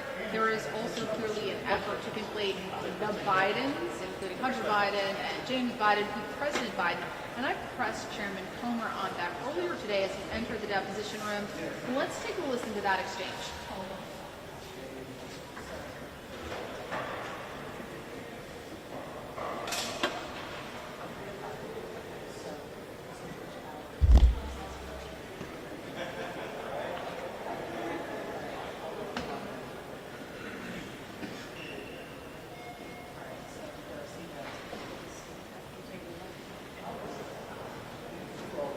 So what he's referring to in those checks, those are repayments. So one from his brother, James Biden, a repayment to President Biden when he was not in office. He was not vice president or president at that time.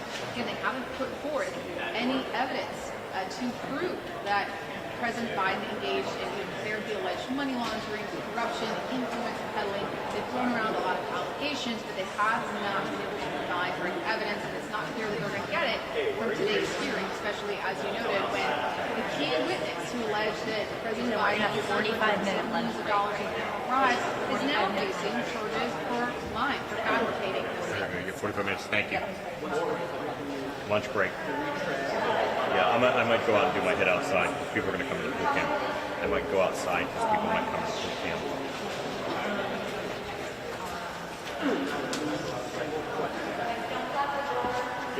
The lawmakers are actually coming out right now. I have to say that there were a number of interesting moments, but perhaps none more interesting than when Hunter Biden told us that he joined the Burisma board to counter Russian aggression.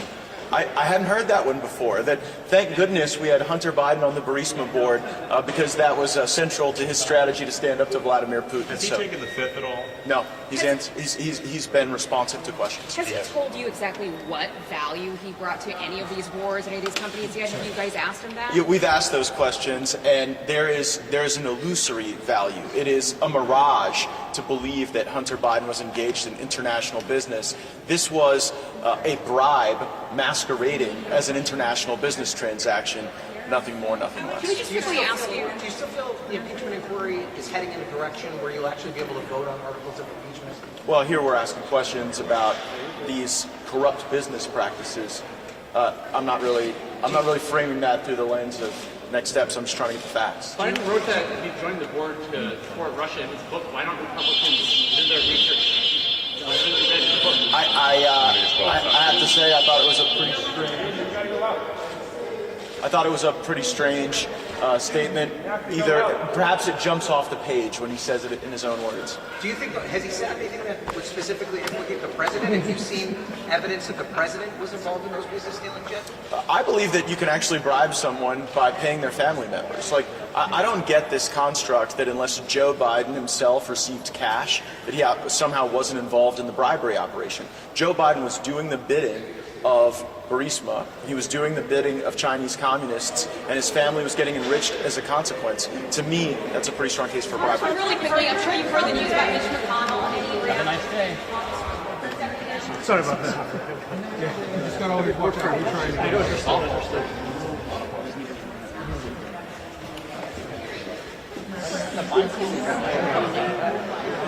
He needed to get out.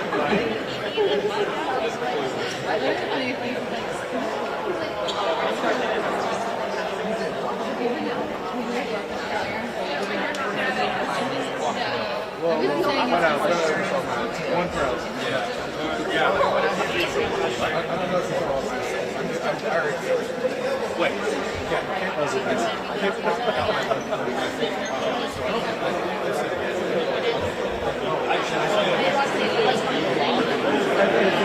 I thought an alarm was going off. That was the fire alarm.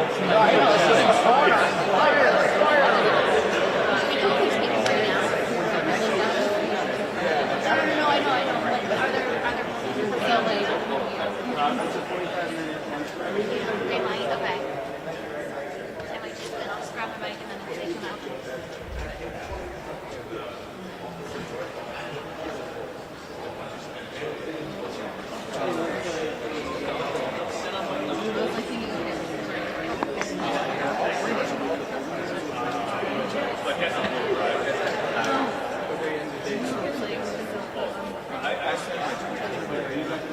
At 123.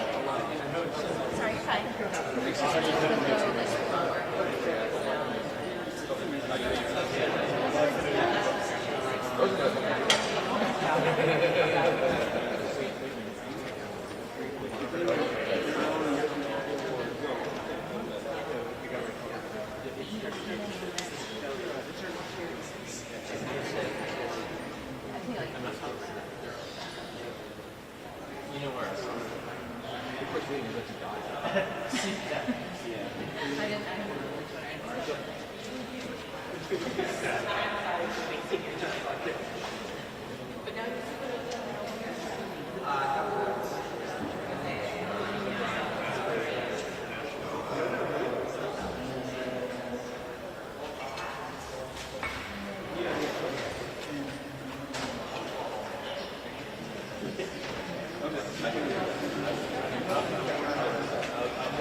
It's okay. I feel like there's more people that come out. So we're just gonna stand here. Everybody wants to stand off, and then if people come out, then I'll just move this out.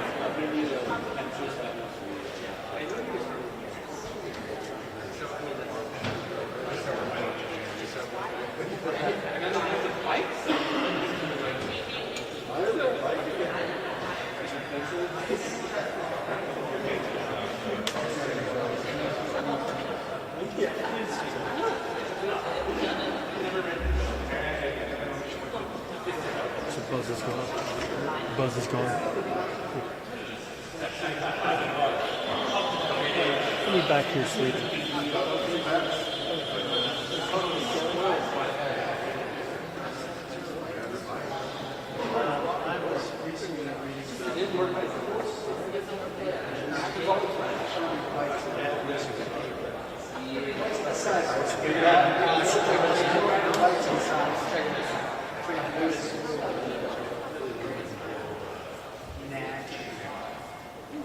All right, mic check. 5, 4, 3, 2, 1.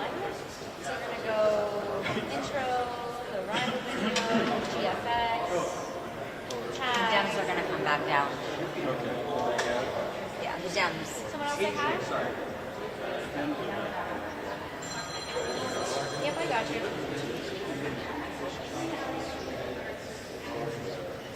Yes.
So here we go.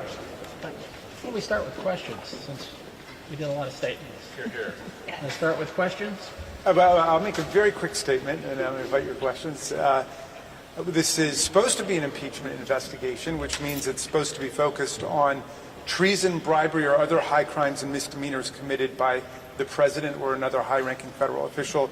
We've heard no evidence of treason, bribery, or other high crimes and misdemeanors touching Joe Biden today.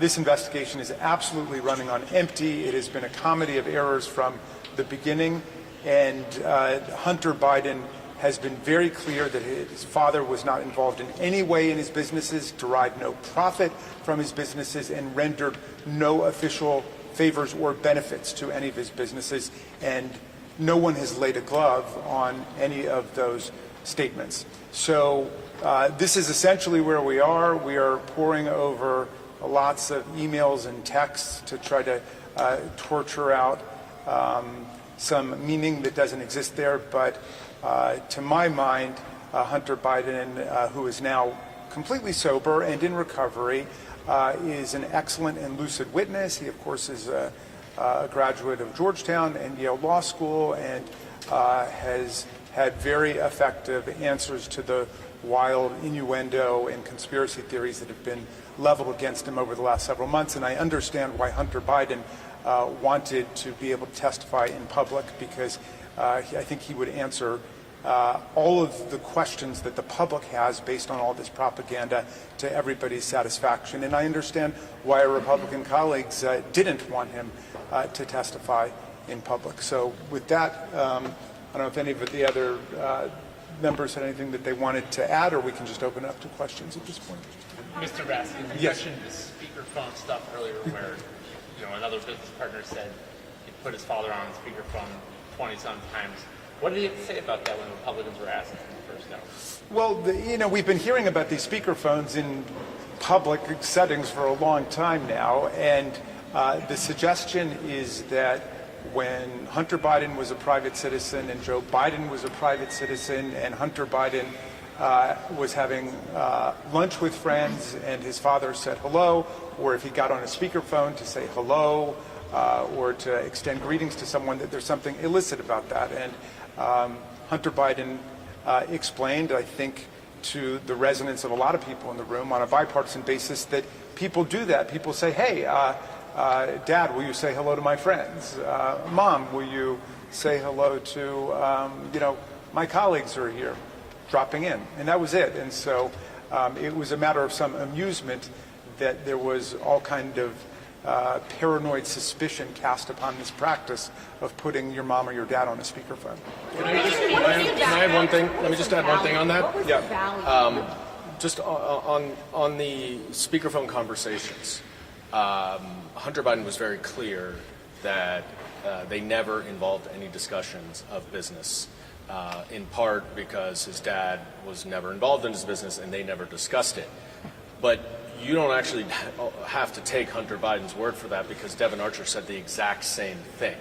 So what Hunter Biden has said here today is completely consistent with all the other evidence, which is there's no involvement of his father in any of his business dealings, even when his father was not in office, and it would have been perfectly appropriate. And he has gone text by text, email by email, innuendo by innuendo, and completely debunked all of the conspiracy theories that the Republicans have been peddling for the last year. One more thing. And let me say one more thing on the issue with the phone. I think this is a really important part. Is what's also very clear is, as we remember, President Biden lost his wife. He went through an enormous amount of trauma and tragedy. Bo obviously went through a huge amount of physical pain with his family when he was passing away. And after those incidents, Hunter was also very clear that in those incidents, those moments, he was always going to pick up his father's call anytime his family called. They were a family that had been through so much trauma, like any family. When your parents, your family calls you, you pick up the phone. If you're at dinner, you're with friends, you're at a business meeting. If Joe Biden called his son, he's going to pick the phone up. They always pick the phone up as a family, because especially through the trauma. Nancy Mace was saying when she came out here after you guys spoke earlier that this Hunter Biden was being defiant, dishonest, and since his testimony is in direct conflict with the other witnesses, what would be your response to that? This thing's over. A referee would stop the fight if this was a boxing match. A coroner would pronounce this thing dead, and without characterizing the testimony, Hunter leaned in, was not afraid to answer any of the questions. In fact, challenged a number of Republicans about their baseless theories, and they had nothing. It's over. This thing is over. I promise you, despite Comer saying that he's going to have a public hearing from Hunter Biden, we are never going to see Hunter Biden testify publicly because this is embarrassing. They will never bring this public. It's embarrassing. It's over. Time of death, 1:30. It's over. But can you just explain what exactly he said he put the fifth to any of the questions? No, there's been no assertion of the Fifth Amendment. No. Congressman, can you just explain it? Has he addressed exactly what value he added to any of these companies' awards, or what his experience was? Yeah, and I think that that Hunter Biden was pretty assertive about that in answer to the point about our colleague Nancy Mace. He said, look, I'm a graduate of Georgetown. I went to Yale Law School. He has served on multiple corporate boards. He's been involved in lots of business. And he was an expert on corporate governance after having worked in corporate governance on corporate boards. And so he rendered the value that people do. I was amazed that, our colleagues who generally are champions of business exercise such suspicion about him having business deals and being involved in business negotiations. That's what business people do. So, you guys can listen to Hunter Biden and talk to him. He's a very smart and lucid guy who had a terrible struggle with addiction, and he'd be the first one to tell you he did some really stupid things, but he said to us, and I think he's saying to the country, his mistakes are his own, and they should not be laid at the footstep of his father, much less transmuted into high crimes and misdemeanors against the union. But if he had an addiction, then why sit on some pretty serious boards of pretty serious countries? Well, he didn't have it he wasn't on the boards at that time. Yeah, I mean, can I just say something? Because the notion, and that we hear from so many of our colleagues in the Republican Party, is that he was not qualified for any of this. We hear that repeatedly. I urge you to go look at Hunter Biden's resume. I had no idea how many different boards he has served on in serious boards in serious capacities. He was appointed by President Bush to be on the board of Amtrak. He has a long history of doing a lot of board work, corporate governance work. And I actually didn't even know, and I guarantee you my Republican colleagues have no idea what his actual career history, professional history is. Do you think the transcript should be released? Yes, absolutely. We want the transcripts released as quickly as possible, and we have every reason to believe that they will be. And then the whole country can check it out and understand what happened. Could you tell us what the mood in the room is like? Is it cordial? Well, I think for most of it, it has been very cordial, and Hunter Biden has answered every single question. He's not pled the fifth once. He's answered all of the questions to my satisfaction. He's certainly explained a number of things that have been distorted and ripped out of context over the last several months. I think he may be a little bit frustrated by some of the double standards relating to Jared Kushner and money that has been just openly pocketed by Donald Trump in office. And Jared Kushner, of course, brought back $2 billion from Saudi Arabia.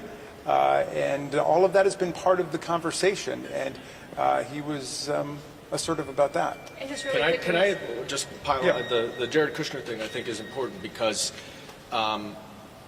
there's been so many accusations that Hunter Biden has received money from foreign governments. And I thought one of his most powerful lines was when he made it very clear that none of the business dealings that he ever had were with any government entity.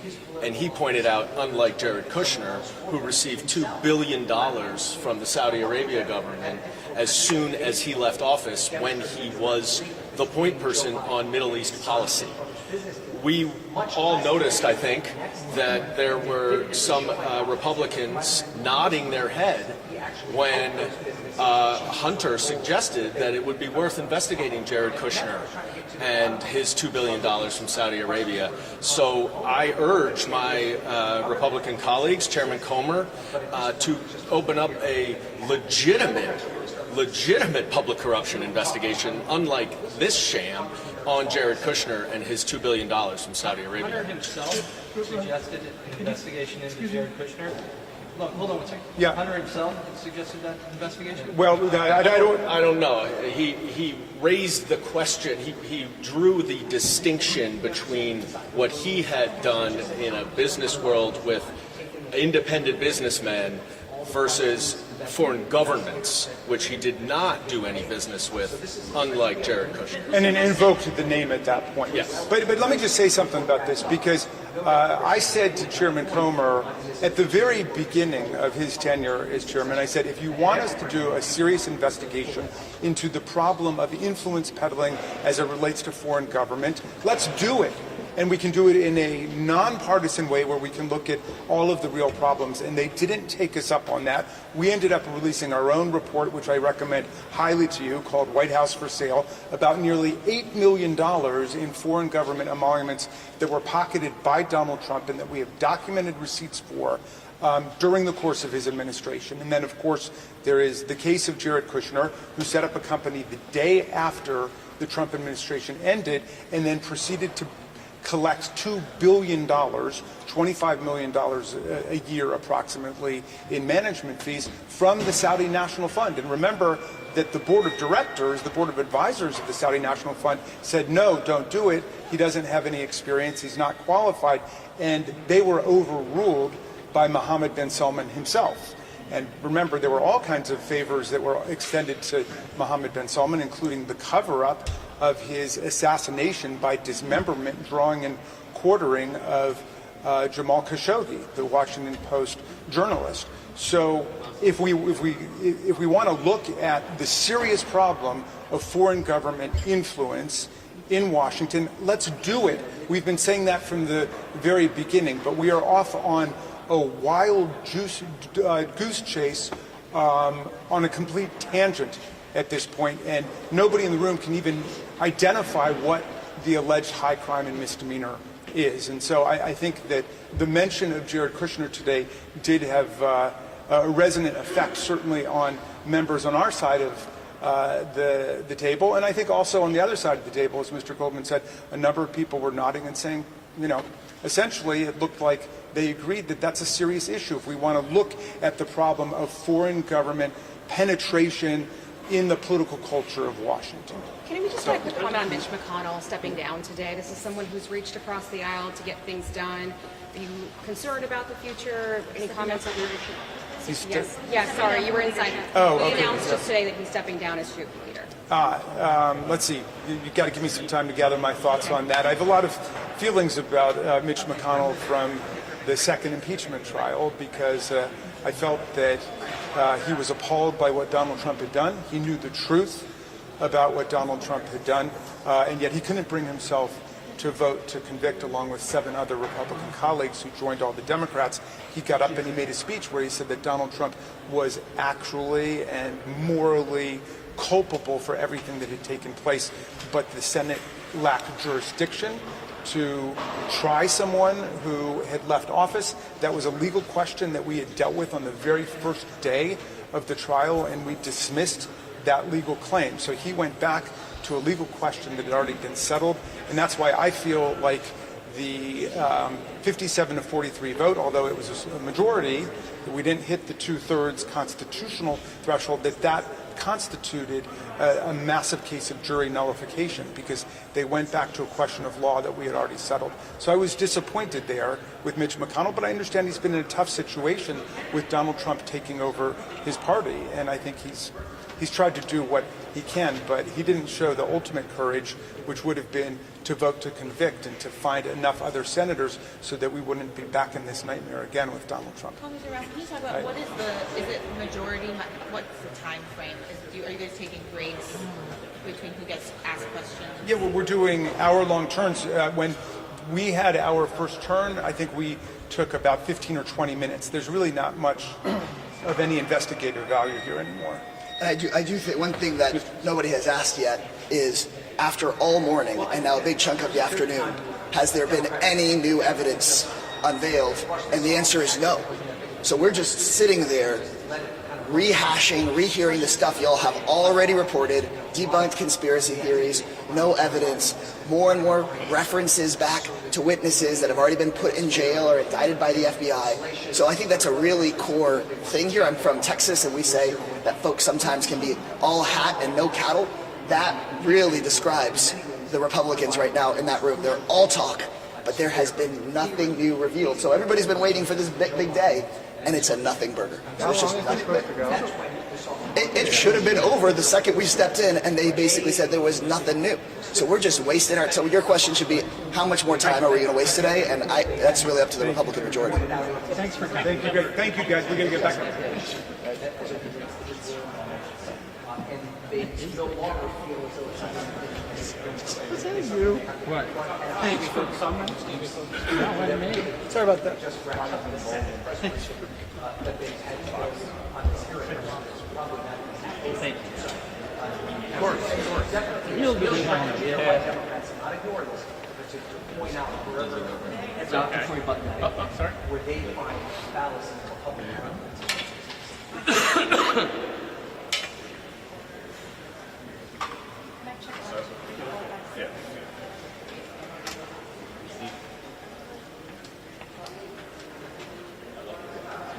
You said no audio?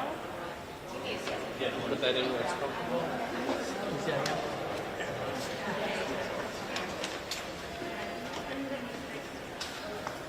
Mike is here.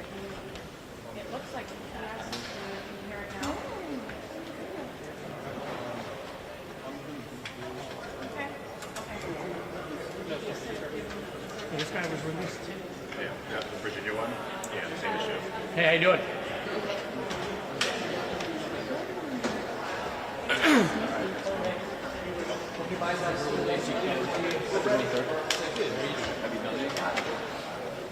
I can.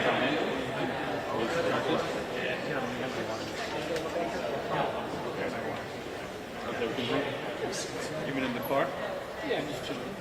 That's good. Thank you very much. I'm not going There to. you go. I hear Bianca.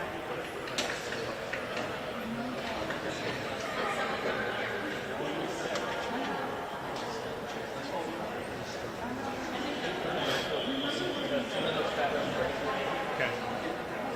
I'm able to see the show instead of myself. If I could, please.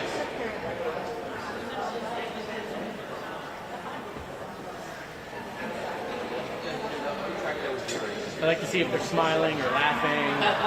Right.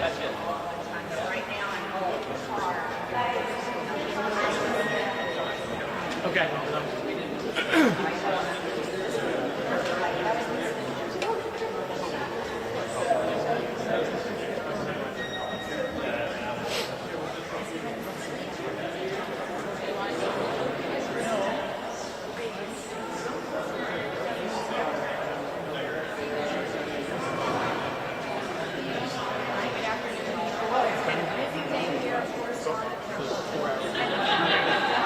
Probably a 5-second delay on this, Yeah, but you will get programmed.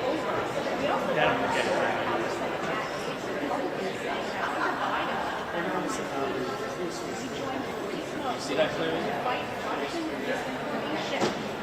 Kind of chuckled after he announced this. They said, wait for the deposition. We're expecting to hear that later today. Now, we also heard earlier this morning from South Carolina Congresswoman Nancy Mace. She suspects Hunter Biden is not being fully honest with her. Yeah, right. You'll see return here, it'll be on. Sure.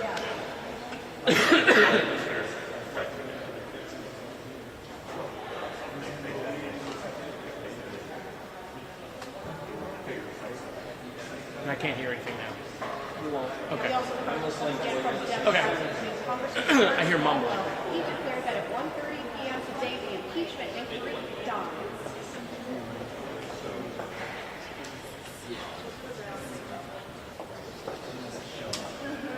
You hear that?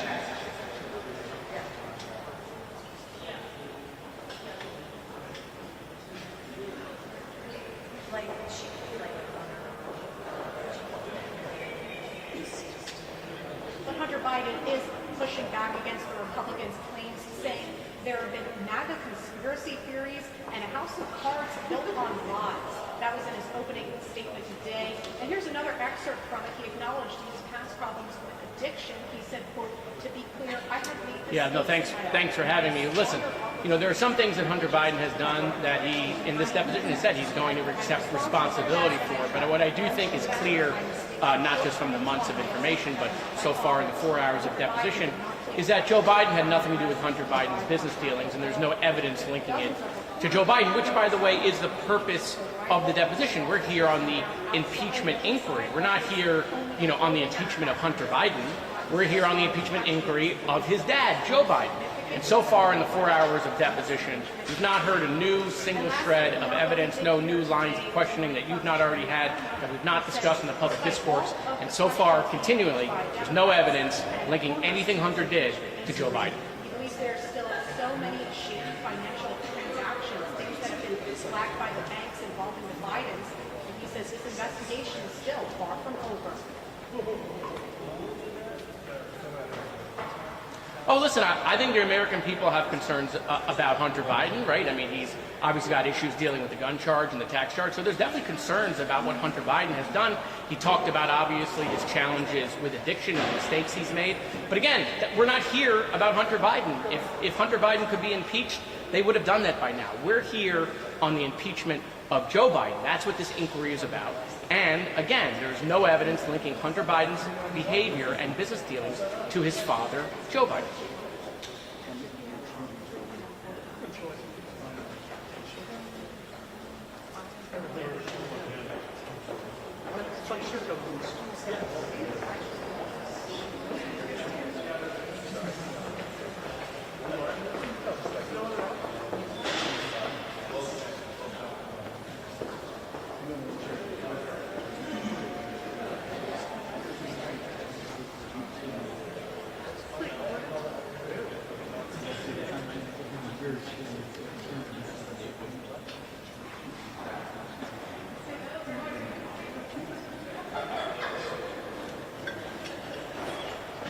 Yeah, let me be crystal clear on this. What happened in the Blake Riley situation is unacceptable in this country, right? That gentleman, as soon as he was picked up on the child endangerment charge, should have been deported.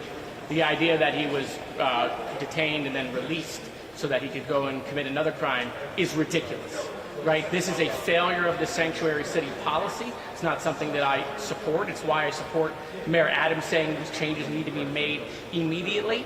Right? Government sometimes is reactive. When you're talking to someone who attended Marjory Stoneman Douglas and watched 17 people go to school and not come out of the building, and we made all sorts of changes to the law, right? But we got to be proactive here. We got to be proactive. We got to fix the issues at the border. There was a bipartisan deal to do that, try to do some of those things. That died, right? And so yes, these are consequences of the failures going on at the border.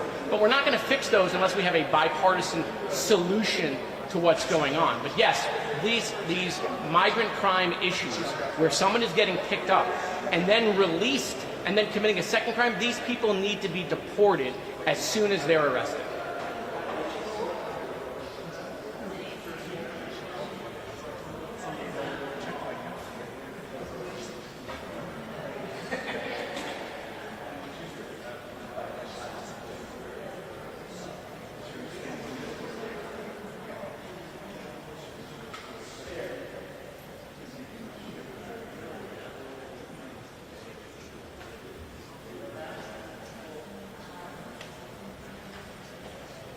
Well, both things can be true, right? One thing can be true, which is, first of all, illegal immigration has been happening in all sorts of administrations. It's going on for decades. It didn't just start now. Another thing can be true, which is Republicans have been talking about it the last couple of years, and Democrats were a little late to the party. Another thing can be true is that there was a bipartisan bill to fix it, and Donald Trump killed it because he wants the issue for his campaign. All of those things can be true simultaneously. It doesn't have to be an and or. That being said, I'm for doing more at the border. I'm for making sure we have a secure border. If we have to close the border to do that, so be it.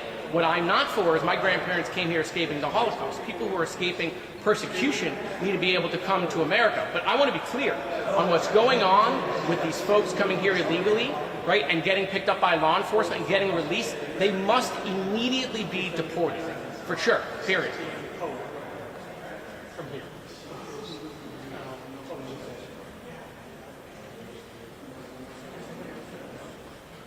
Thanks, guys. Appreciate it.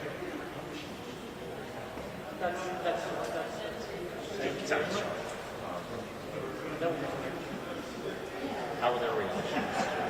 Okay.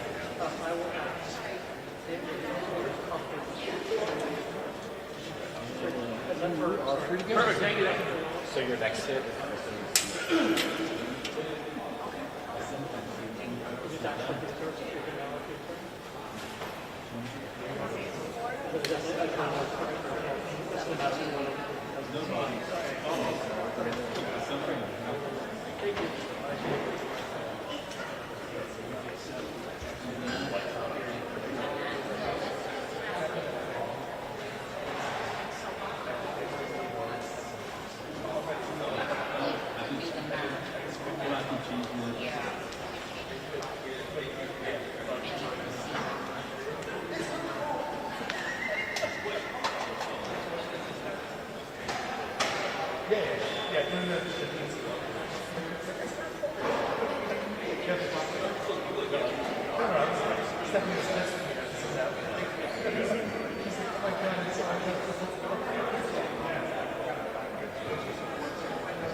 Yes, thank you.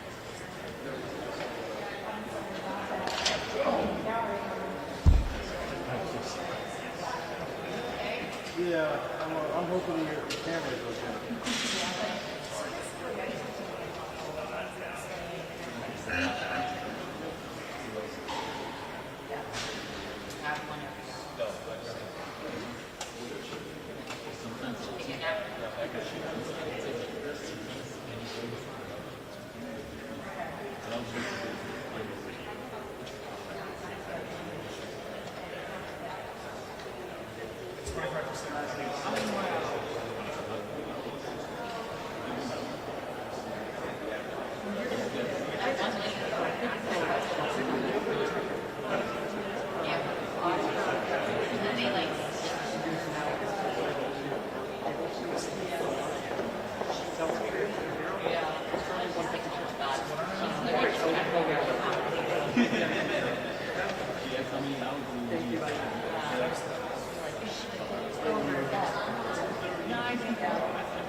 Oh yeah, I got it.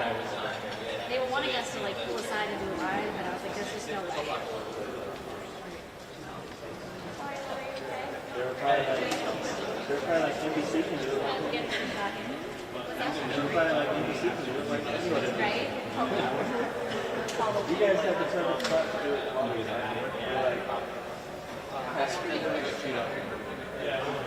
oh, really? Should we do it from lunch? We didn't even know he was managed. Yeah. Just hit the report. All right. That's on the PL. They'll be looking at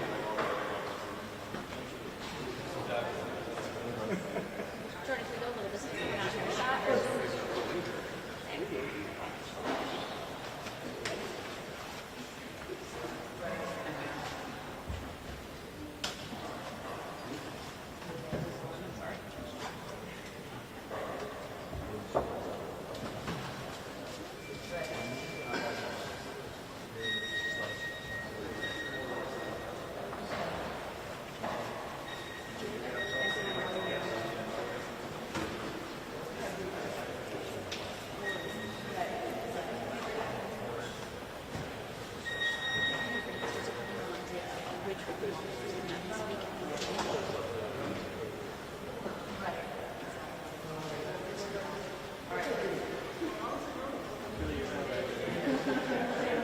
What's that?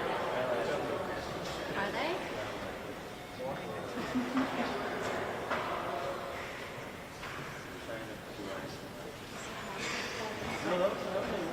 Hi.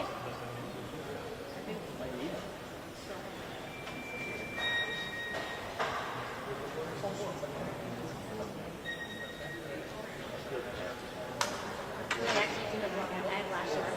Really? It's just my face now. Can't do anything about that.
I got you.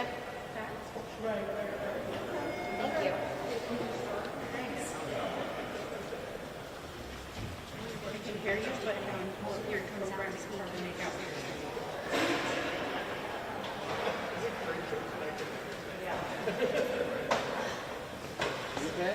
Yeah, it's fine. Yeah, it's on that board.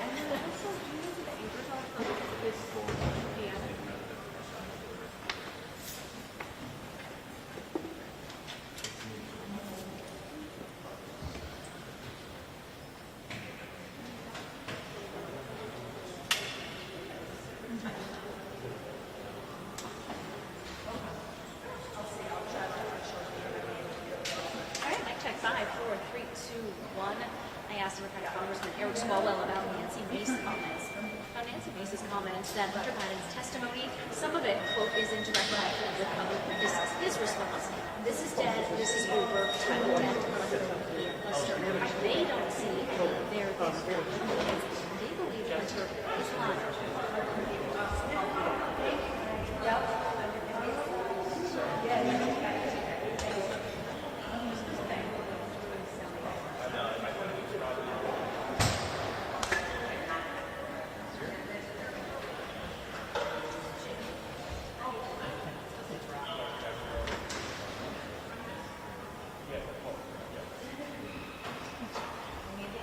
Charging my anchor.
Back to the show.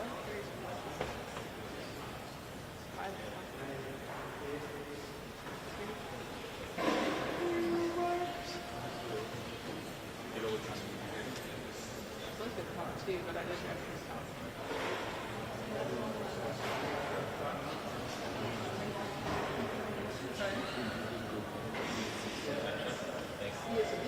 years is invited to talking. It's not what the show is showing. We just double check it already.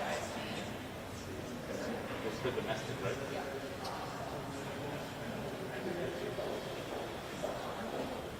I mean, he is talking. I see it over there. But that's not all. I think so, because I hear Biden, but we're not hearing him. It might be an accent thing.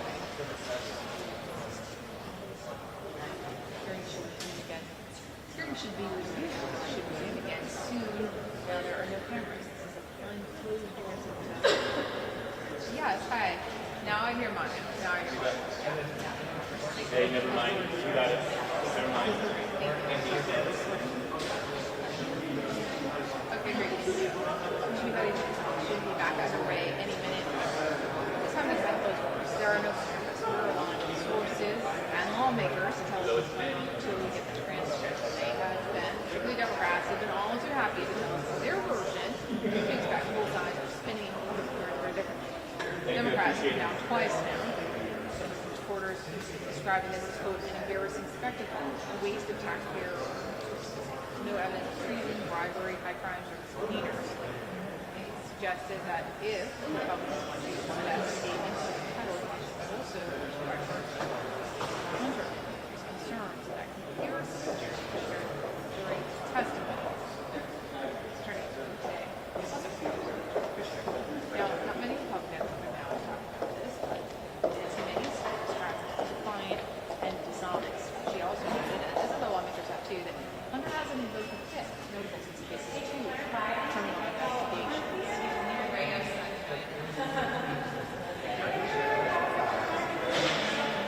Investigations. His parents' statement is very personal for him. He knows that he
deposition should be getting underway again.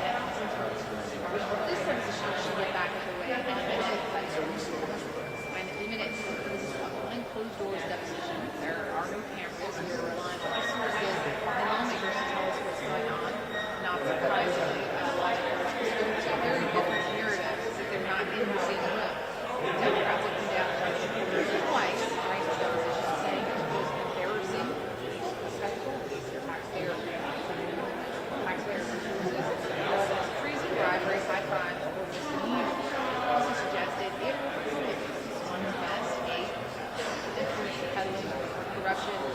bipartisan investigation, also on more President Trump's side, Jared Kushner said Hunter even brought up that comparison. It's a testimony, more previously represented.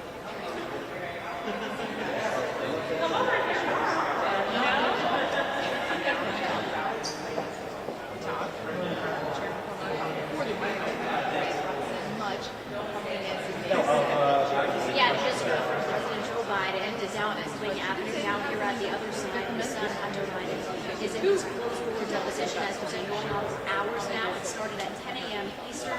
He arrives here outside his doors. He was not on camera walking in. We tried to ask him a question of what his message to House Republicans is here. Now, we've heard from Democrats and Republicans at these microphones here behind us a few times throughout the morning. Democrats say that this is over. I asked Democratic Congressman Eric Swalwell about Republican Congresswoman Nancy Mace's comments that Hunter Biden's testimony, some of it, quote, is in direct conflict with other witnesses. She said, and his response, this is dead, this is over, time of death, 1:30 p.m. Eastern. Democrats don't see any there, but for Republicans, they feel as though Hunter is lying. Let's take a listen to this.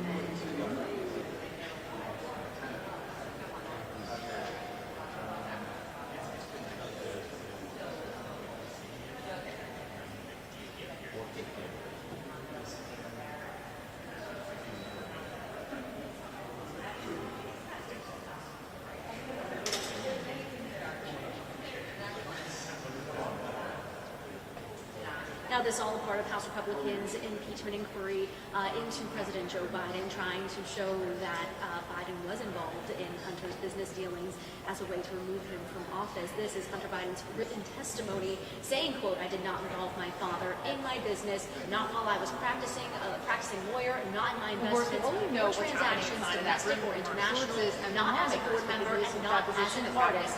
Never, end quote. There are no cameras, and as you said, this lawmakers is who a have heard long-awaited from moment after months of back and forth with House Republicans. Remember, Democratic made two lawmakers have come appearances down a few on Capitol times Hill to before talk this over the last 4 months to They've define described the the series so subpoena. far He fought as for an this to embarrassing make spectacle, public. He a went waste to of Capitol Hill taxpayer once and then he resources, came to the and they hearing told us that as there's so far they were been no voting on that evidence of resolution treason, whether to bribery, or contempt high of crimes Congress and to make that misdemeanors. surprise appearance Now, they also inside. Now today, that if he is Republicans used really behind want to closed doors. investigate They said so Representative far Hunter has not pled the fifth initiative and is to find continuing inquiry, to and answer also questions, looking though at our former sources have President confirmed Trump that and this his is not being son-in-law, videotaped. Jared However, Kushner. the They said transcript that Hunter is Biden set to actually release brought up the following Kushner this deposition, though it could go during on this for question and answer several session. hours. Notable since the lawyer who came with him today, Abby Lowell, also formally represented Jared Kushner. Now, we haven't heard from too many Republican lawmakers since this deposition got underway. Chairman Comer did come out before the deposition, but since then, we've only heard from a few Republicans. Nancy Mace came down. She said that she found Hunter to be defiant and dishonest, but she did say that he has not invoked his Fifth Amendment. Other lawyers confirmed that as well. It's notable because he is facing 2 criminal investigations right now. The lawmakers also described Hunter at times as frustrated. Morrison, in his opening statement, he told the committee that he felt that he was being hunted by Republican lawmakers.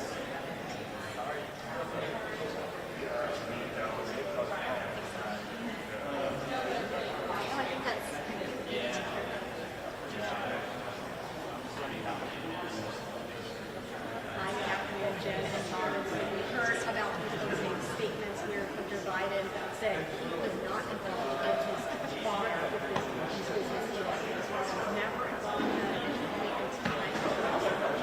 Congressman Matt Gaetz during this lunch break that's been taking place. I know, you're exactly right. It was quite surprising to hear him say that, and it's basically what happens next.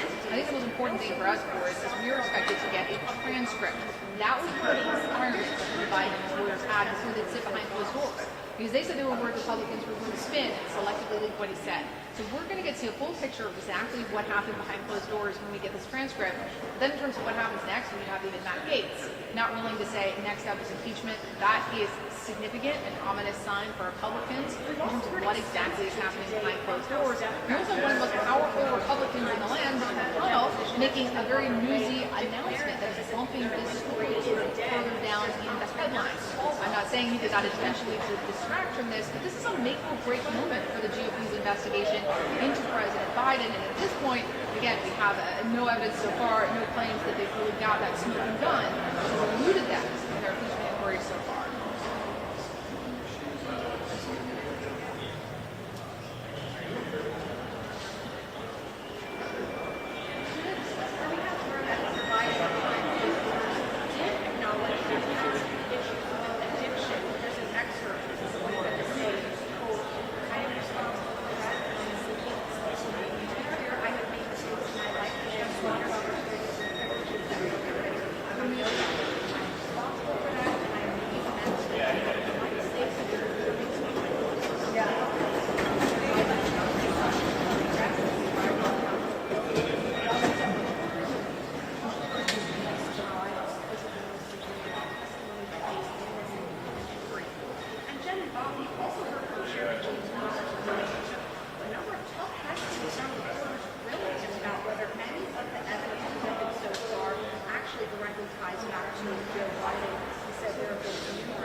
Good. I'm outside on stakeout.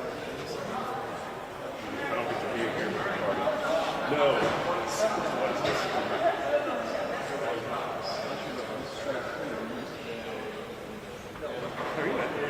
She does everywhere. She takes the stand.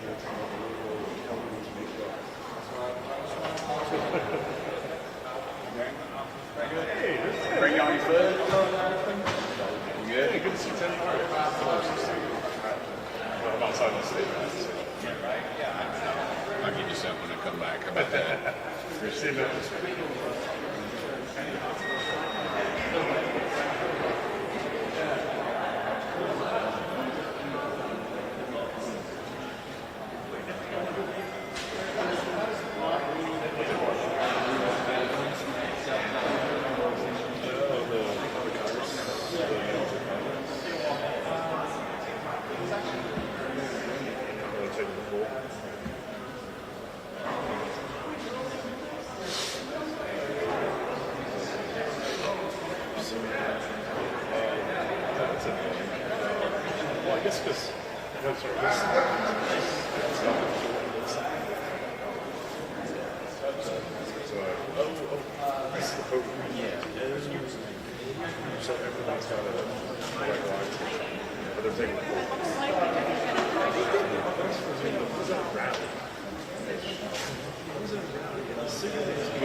Is it?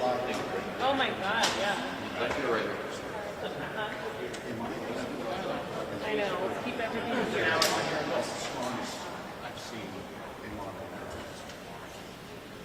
All right, so that microphone is open. You should have to go with it.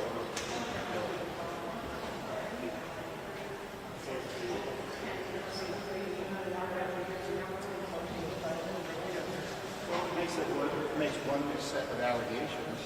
Let's go. Question is, it doesn't erase the issue of the obvious involvement of Biden in Burisma, his father's intervention to help Burisma. So there's still a major Burisma scandal with or without this FBI, this FBI. I can. There's still a major Burisma scandal with or without this FBI.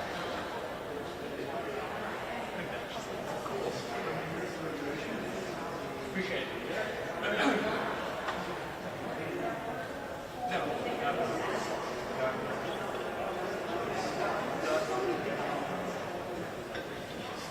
Joe Biden was engaged in broadly immigration.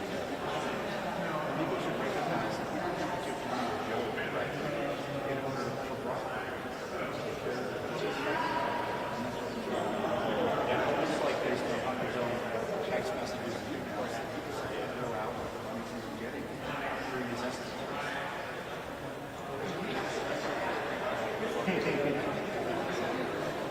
You're welcome. Yeah, thank you. We had to run into each other. Yeah. All right, thank you.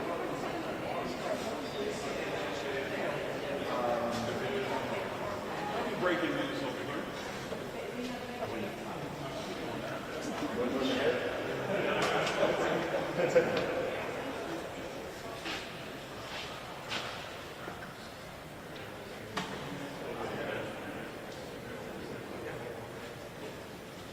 All right, thanks.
Yes, I can. Yeah. I pushed it all like that. Great, thanks for having me. So you want me to toss it at full screen?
some of the information relying on informants that have been indicted. Two of them, in fact, one Chinese foreign agent, the other taking Russian intelligence. So, look, the air has been sucked out of the balloon. Now, I'm here They're saying they want me to do state my of respect, because this is clearly the death of the Joe Biden impeachment. It was really a big criminal focused investigation that they opened. This should be the last of it, because after 4 or 5 hours of this right now, there is no new evidence that Joe Biden had anything to do with Hunter Biden's business.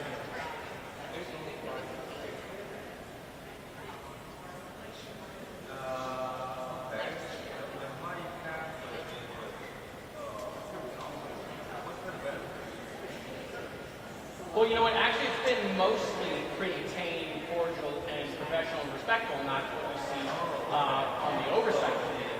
Yeah, there's been a couple of moments where, some members interrupt and then, and the room shouts them down. But actually, it's been very professional. Hunter Biden is doing a very good job answering the questions that they're asking, and I'd like answers. Of course. Hey, yes, I can. I got to be honest. It's kind of a big nothing. I really think that this is really the end of this. This thing is dead. Rigor mortis should set in, and we should move on to a new topic.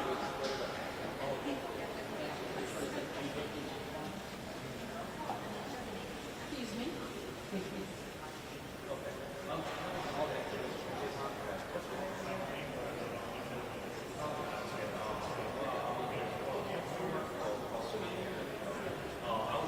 Hey, yes, I can.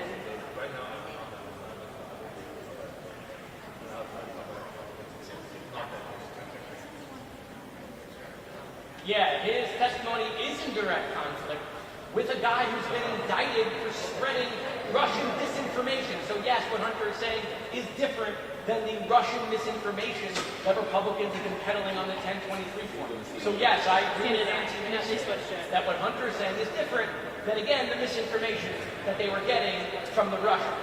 So we have total agreement with me and Representative Mace.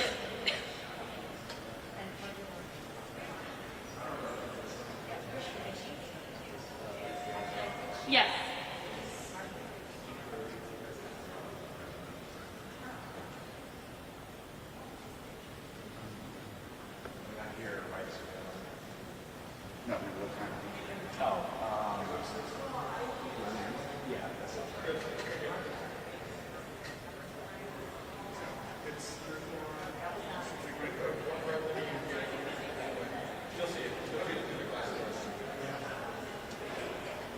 Well, Chris, you might remember I argued vigorously for Hunter Biden to testify in public. In fact, that was Chairman Comer's invitation. Since I didn't say it once, said it twice on television, that Hunter Biden could come to a deposition or a hearing, whichever he chooses. And when Hunter called their bluff and said, okay, I'll come to a hearing, and then actually showed up to a hearing, they ran away from that because they don't want the American people to hear the information. The transcript is going to come out. They would read the transcript to come out here pretty quickly. So the American people are going to see that the stuff they've been peddling, my colleagues have been peddling, is not true and not accurate. But remember, this is not really about impeaching Joe Biden. They don't have the votes for that. This is about spreading information, some of it misinformation from the Russians, in order to hurt Joe Biden's poll numbers. Right? If they can impeach Hunter Biden, they would. But this is not about Hunter. We're here under the Joe Biden inquiry. That's how we're doing this. And again, after over a year of this, no evidence that Joe Biden has anything to do with Hunter Biden's business dealings. The end. And so far, 5 hours later, they've not laid one glove to get any information that Joe Biden had anything to do with what Hunter Biden did. Look, Hunter Biden's in some trouble. He's going to have to deal with that. But this has nothing to do with Joe Biden's presidency.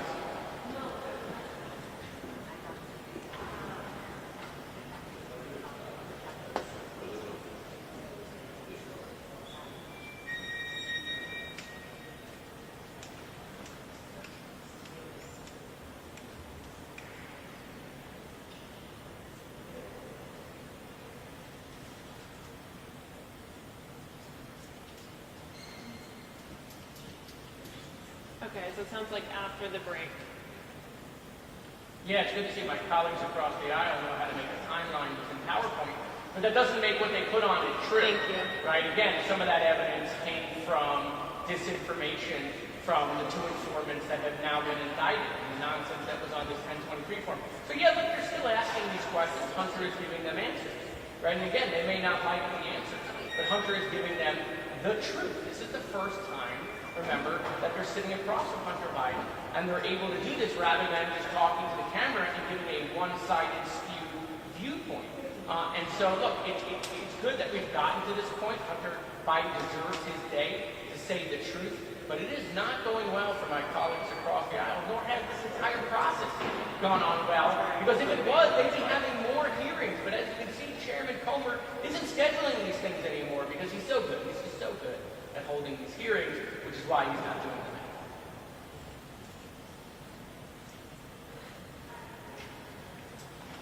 Thank you.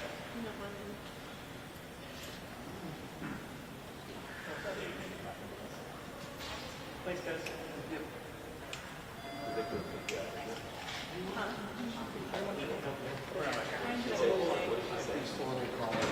I'd like want to sit there. Very good. Thank you.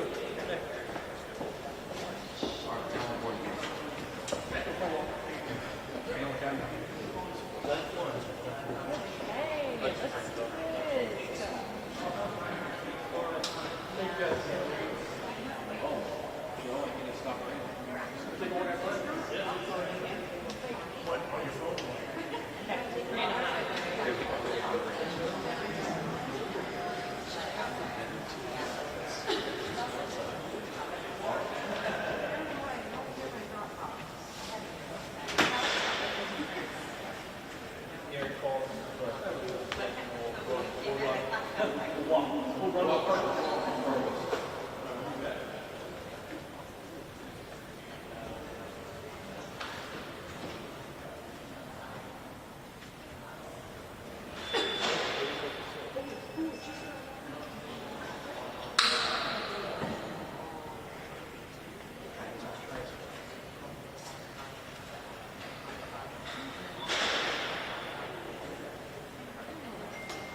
No, I didn't do it, I swear.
Well, McConnell said in his floor speech that the immediate reason for his decision to step down was the impact that the death of his wife's sister had on him. But beyond that, he said that it was time for a new generation of leadership and that he had accomplished everything that he had wanted to in his long-standing career, the longest lawmaker to be serving in Senate leadership in history.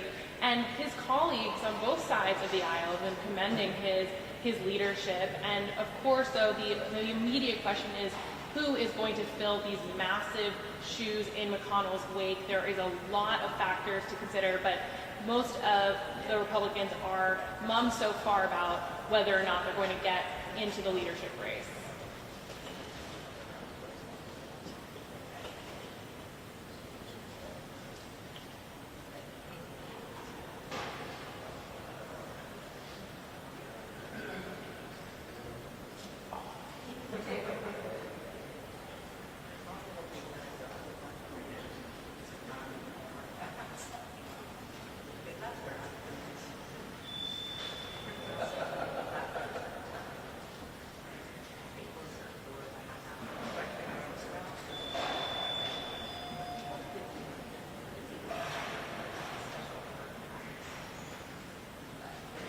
Well, we're told that Hunter is being very forthcoming, that he is answering questions. He's not pleading the Fifth Amendment, and he is taking Republicans' questions head on. Republicans are focusing on Hunter's foreign business dealings and any interactions that Hunter had with his father while interacting with his business associates, whether that was a phone call, a stop by at a lunch, a meeting.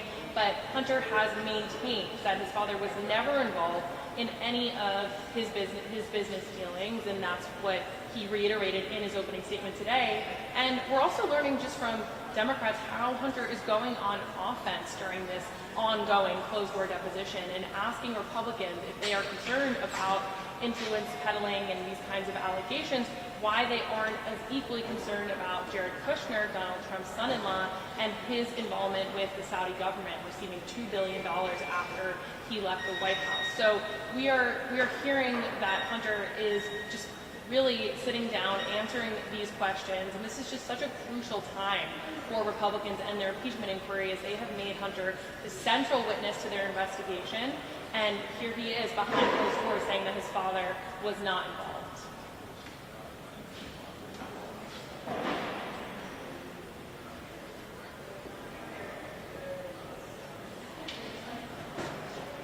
Thank you.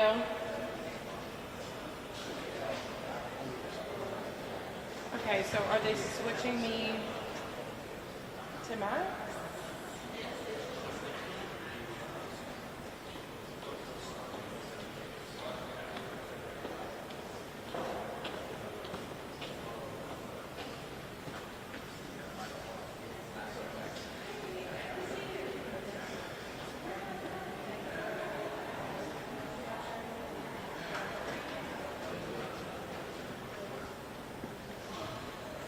Hey, thank you. Yeah, they do. Like, I don't know why.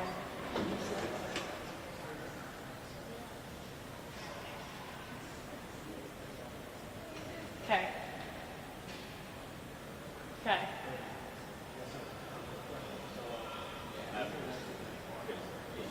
Hmm? I'm getting like hot.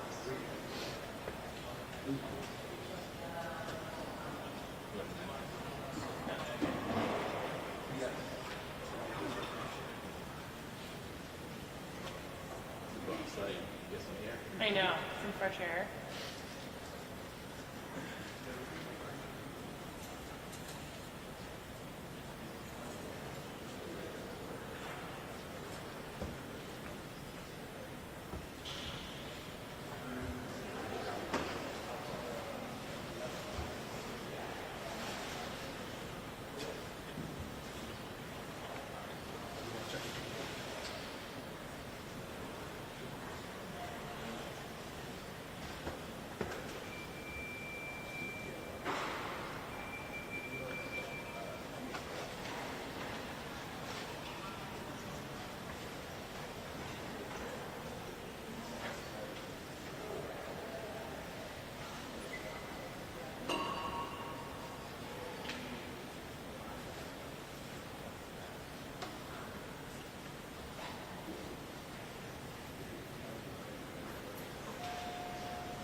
I'll be right back.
Hey, of course.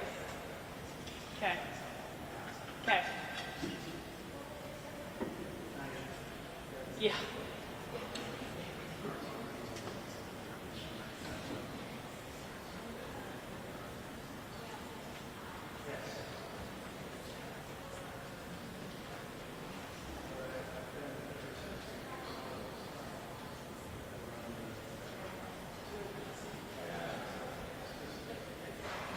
Oh my God, yes. She's the best.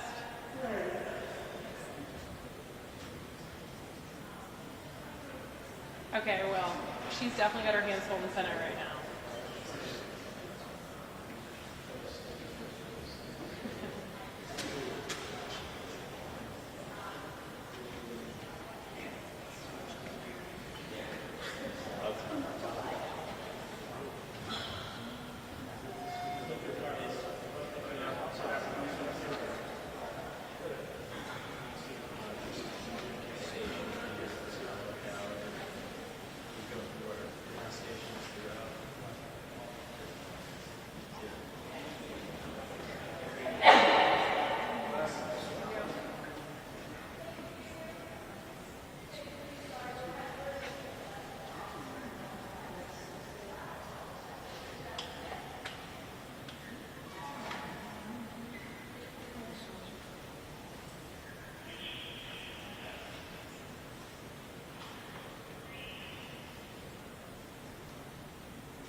I know. I don't know what happened.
Okay.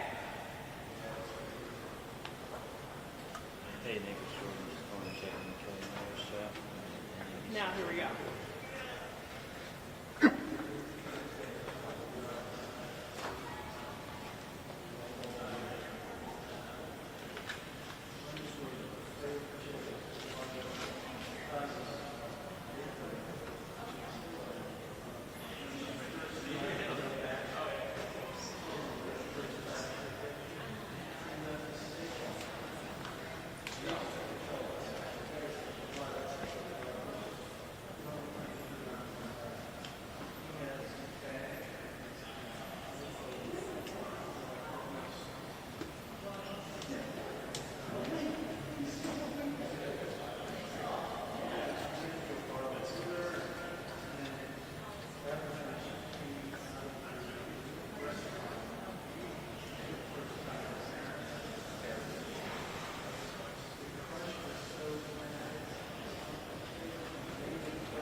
Well, Jim, we know that Hunter is actually answering questions. He's not taking the fifth. He's not evading Republicans. So he is being very direct in his answers. We've heard this from both Democrats and Republicans. And Hunter is focused on making the point that his father was not involved in any of his business dealings, even though Republicans have made that claim so central to their impeachment inquiry. Hunter's just the latest witness in a string of witnesses to say that Joe Biden wasn't involved in any of his business dealings. Let's just take a look at a piece of Hunter's opening statement that our team obtained. Hunter said, quote, "For more than a year, your committees have hunted me in your partisan political pursuit of my dad. You have trafficked in innuendo, distortion, and sensationalism, all the while ignoring the clear and convincing evidence staring you in the face," end quote. And we're told from Democrats that Hunter is going on offense in a lot of ways. He raised Republicans, why aren't they investigating Donald Trump's family, specifically Jared Kushner, who received $2 billion from Saudi Arabia shortly after leaving the White House. But of course, some of the Republicans that we have spoken to tell a different story. Republican Congresswoman Nancy Mace said earlier today that she felt like Hunter was being dishonest in his answers. So both sides kind of playing, seeing different parts of Hunter's testimony here, but the big takeaway, which has been an ongoing interview, it's been going for hours, we expect it to go even longer, is that Hunter said his father was never involved in his businesses.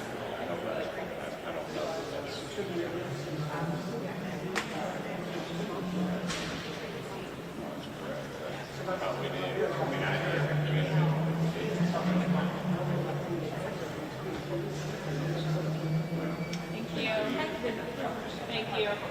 No worries.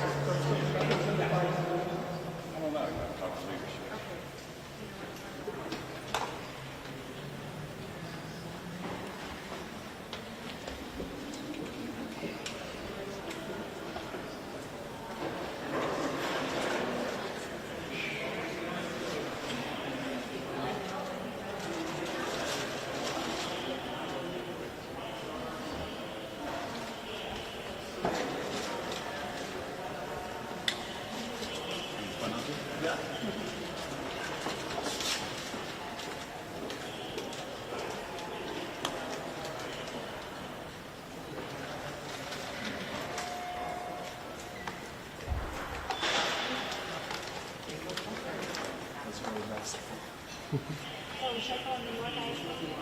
Oh, you did? Thank you.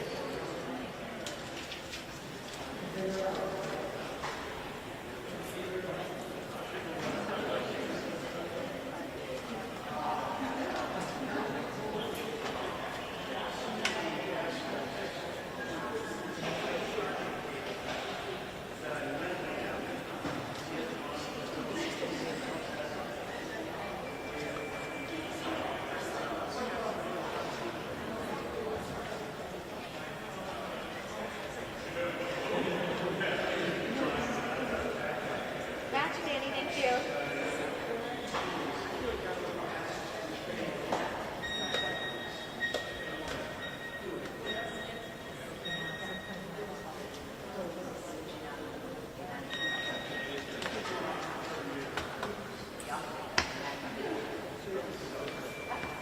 Good, how are you?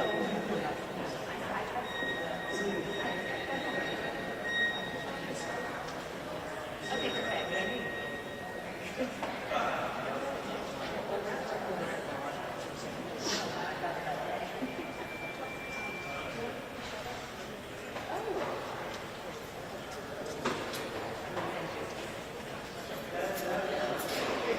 Yeah, I got you. Thank you.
Yep, that's me.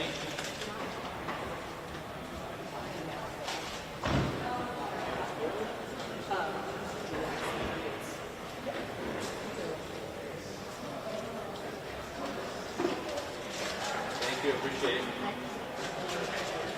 Can you help me with a question? Not a question, just a they mentioned it, so I think they have it.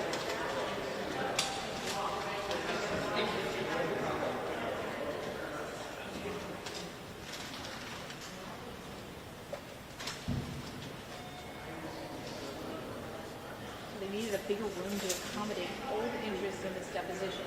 Here's a Hunter is holding his own. He's answering questions. He has rarely invoked the Fifth Amendment, and though at times he has been frustrated, he's going to process with both. Hi there. Hi.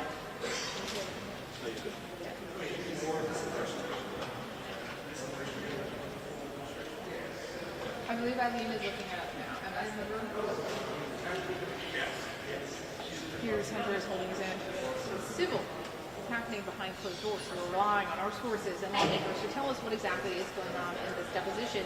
And as they have come out, it's as if they were, not even spinning different narratives. So bad. Democrats calling this an embarrassing spectacle, a waste of taxpayer resources, and Representative Jamie Landscape. Do you have some ideas? Let's not do it. The lawmakers should be Okay. approaching You don't have to. corruption. Okay. Take a listen.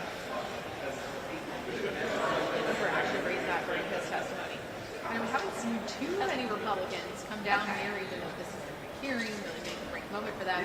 Did hear from Republican Nancy Mace. Okay. So we want to do like an intro and then do the two sound bites. Congressman Gates after this would reach the impeachment, he would not commit.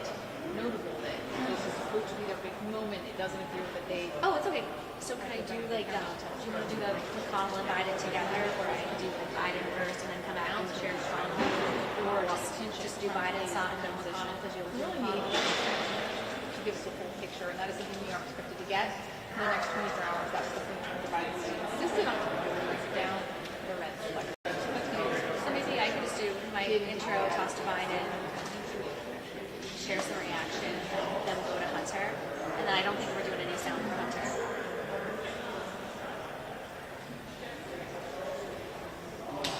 Yeah. We can't find me, so I can always send her answer. Okay. Okay.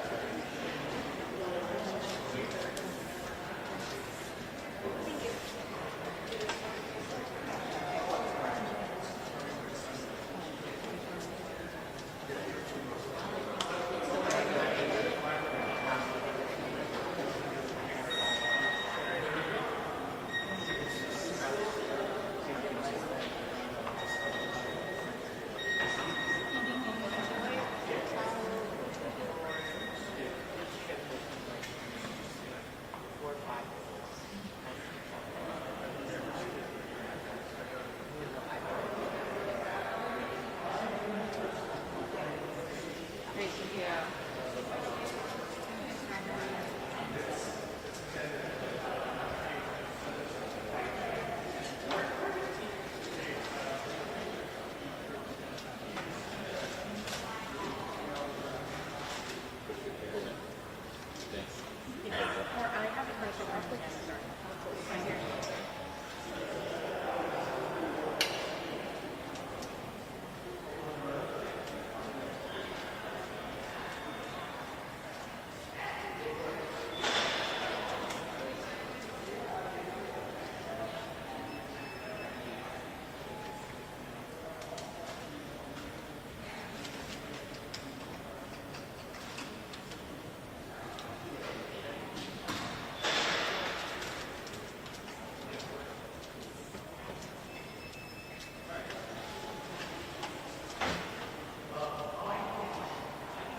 Actually need a bigger room to accommodate all the interest in today's decision.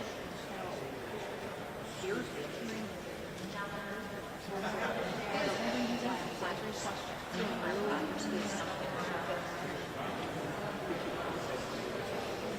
And then I'll be sorry. We need bigger questions rarely fit in our here, and even though at times we've been frustrated, we're out here in the city. Those doors to our sources and lawmakers come down twice. They represent all this money suggested was very respectful. Really wanted to put in this bipartisan investigation would include Hunter Biden. They said actually brought up that comparison. His lawyer had a role case with him today also. Republicans with review. Nancy Mace said that she found that the people Representative Matt Gaetz said that he was really thinking about this.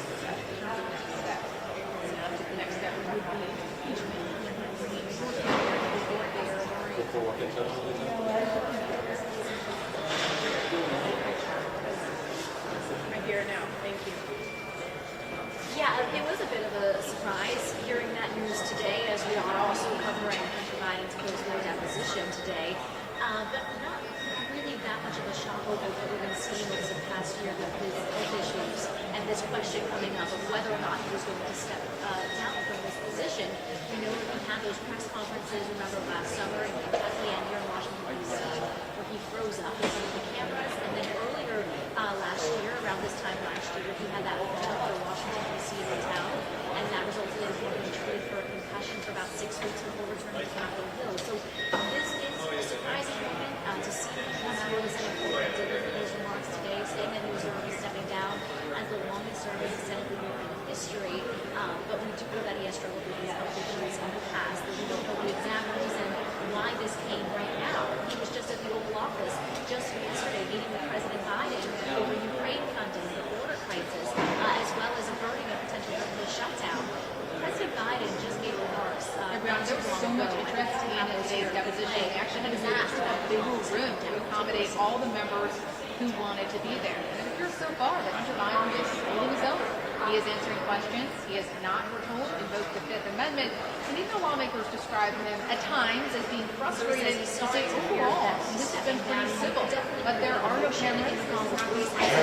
You're relying on our sources and on lawmakers to give us a sense of exactly what they're reporting. Democrats and some Republicans have come down to talk to us about what's going on, and they are spinning very different narratives. The Democrats have called this a waste of taxpayer time and money, called it embarrassing spectacle. And Jamie Raskin, Representative Raskin, suggested that if they really wanted to do some legitimate work on investigating corruption, foreign influence, then they should open a bipartisan investigation that would also cover former President Trump and his son-in-law Jared Kushner. And notably, they said Hunter Biden brought up the comparison to Jared Kushner and money he has made overseas since leaving the White House. Now, Republicans, notably Veronica from many of them, haven't exactly been racing to the cameras to share what's going on in this hearing. We have heard from a few. Senator Nancy Mace called Hunter Biden's performance so far defiant and dishonest. And each representative in that case, when asked if the next step would be impeachment, he said he wasn't thinking in terms of next steps. So not exactly bringing endorsement to what's going on behind closed doors and whether they would uncover their evidence they needed. For so far, they have not been able to provide any clear evidence to connect President Biden to his son's foreign business dealings. But we expect it could be a late night. We are also expecting that you're going to get a transcript to know exactly what happened in this deposition. And that was something that Hunter Biden's team insisted on, because they said they did not want to sit behind closed doors for a deposition and then have Republicans selectively leak certain parts. They wanted the whole transcript released, and that's really what we're going to need to figure out exactly what was said here and how much Republicans have really gained.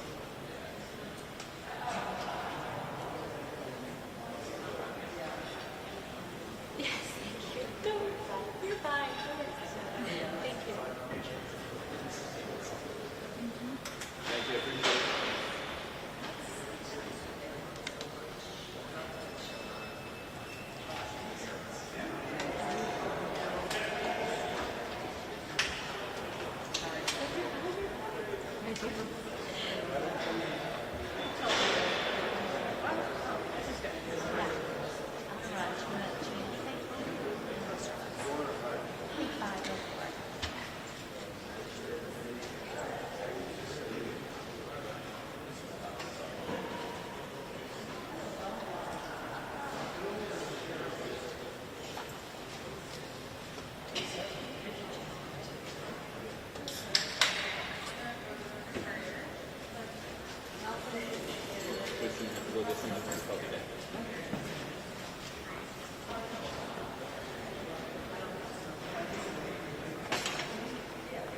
mid-deposition hearing several floors above us and located in the O'Neill building on Capitol Hill.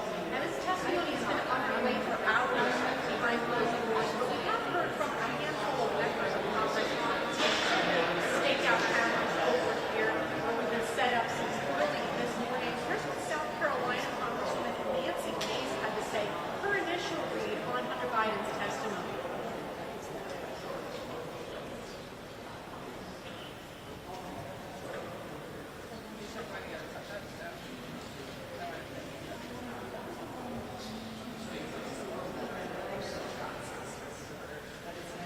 And we've also heard from House Democrats who came out here to declare almost right off the bat that they thought this impeachment inquiry is dead and over. Here's what Congressman Eric Swalwell announced.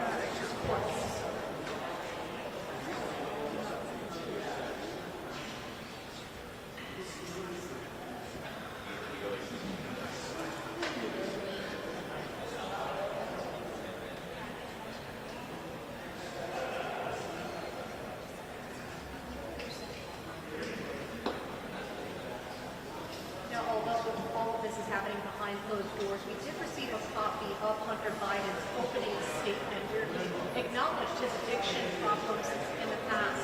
Here's an excerpt, quote, that says, "Here I have made mistakes in my life and I have squandered opportunities and privileges that were afforded to me.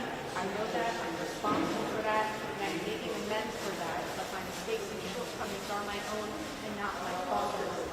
Hunter Biden arrived here not taking reporters' questions, but he did say that his father has not been involved in any of his business dealings in those opening statements. Now, I spoke with Tom Fitton a short time ago, who arrived here as president of Judicial Watch. What he said to me is, it's not a surprise that Hunter Biden did not admit openly in a testimony that he's been involved in any sort of influence peddling schemes, but he still thinks this is a significant day for Republicans and Democrats to ask questions of Hunter Biden, learn more information, and perhaps follow up on any new details that they hear. We've also heard from numerous lawmakers that Hunter Biden has not invoked the Fifth Amendment right to not incriminate himself, so he is answering those questions directly from the lawmakers.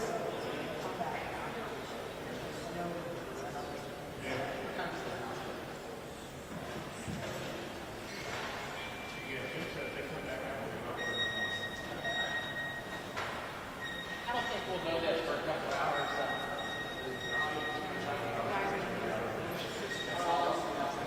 I don't know yet. Let's ask him. I know it's part of I need to brush my hair.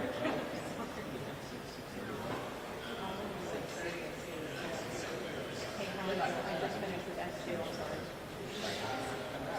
Can you guys take me, switch it from Boca to New York? I'm sorry.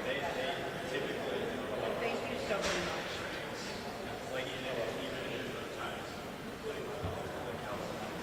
Be a good time to have a new name for a post office. Okay, thanks for you guys.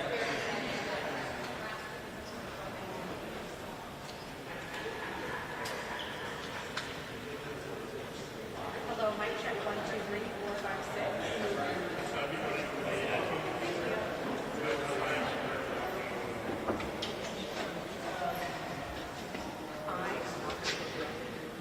Because I had audio issues with it yesterday, so it's 6:50 again, that would be great.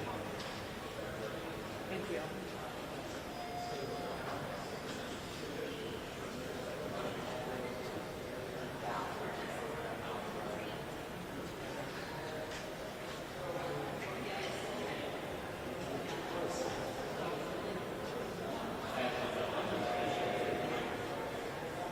I can hear you and I do hear programming.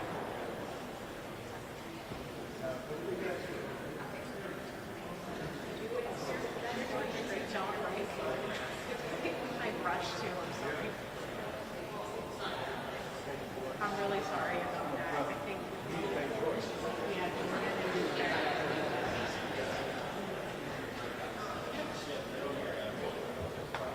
Yes, thank you.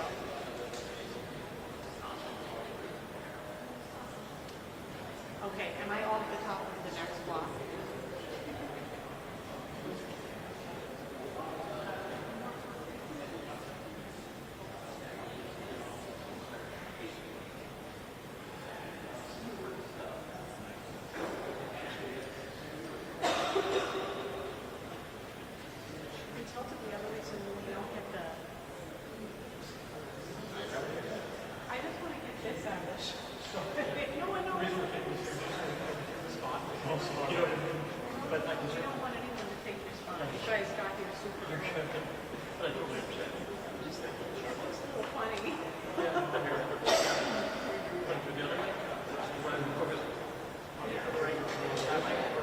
Wherever it will not show the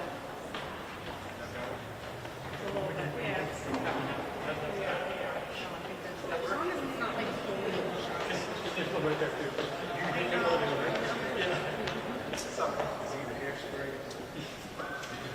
Yeah, we can't zoom in for some reason. No, this is okay. I think it's real subtle now.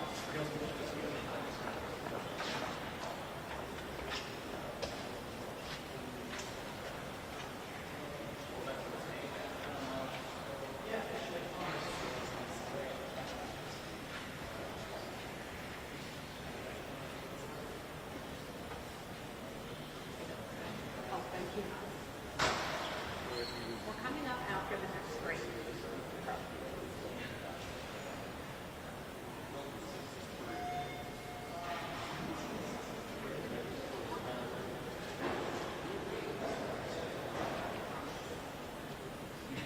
No, thank you. I just do a.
I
I will see you soon.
Speaker Sean.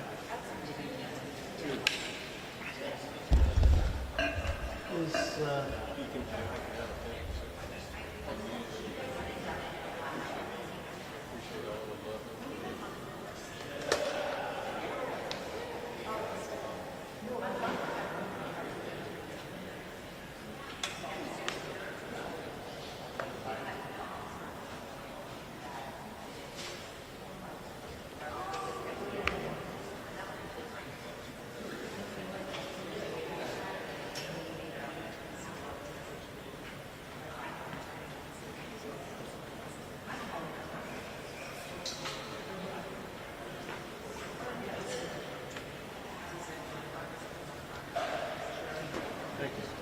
You're welcome, James.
Okay.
Why did they I don't know. And I thought there was a button there or something because it was like for the sheet. Something else. You can write whatever you want.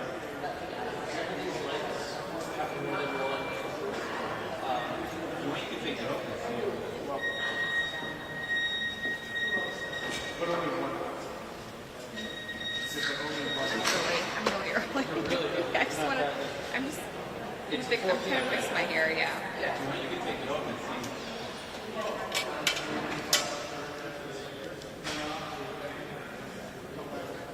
Just want to make sure my hair is up right now. I think there's another way to dial it. Which is a better background. Also, they could be wrapping this up soon. They could be wrapping this up soon. Like, is that real intel? Somebody just said that, yeah. Which one was mine? I just put mine down. Is yours the dark one? I have no idea. This is yours, right? Do you have a little, No, you're right. do you like a little, white or anything? Just right there. Just in case it's Jared Moskowitz.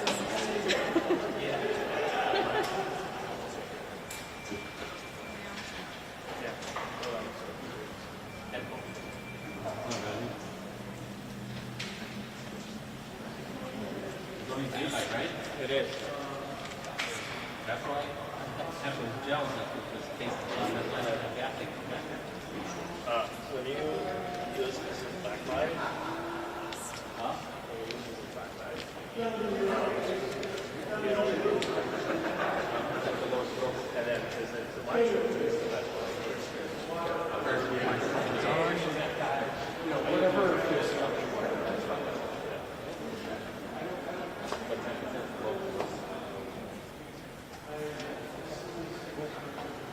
I wish it was white. Why? It says 56, right? I found something similar, like a 9-inch. This is 5 or 6. A 9 inch. Oh, it's not bad. And it's like, It's white color. That's good right there. cool.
Who knew it would have had so much rock application?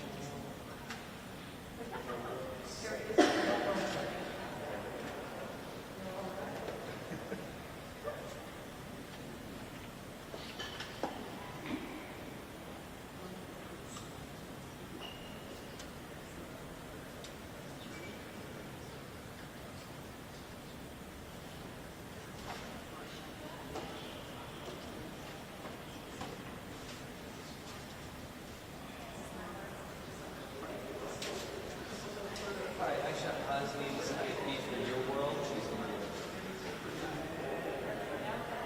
Thank you. Okay, you are dialed in. Okay. We're on your programming. No worries. Well,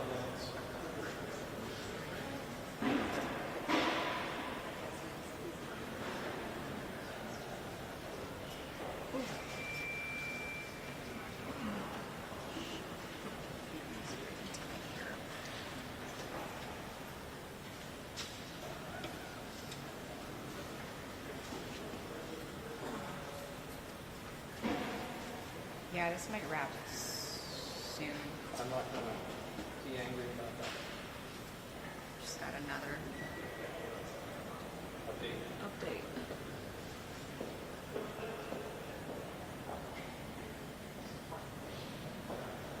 Great TV color, by the way. Me and Rachel Scott are wearing the same exact outfit. Like, literally. Isn't that hilarious?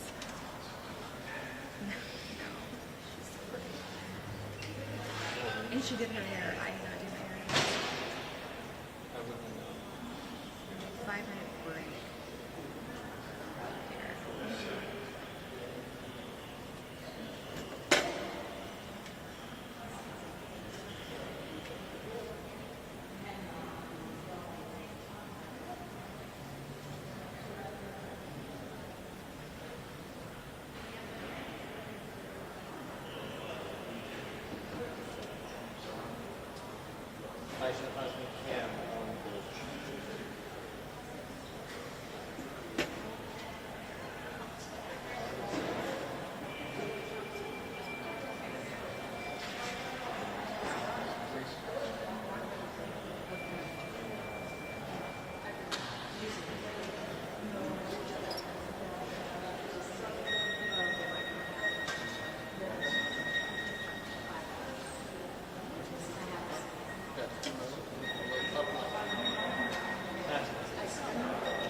Oh, so much better. It's popping.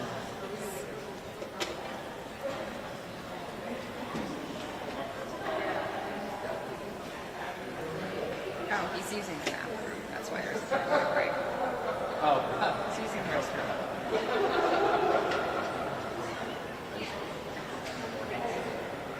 It's really odd when random people know that you're using the restroom.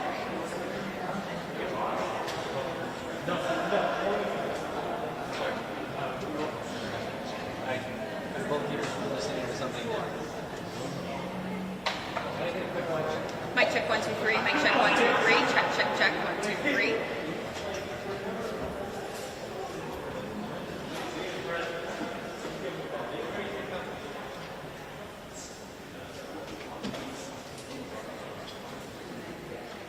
Yes, again.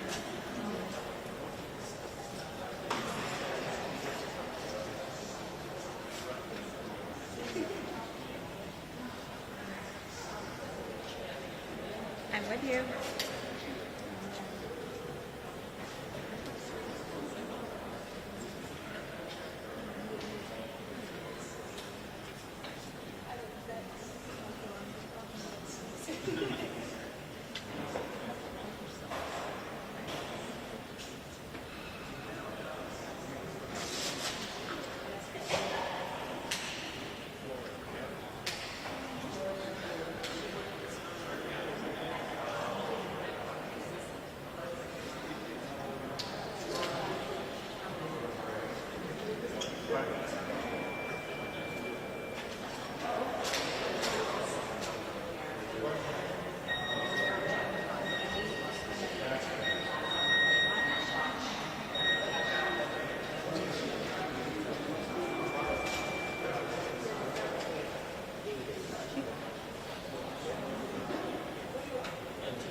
Yes, I can.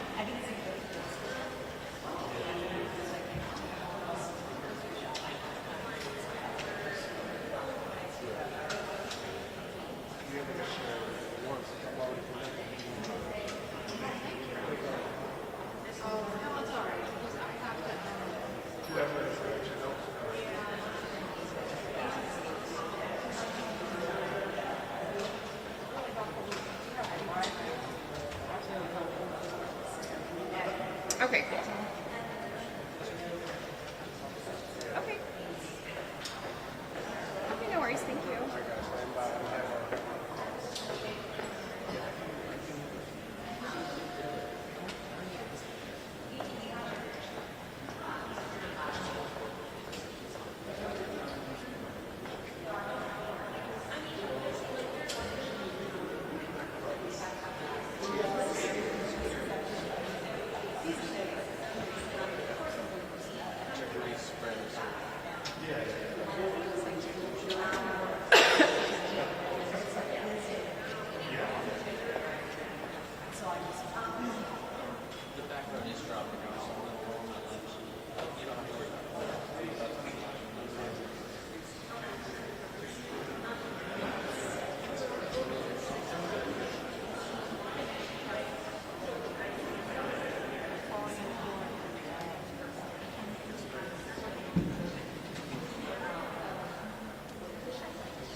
Jake and I thought that was interesting because he's literally in there suggesting, like he's basically telling them how to do their jobs and what investigation they should launch, which is quite disturbing. Okay, you want to flip it? Yeah, that's fine. Yeah, because the bottom part is actually also very relevant. Yeah, flip it.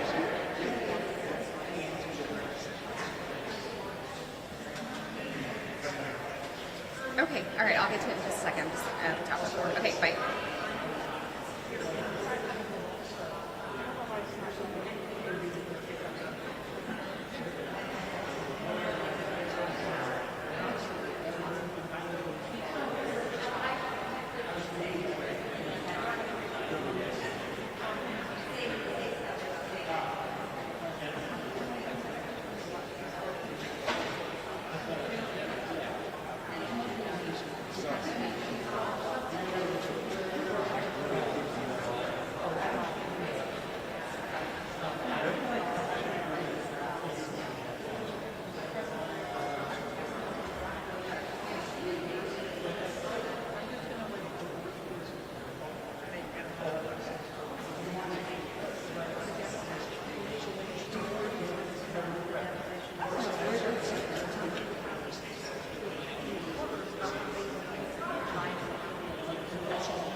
before we have this hearing, reporters about how he's doing this entire. I didn't tell you that story. That's right.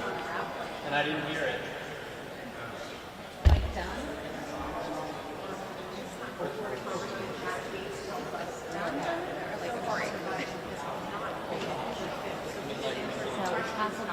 Do you have a stick mic? He was stick mic. Possible coma. He was stick mic in case soon. That I could just like, but that I could use at the same time.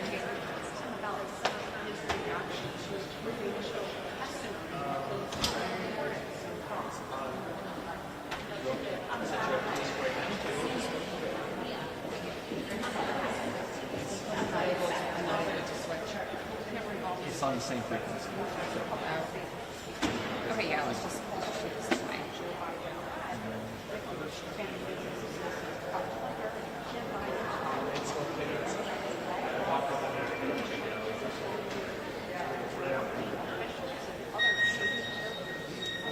Mic check 1 2 3. Mic check 1 2 3. Check 1 2 3. Mic check 1 2 3. Okay.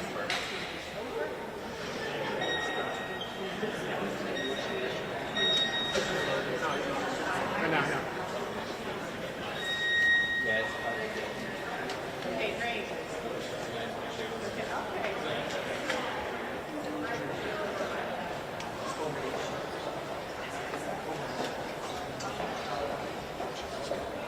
Trying to get out of these live shots.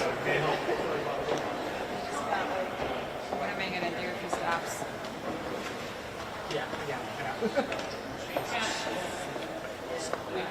Comer, Maybe it's like potentially.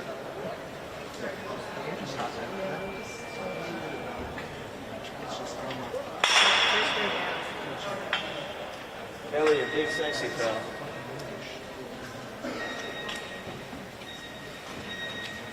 Are you gonna be over there?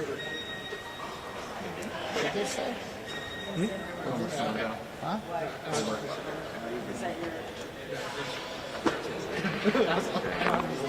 I was dumb as a hunt. I should have gone the same way.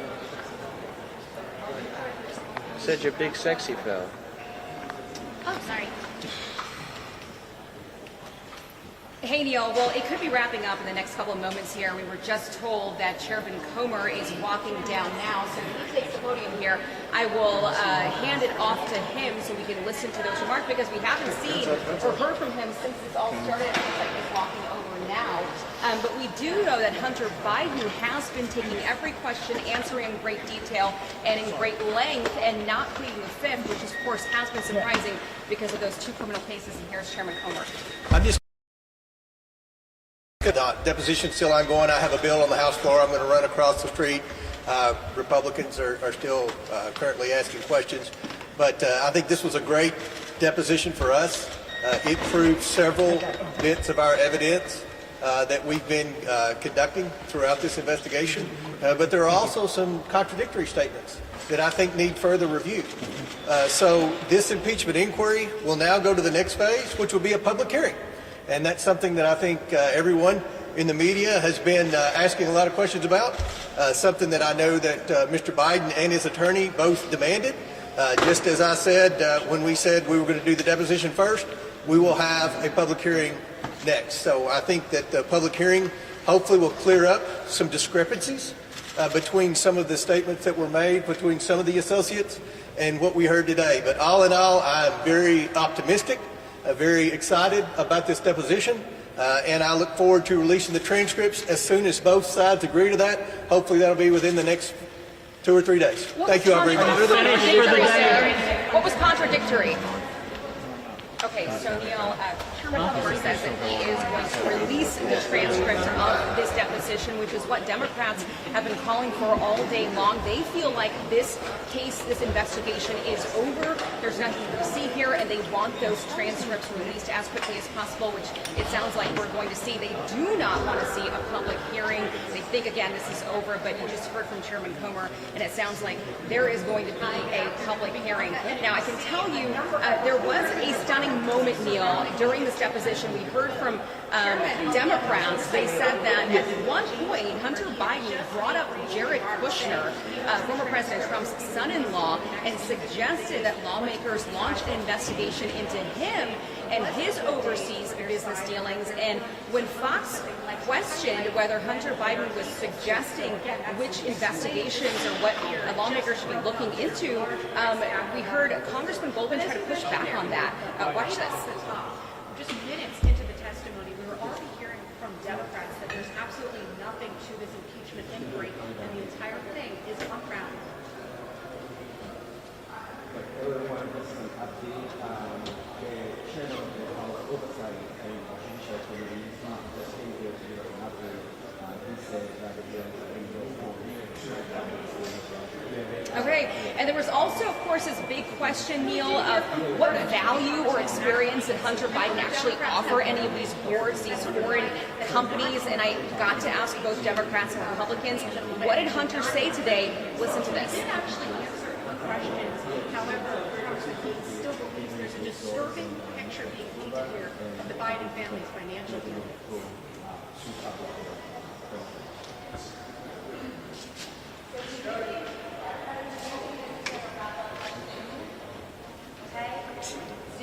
I can't give you more than that.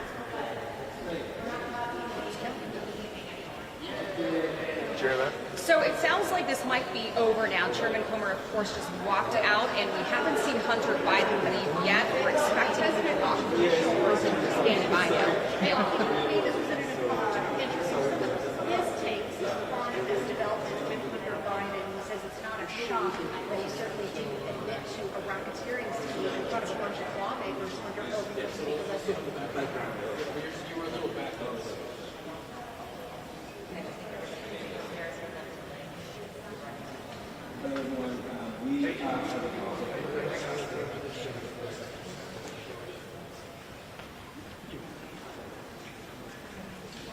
Right.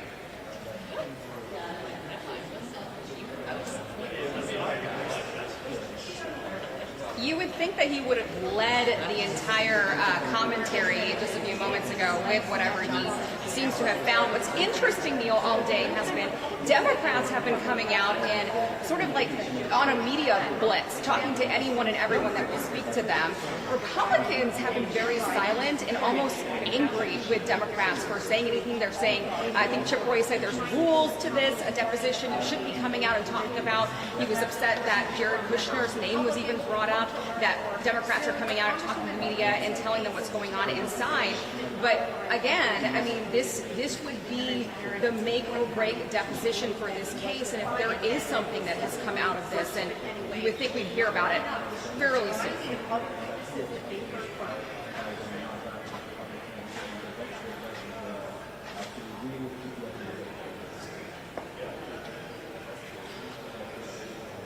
Thank you. Yeah. Thank you. If the chairman left, I mean, we haven't gotten word that it's over.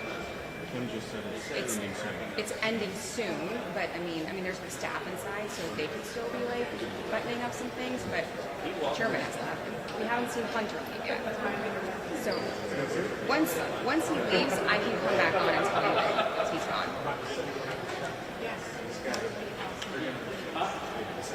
By the way, nice job with the microphone.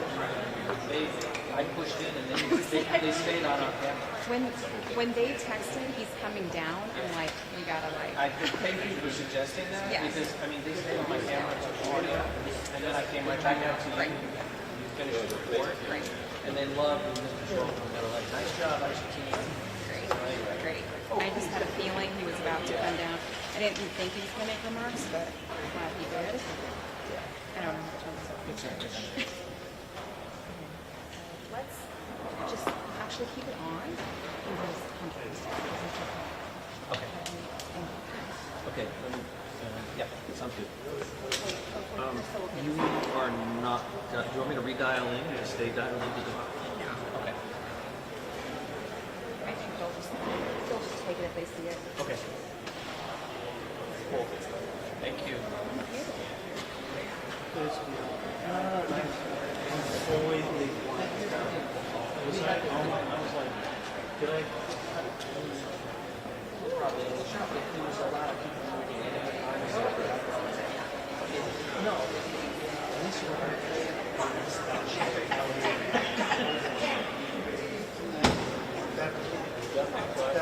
that was a year ago. No, it was like yesterday. You? District court. A year ago next month. We were exercising there. This was perhaps the most unprofessional. I'll send it to you.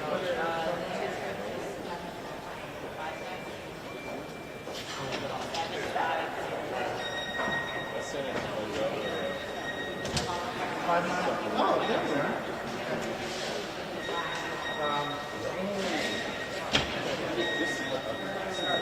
My least favorite place is U.S. District Court. My least favorite influences. My least favorite weather is in the rain. And after 35 years, all the testimony, you go to an installation, and the security guy is watching you set up. And once you're about ready to hit record, they come back and go, you know, I'm like, but you're sorry.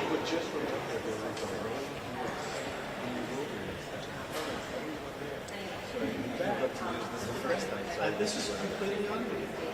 No, it wasn't unbelievable. No, so, did you get it? Yeah. Turn up the volume.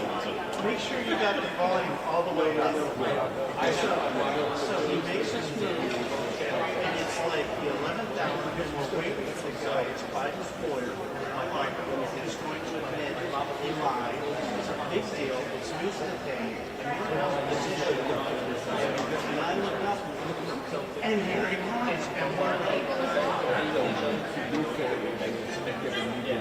so turn the audio on. Yeah, with this behind me.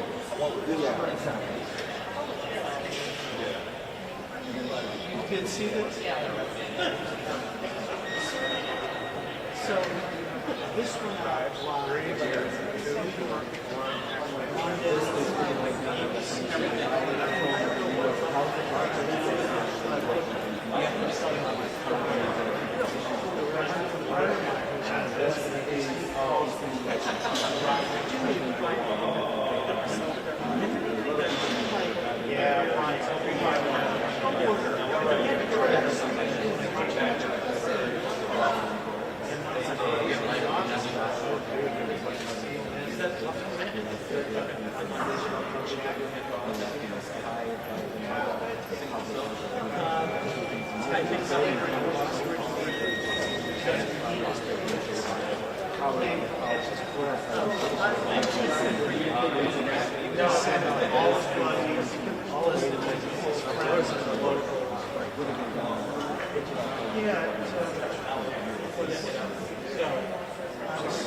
Oh,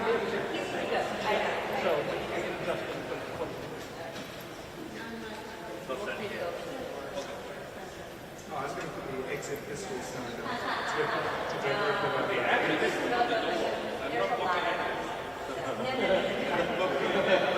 He is the senior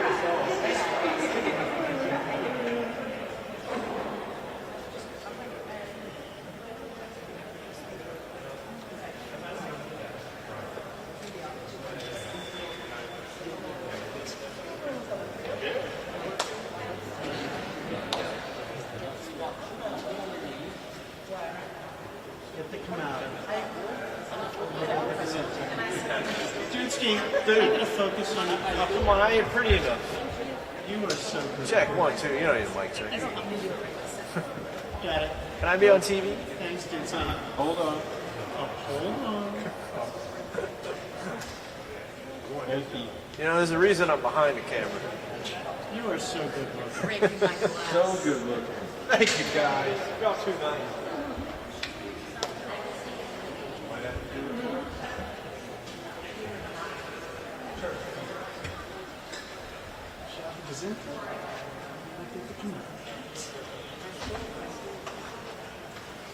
How do you like this?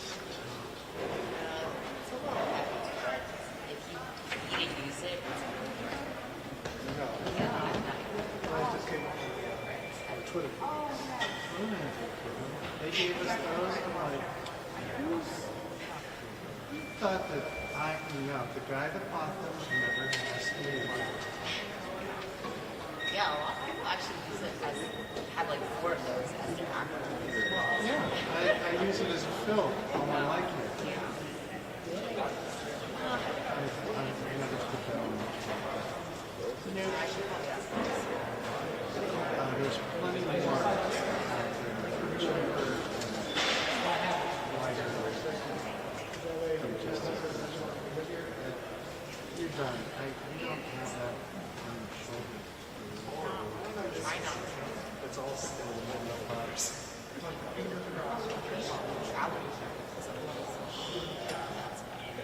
can still see you chasing you. You did not tell me I was chasing it that day. You was like chasing, change the camera. You were just like go on the hill.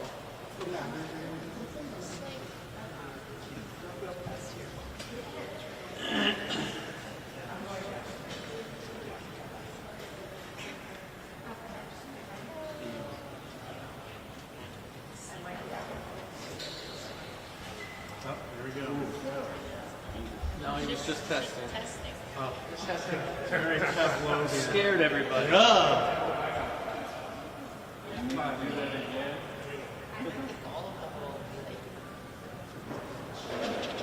Shout head, just have shout heads up.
Yeah.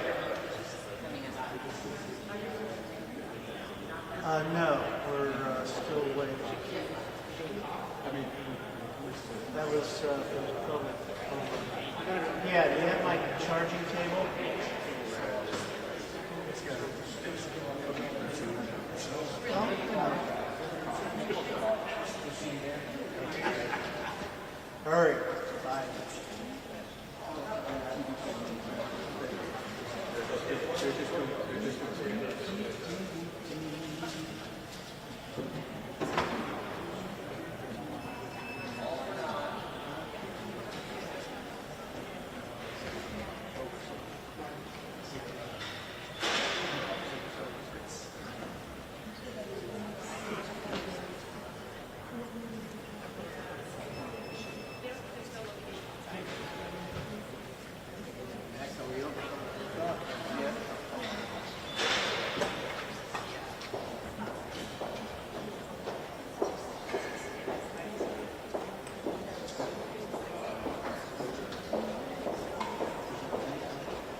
I'm just gonna be out here. Have that mic. Sounds like it's coming out.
Do you want me to dial in just in case? Yeah. No worries.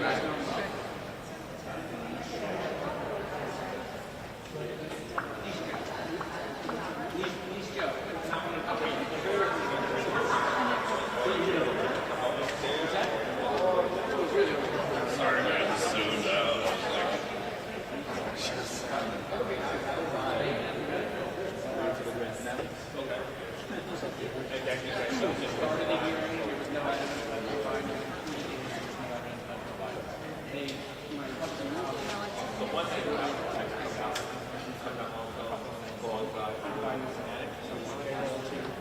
Son, Joe Biden, and he talks about that. That's what we're doing.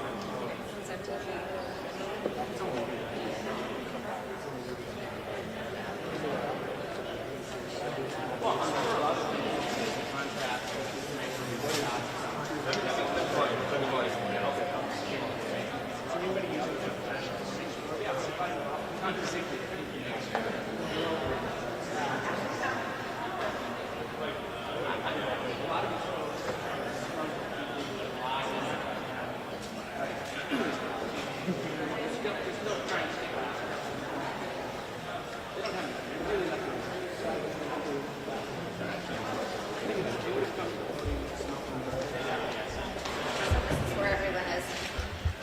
Hello.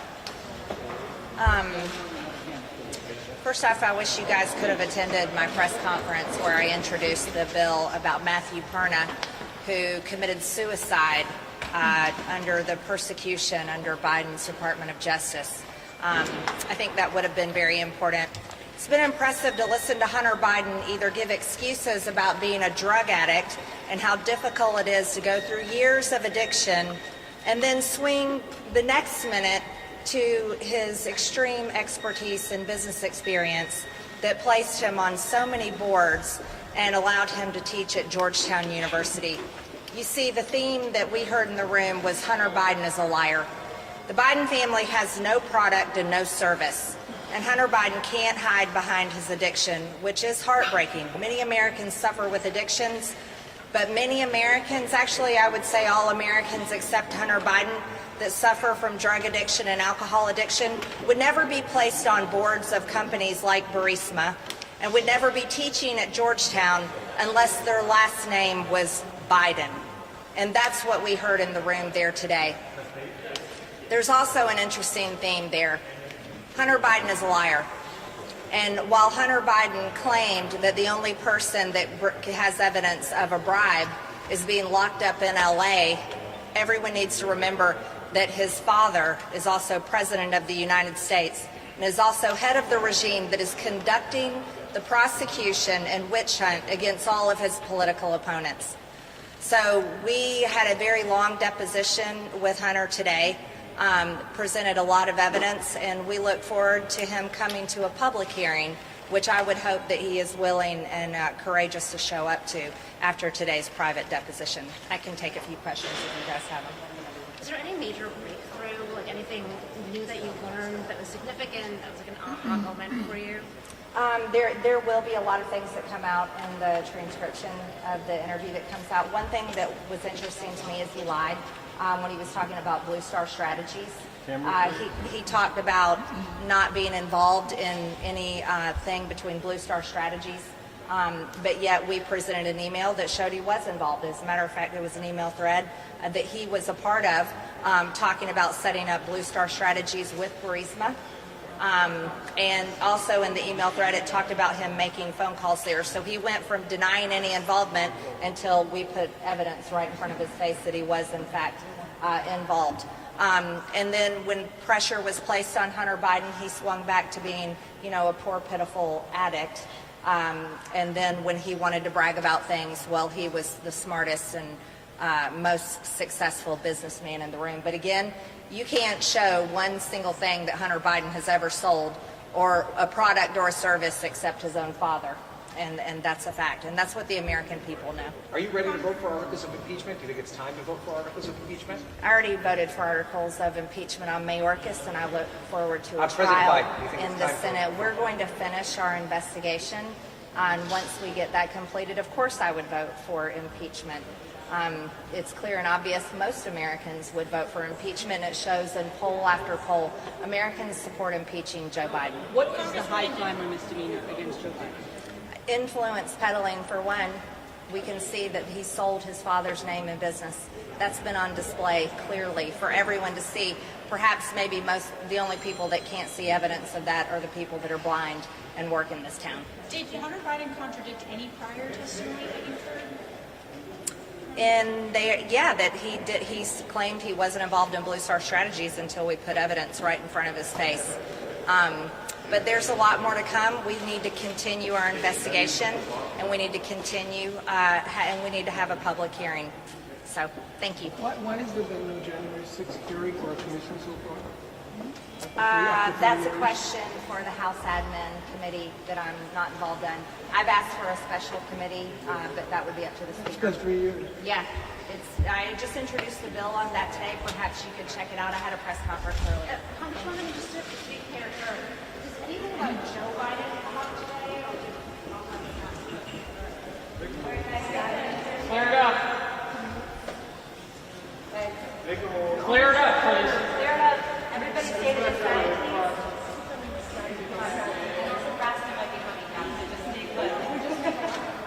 Outside, if you want to be by the door.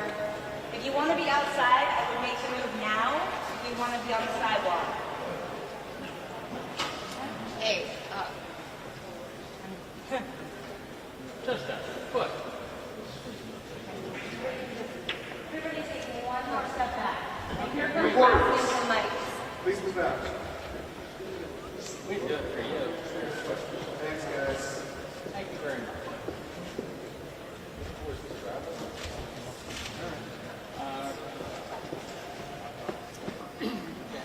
Hello, everybody. Well, we have completed our proceedings today.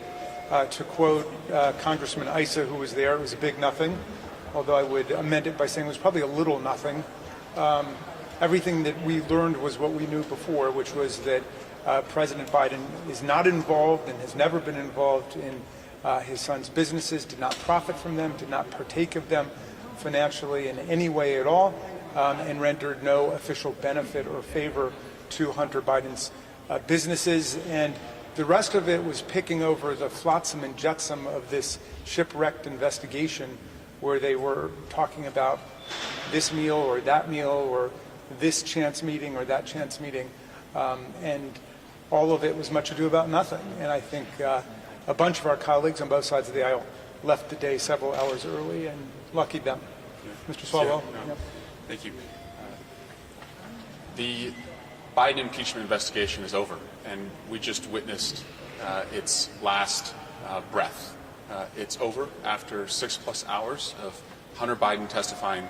We learned today absolutely nothing. In fact, what I did see, though, and it was very interesting, was that Hunter exhausted the Republicans more than they exhausted him, in that they wanted to wear him down. I saw cruelty in a lot of the ways the questions were asked. I saw unnecessary delving into personal life matters that had nothing to do with anything being alleged, and he weathered it all. I just wish the public could have seen it, but I know why the public didn't see it, and the Republicans will never allow the public to see it. And you know who else did not want to see it? Was James Comer, because he hasn't been there for the last few hours, and I think he reflects what Mr. Issa said, which is this is a big nothing. So here we are, a couple days before government shutdown. It's time for Republicans to finally put this to bed, come up with a plan to fund the government, come up with a plan to fund our border needs, Ukraine's needs, Taiwan's needs, the Middle East needs, and end this sham impeachment, which is going and has gone exactly where we've said all along, nowhere. Mr. Eskin? Comer came out here and said that he wanted to have a public hearing with Hunter Biden. Do you support that? You know, everybody should read the transcript when it's released. We're urging Chairman Comer to release it immediately so everybody can look over it. I don't see any particular purpose for doing that, given that Chairman Comer didn't want it done for a long time. I mean, it's a waste of everybody's time. It's a waste of taxpayers' money. But thank you. But if that's something that the parties agree to, we would have no objection to it, because I suppose the whole country can see what an absurd waste of time this circus has been. Yeah. Thank you, guys. Thanks. Thank you.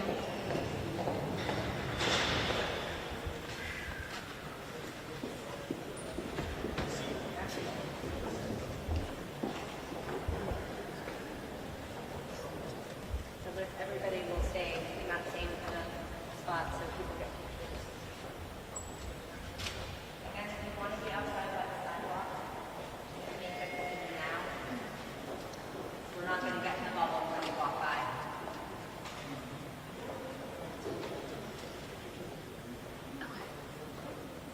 Okay, thank you. Sorry, I had everyone making mistakes.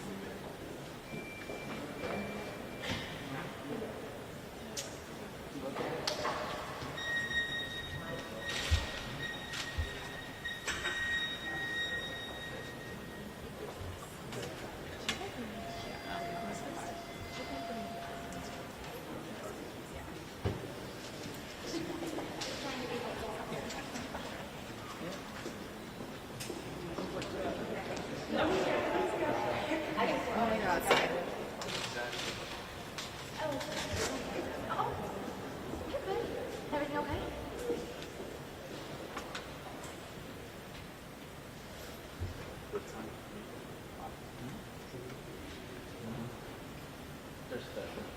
Okay, yeah.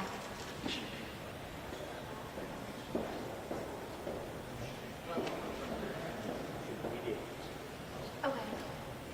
Okay, perfect. Okay, yeah, I'll check on that now, and then I think we should be exiting here. Okay.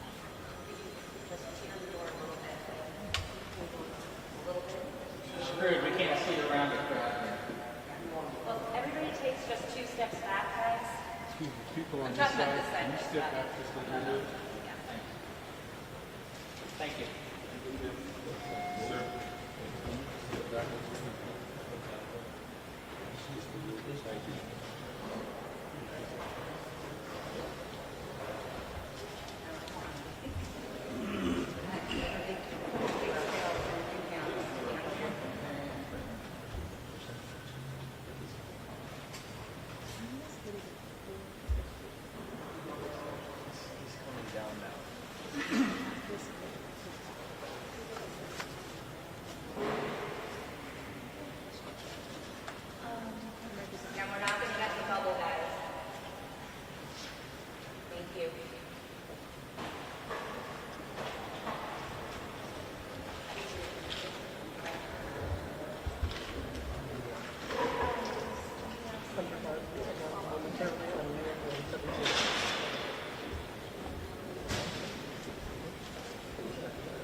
briefing that you all could be interested. After 7 hours of questions, the Republican majority ends the day with where they started. Mr. Biden, was the cocaine at the White House yours? Mr. Biden, was the cocaine at the White House yours?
Republicans are still currently asking questions, but I think this was a great deposition for us. It proved several bits of our evidence that we've been conducting throughout this investigation, but there are also some contradictory statements that I think need further review. So this impeachment inquiry will now go to the next phase, which will be a public hearing. And that's something that I think everyone in the media has been asking a lot of questions about, something that I know that Mr. Biden and his attorney both demanded.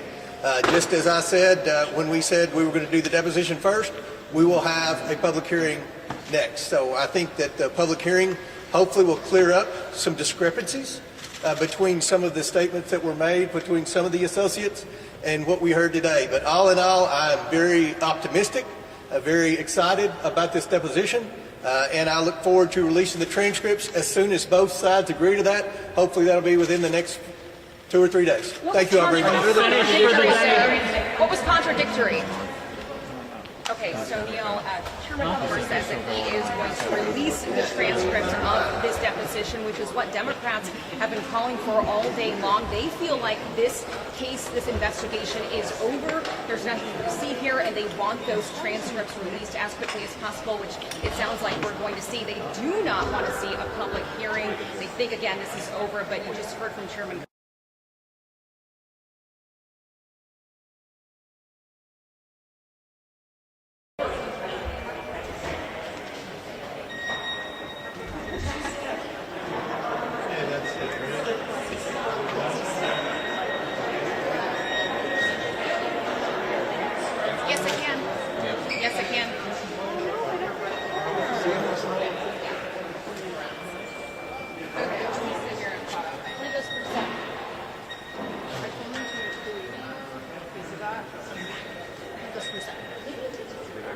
yeah.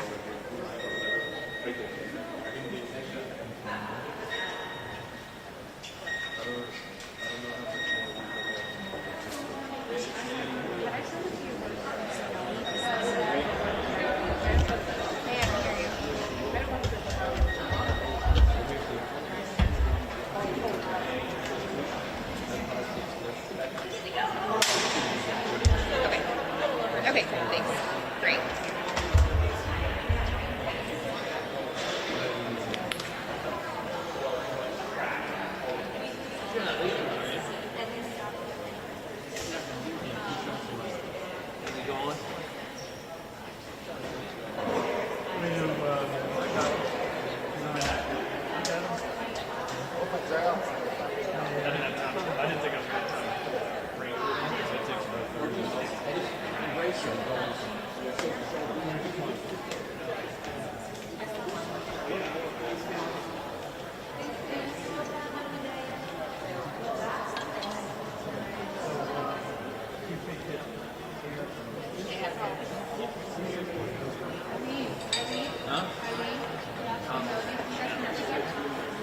Oh, they wanted me to get them. And did you guys encounter this?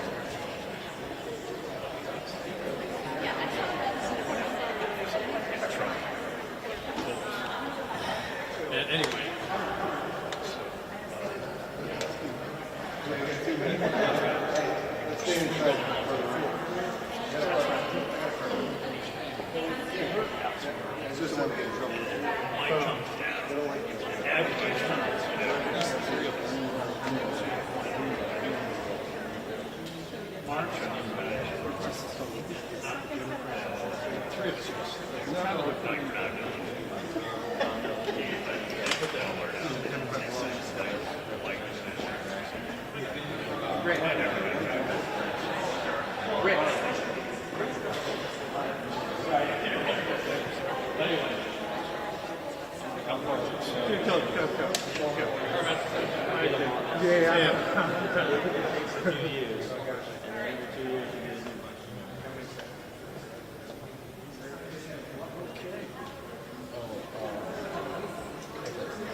I told Melanie to stand by.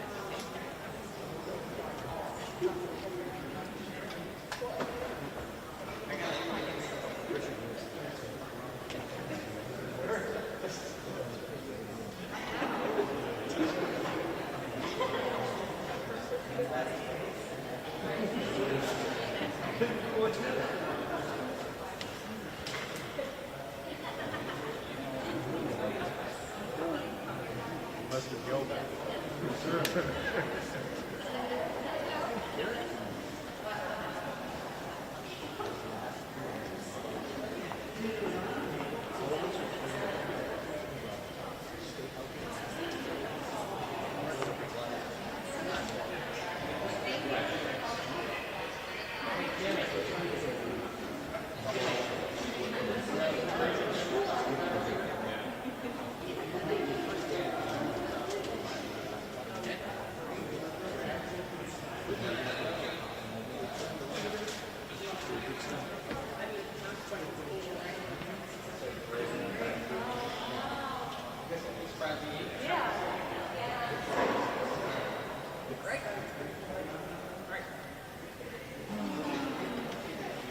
Fox, I have your, I need to return to you.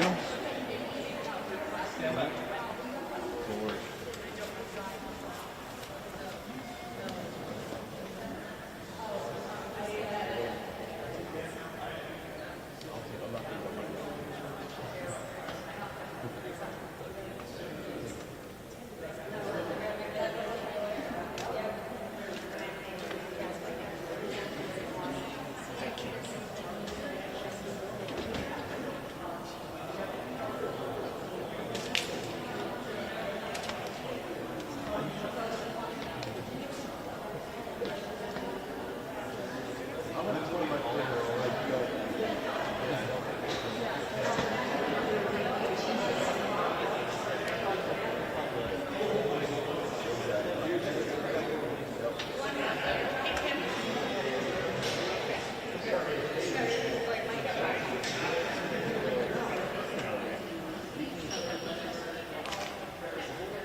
Hey, Neil, good afternoon. Well, the big headline today is that this is all headed for a public hearing now on Capitol Hill. That is what Chairman James Cober of the Oversight Committee vowed moments ago here on your show, said that this was now going to be going to the Hill for a big hearing, and that he's going to bring Hunter Biden in to testify in front of Democrats and Republicans. Hunter Biden, as you just saw as well on your show, just walked out of here. He had his attorney, Abby Lowell, make a few comments just saying that this thing is totally over. There's nothing to see here. The investigation is done. But as he was walking out, I asked him if he is ready to testify publicly on Capitol Hill. He just smiled at me, and he kept on walking and got into his car and drove away. But this is now where Republicans are taking this investigation. Chairman Comer said that this is the eventual next step. He wanted to do the deposition first, the public hearing next. Democrats, you'll remember, not long ago,